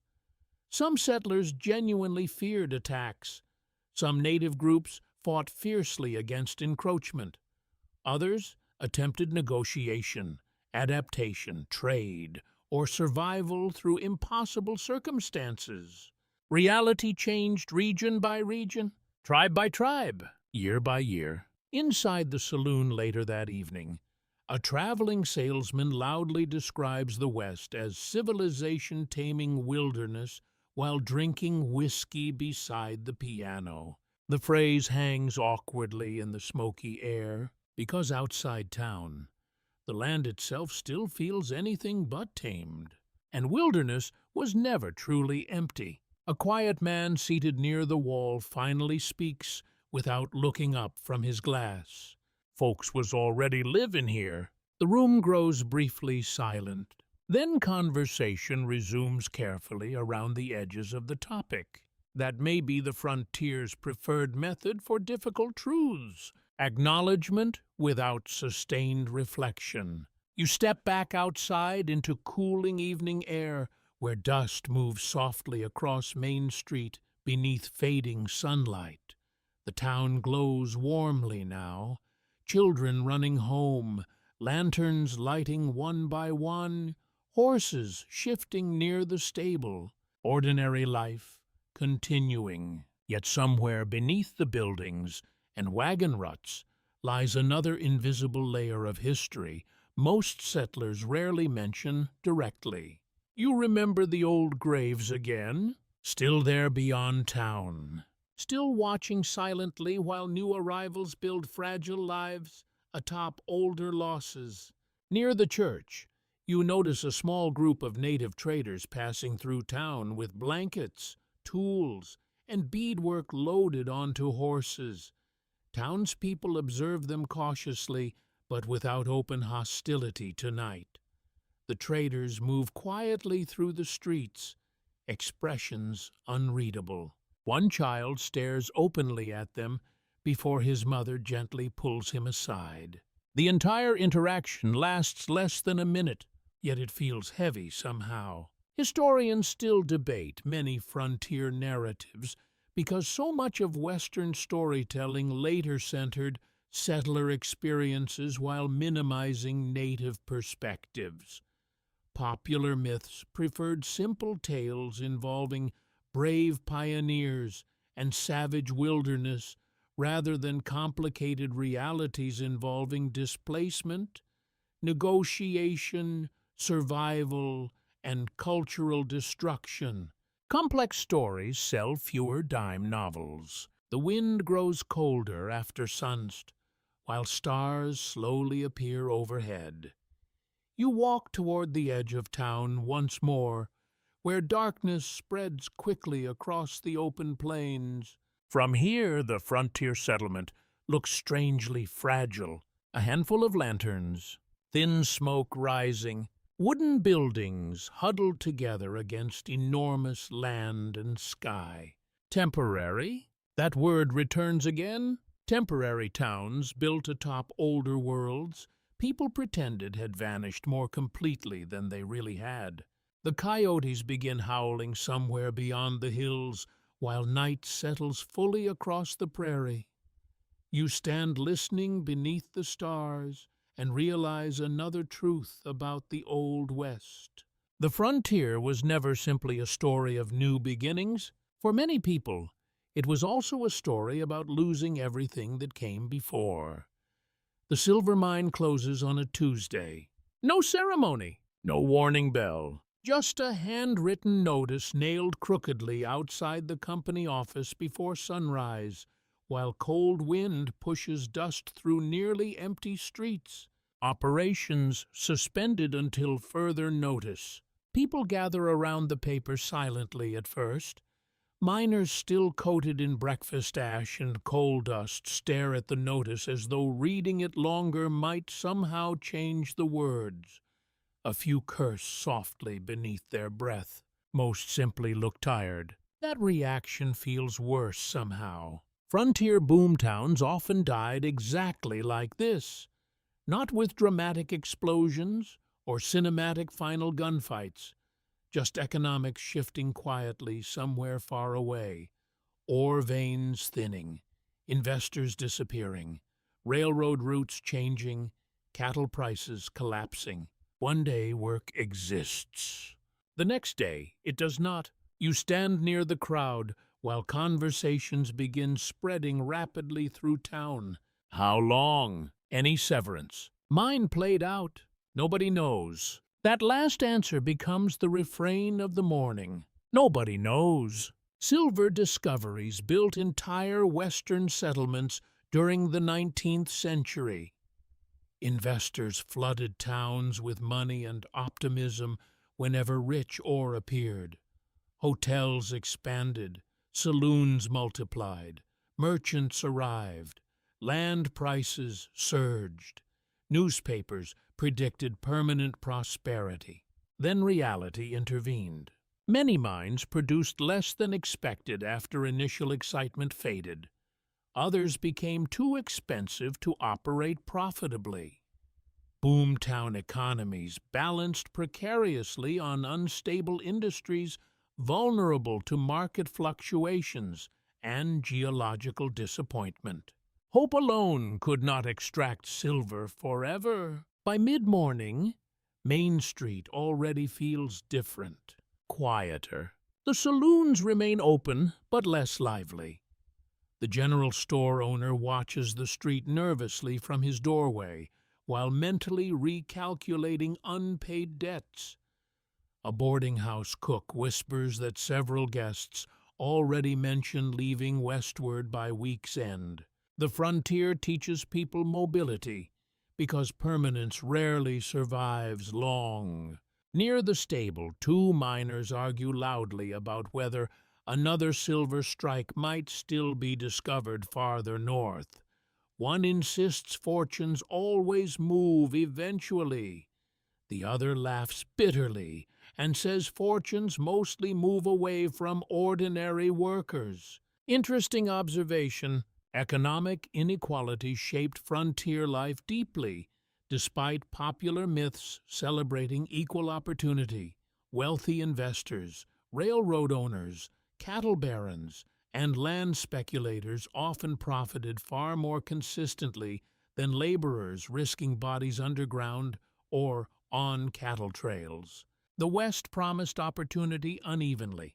You walk toward the mine road later that afternoon and notice groups of unemployed workers sitting outside boarding houses, smoking quietly beneath gray skies. Some stare into the distance, others drink already despite the early hour. The atmosphere reminds you strangely of illness outbreaks. Not physical sickness this time, economic sickness. The whole town feels feverish with uncertainty. A young miner outside the saloon explains he arrived only 4 months earlier after hearing stories about easy silver money back east. He borrowed heavily for travel expenses, tools, lodging. Now the mine shuts down before he earns enough to repay anything. Debt follows the frontier closely. Boomtown optimism often encouraged reckless speculation because everyone feared missing sudden opportunities. Businesses expanded rapidly during prosperous periods. Workers borrowed money expecting future wages.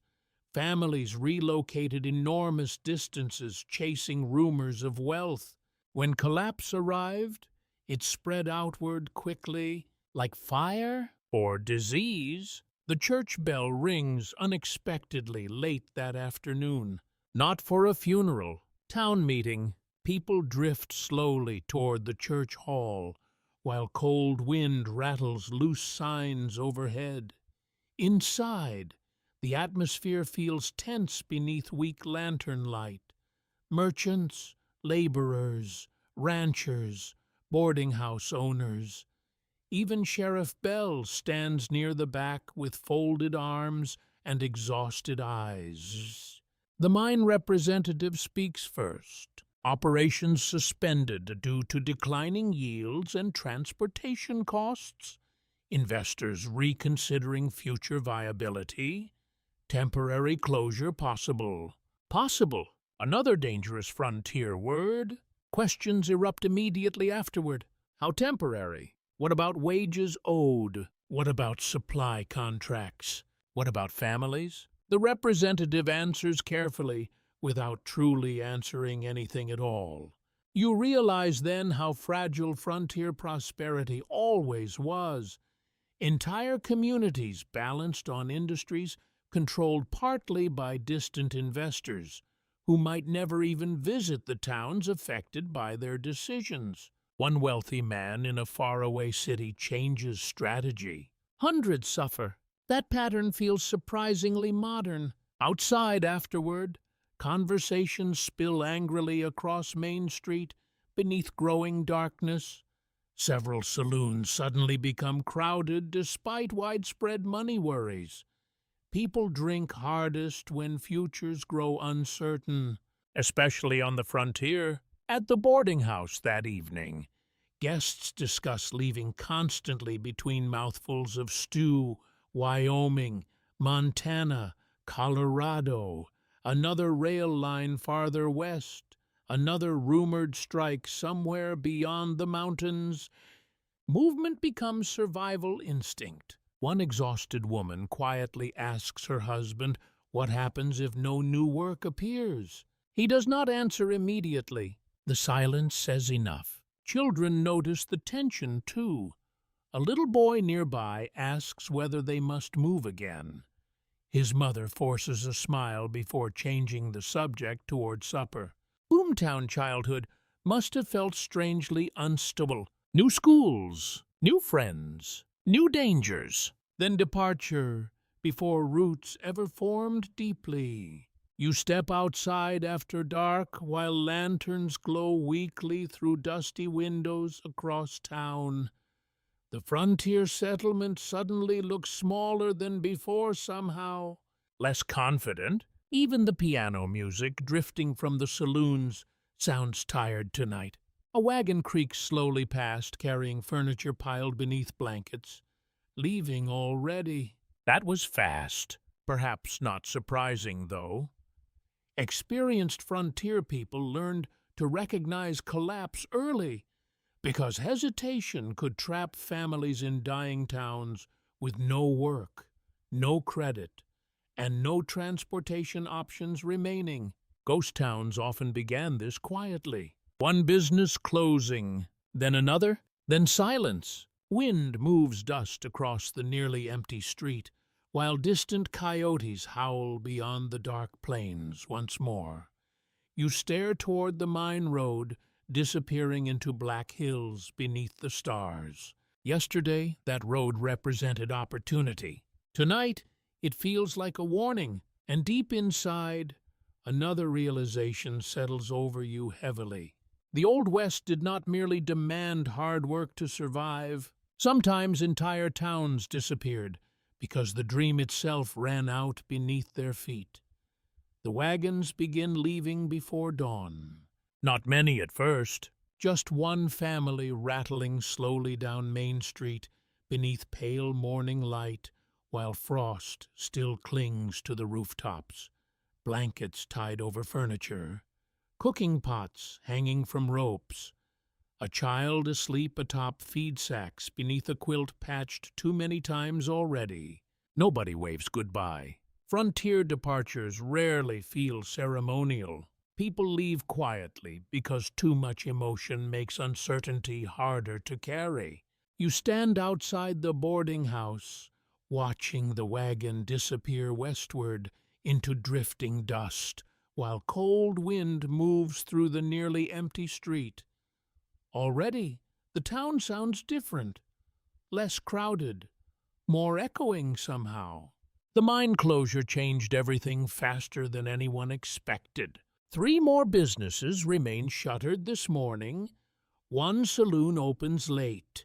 The general store owner refuses additional credit to several desperate customers, despite obvious guilt in his face. Economic collapse spreads socially before it fully spreads financially. People begin fearing together. Inside the boarding house dining room, half the usual tables sit empty. The cook prepares smaller portions now to conserve supplies. Conversation moves quietly between whispers about possible work elsewhere. Colorado, Dakota Territory, railroad expansion farther south, another silver strike rumored beyond the mountains. The frontier survives through movement. Staying still too long often becomes dangerous. A rancher near the stove mutters that boom towns always die eventually. Towns just finding out late. Nobody argues. That acceptance feels deeply Western somehow. Harsh, practical, unsentimental. You glance toward the staircase, where the German immigrant family from several nights earlier descends slowly carrying packed belongings. Lucas nods politely while balancing a sleeping child against one shoulder. Leaving too, he explains there might be railroad work farther east near a new track extension. No certainty, just rumor and possibility again. That pattern never ends here. You help carry one trunk toward their wagon outside, while dust drifts across the street beneath gray skies. The little girl with the missing tooth smiles weakly despite obvious exhaustion. Children adapt frighteningly well to instability, perhaps because they lack enough previous comfort to compare against hardship fully. Lucas pauses before climbing onto the wagon seat. Maybe better there, he says quietly. Maybe. The most frontier word imaginable. The wagon rolls away slowly afterward, while the family disappears toward another uncertain future across the open plains. You suddenly understand why so many people in the Old West became emotionally guarded. Attachment hurts more when everything remains temporary. By afternoon, Main Street feels visibly thinner. Fewer horses tied outside businesses, fewer voices, fewer wagons grinding through mud and dust. Even the saloon piano player performs more softly tonight because there are fewer customers demanding noise. The town is shrinking in real time. You walk past the barber shop and notice a handwritten sign offering reduced prices. The hotel lowers rates too. Desperation always arrives gradually before becoming obvious all at once. Near the edge of town, several abandoned buildings already stand empty with boarded windows facing the wind. One still displays faded lettering advertising mining supplies nobody needs anymore. Boomtown architecture ages quickly because much of it was never built for permanence. Cheap timber, fast construction, temporary optimism hardened into physical form. Now weather begins reclaiming it immediately. A former miner sits alone outside the saloon, staring into the street without drinking. You recognize him vaguely from the mine rescue days earlier. His clothes hang looser now. Somehow. He asks whether you ever notice how tired everybody looks here. You do. West takes pieces, he says quietly. Interesting phrase. He explains he came west 10 years earlier, chasing silver after hearing stories about fortunes made overnight. Since then, he has worked 3 mines, buried 2 friends, broken 1 arm underground, survived a cave-in, and lost nearly everything gambling during a winter layoff. Still no fortune, yet he remains. You ask why. He shrugs toward the horizon. Nowhere else left. That answer settles heavily inside you. Because not everyone on the frontier chased dreams anymore. Some simply ran out of alternatives elsewhere. As evening approaches, strong wind pushes thick dust through town again, despite recent cold weather. Doors slam. Signs creak overhead. Loose papers tumble across empty stretches of Main Street. The environment itself seems impatient now. A church notice announces another family departing tomorrow. Sheriff Bell quietly discusses reduced tax revenue with the mayor outside the jailhouse. Even the doctor mentions considering relocation if patient numbers continue dropping. Once decline begins, it feeds itself. Fewer workers means fewer customers. Fewer customers means closed businesses. Closed businesses mean more departures. Ghost towns were not dramatic endings. They were slow emotional leakages. That night, the boarding house feels strangely hollow, despite still housing several guests. Empty rooms line the hallway now, where voices once carried through thin walls. Fewer footsteps creak overhead. Fewer arguments drift upward from the saloons outside. You lie awake listening to the quieter town breathe around you. Somewhere in the distance, a train whistle echoes faintly across the dark plains. The sound feels mournful tonight, instead of exciting. Movement again! Always movement. You realize something painful then. Many frontier survivors did not emerge victorious from hardship. They simply emerged older, more tired, less hopeful than before. Outside the window, lantern light flickers weakly across dusty streets, slowly emptying beneath cold western stars. The town still stands tonight. Businesses still open. Smoke still rises from chimneys. But the illusion has cracked. Everyone can feel it now. And while wind drifts softly through the dark frontier settlement, like something already searching through ruins, another truth settles over you at last. The Old West broke many people long before it ever killed them. By the second month, you begin noticing who survives. Not the strongest men necessarily, not the fastest gunfighters, not even always the hardest workers. The survivors share something quieter: adaptability. The frontier punishes rigidity almost immediately. You realize this while standing outside the nearly abandoned rail depot, watching another family leave town beneath a pale morning sky. Their wagon creaks heavily under the weight of mattresses, crates, tools, and whatever remains of their former optimism. Dust follows them westward like a second departure. Nobody watches very long anymore. People here have seen too many exits already. Main Street feels permanently changed now. Several storefronts stand dark behind dirty windows. One saloon closed entirely last week after the owner vanished overnight with unpaid debts.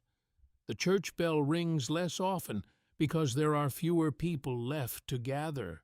The town itself seems tired, like a body recovering poorly from illness. You walk slowly past buildings that once felt crowded and loud.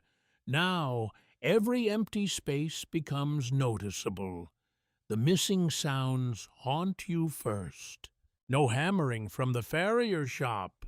No children racing between wagons. No piano drifting from the smaller saloon at night. Silence expands quickly in declining frontier towns. Historians studying ghost towns often focus on economic collapse, mining failure, or railroad shifts. But emotional erosion mattered too.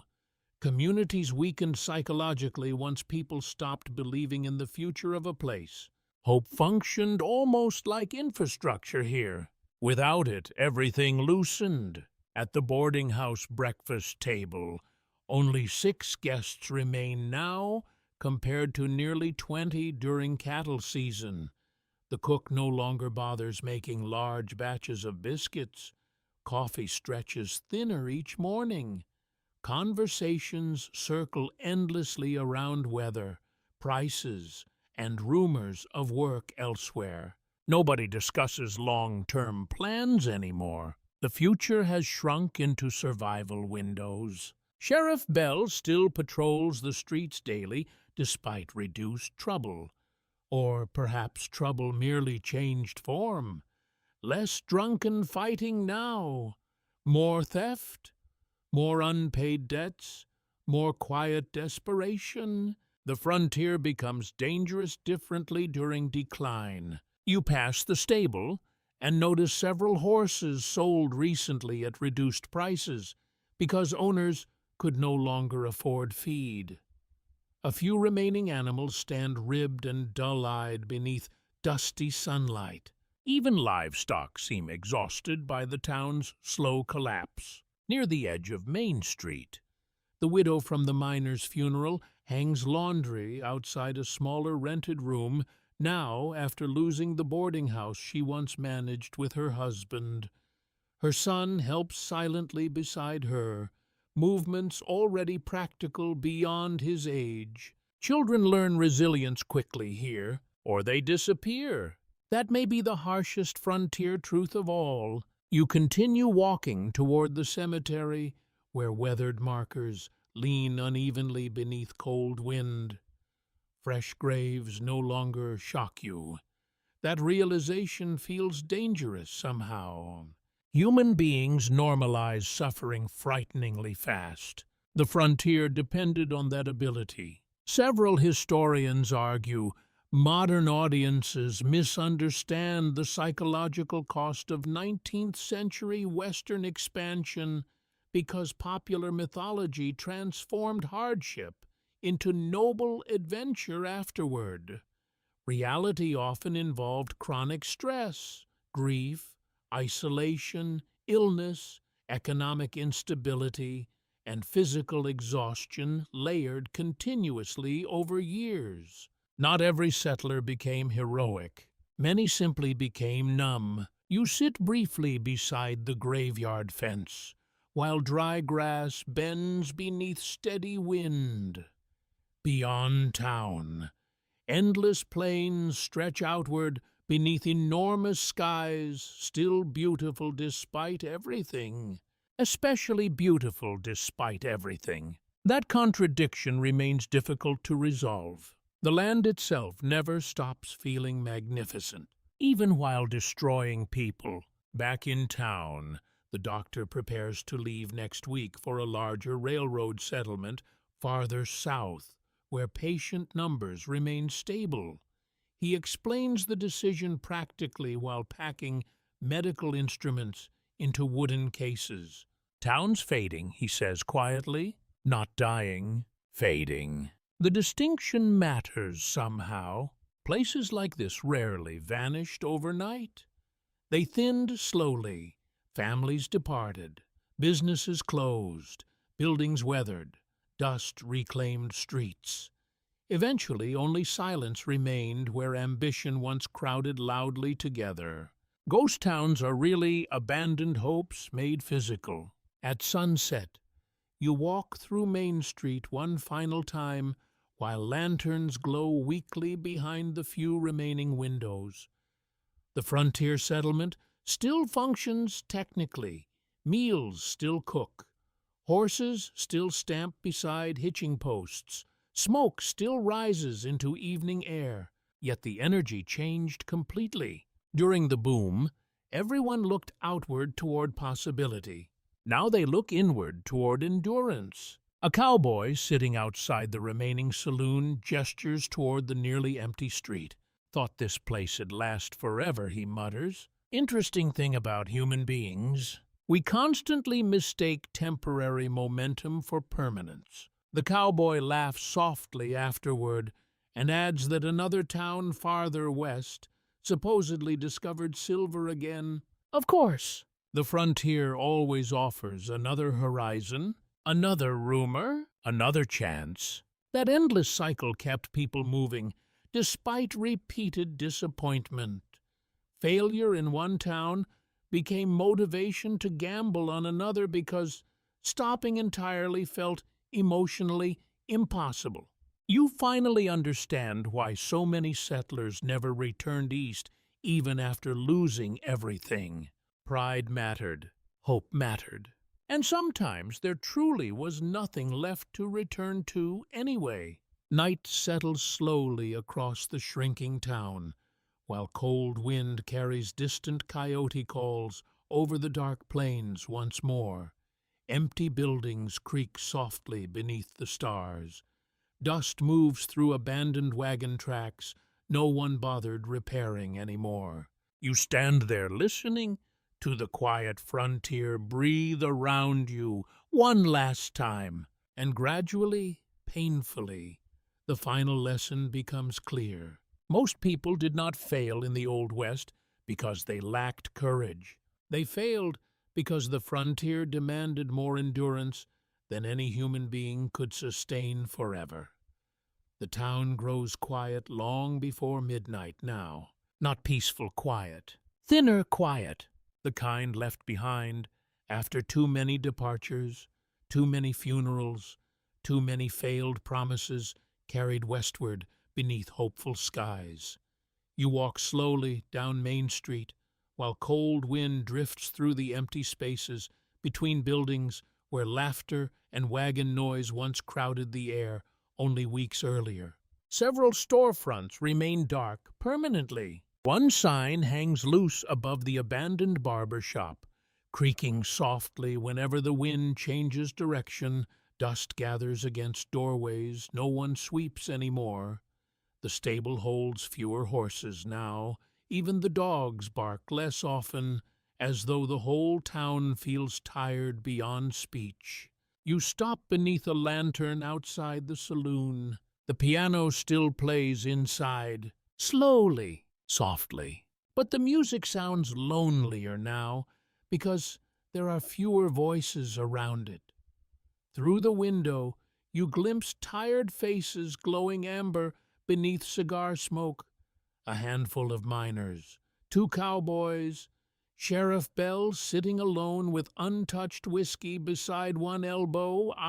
Nobody looks victorious. That may be the truest image of the frontier you have seen yet. Not dramatic gunfighters framed against sunset skies, just exhausted people enduring one more evening, because morning will arrive whether they feel ready or not. You continue walking while the wind brushes cold against your coat. Overhead, stars spread endlessly across the western sky, untouched by electric light. The darkness beyond town feels enormous tonight, stretching outward across plains and hills where wagon roads fade into uncertainty. Somewhere out there, other towns rise hopefully beside new mines and railroads, some already dying, some not yet born. The cycle continues. The Old West never really stood still long enough to become what later generations imagined it was. People arrived chasing futures. Weather punished them. Disease weakened them. Work consumed them. Markets failed them. Distance isolated them. Still they kept building. That stubbornness remains strangely moving. Near the church, the bell rope sways slightly in the wind, though no service waits tomorrow morning. The graveyard beyond it rests quietly beneath pale moonlight now, rows of markers leaning gently through the grass. Children, mothers, miners, travelers, people whose names vanished from history long ago, except for a few fading letters carved into wood or stone. Most frontier lives ended without legend, yet they mattered anyway. You realize that clearly now. History remembers famous sheriffs, outlaws, railroad tycoons, and gunfighters, because stories require recognizable faces.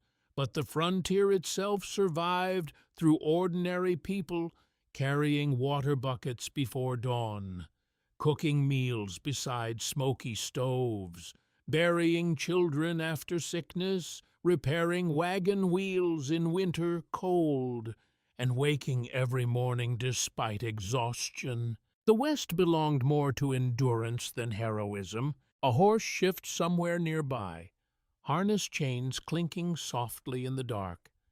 The sound echoes strangely through the emptier streets. You pause beside the boarding house and look back once more across town. You remember the beginning now. The noise, the cattle drives, the crowded dining room, the overflowing saloons, the optimism still hanging visibly in the air. All of it faded faster than anyone expected.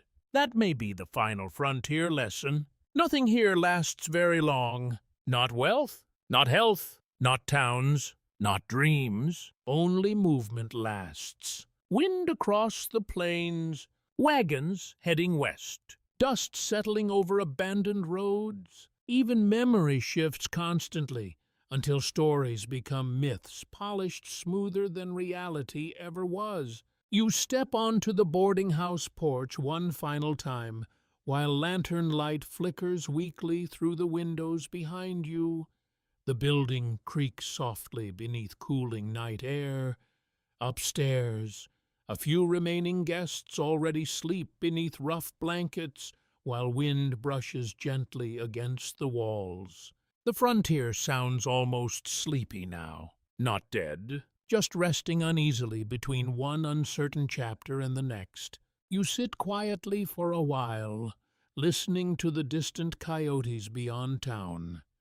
Their voices drift across the dark open land in long, wavering notes that somehow feel older than railroads, older than mining camps, older than every temporary wooden structure surrounding you now. The land will remain after the town disappears. That truth comforts and saddens you equally. Eventually, the piano inside the saloon stops playing. One by one, lanterns darken across Main Street. Silence spreads fully at last. And in that silence, the frontier finally feels honest.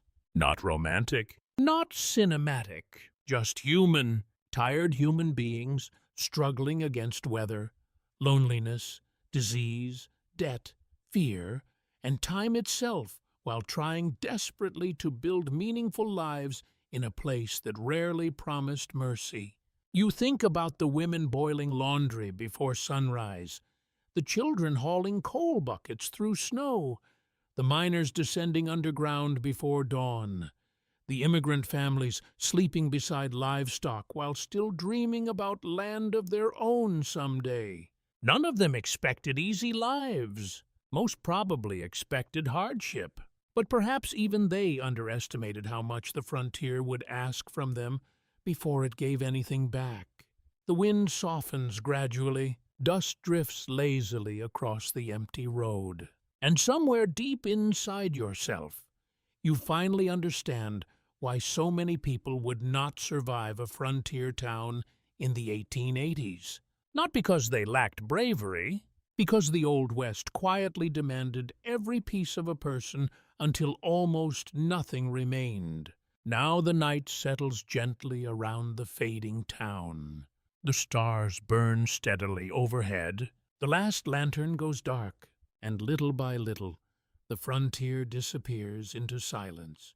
The night grows softer now, quieter, as though the old frontier itself is finally resting after carrying so many tired lives across so many difficult years. The wind still moves through the empty streets, but more gently now, brushing dust across forgotten wagon tracks beneath the pale silver glow of moonlight. Somewhere, far beyond town, coyotes continue their lonely songs across the open plains, and the sound no longer feels frightening, only distant, ancient, peaceful in its own strange way. The boarding house settles around you with small wooden sighs, while the last stove embers fade slowly into darkness downstairs. Tomorrow, more wagons will leave, more towns will rise somewhere farther west.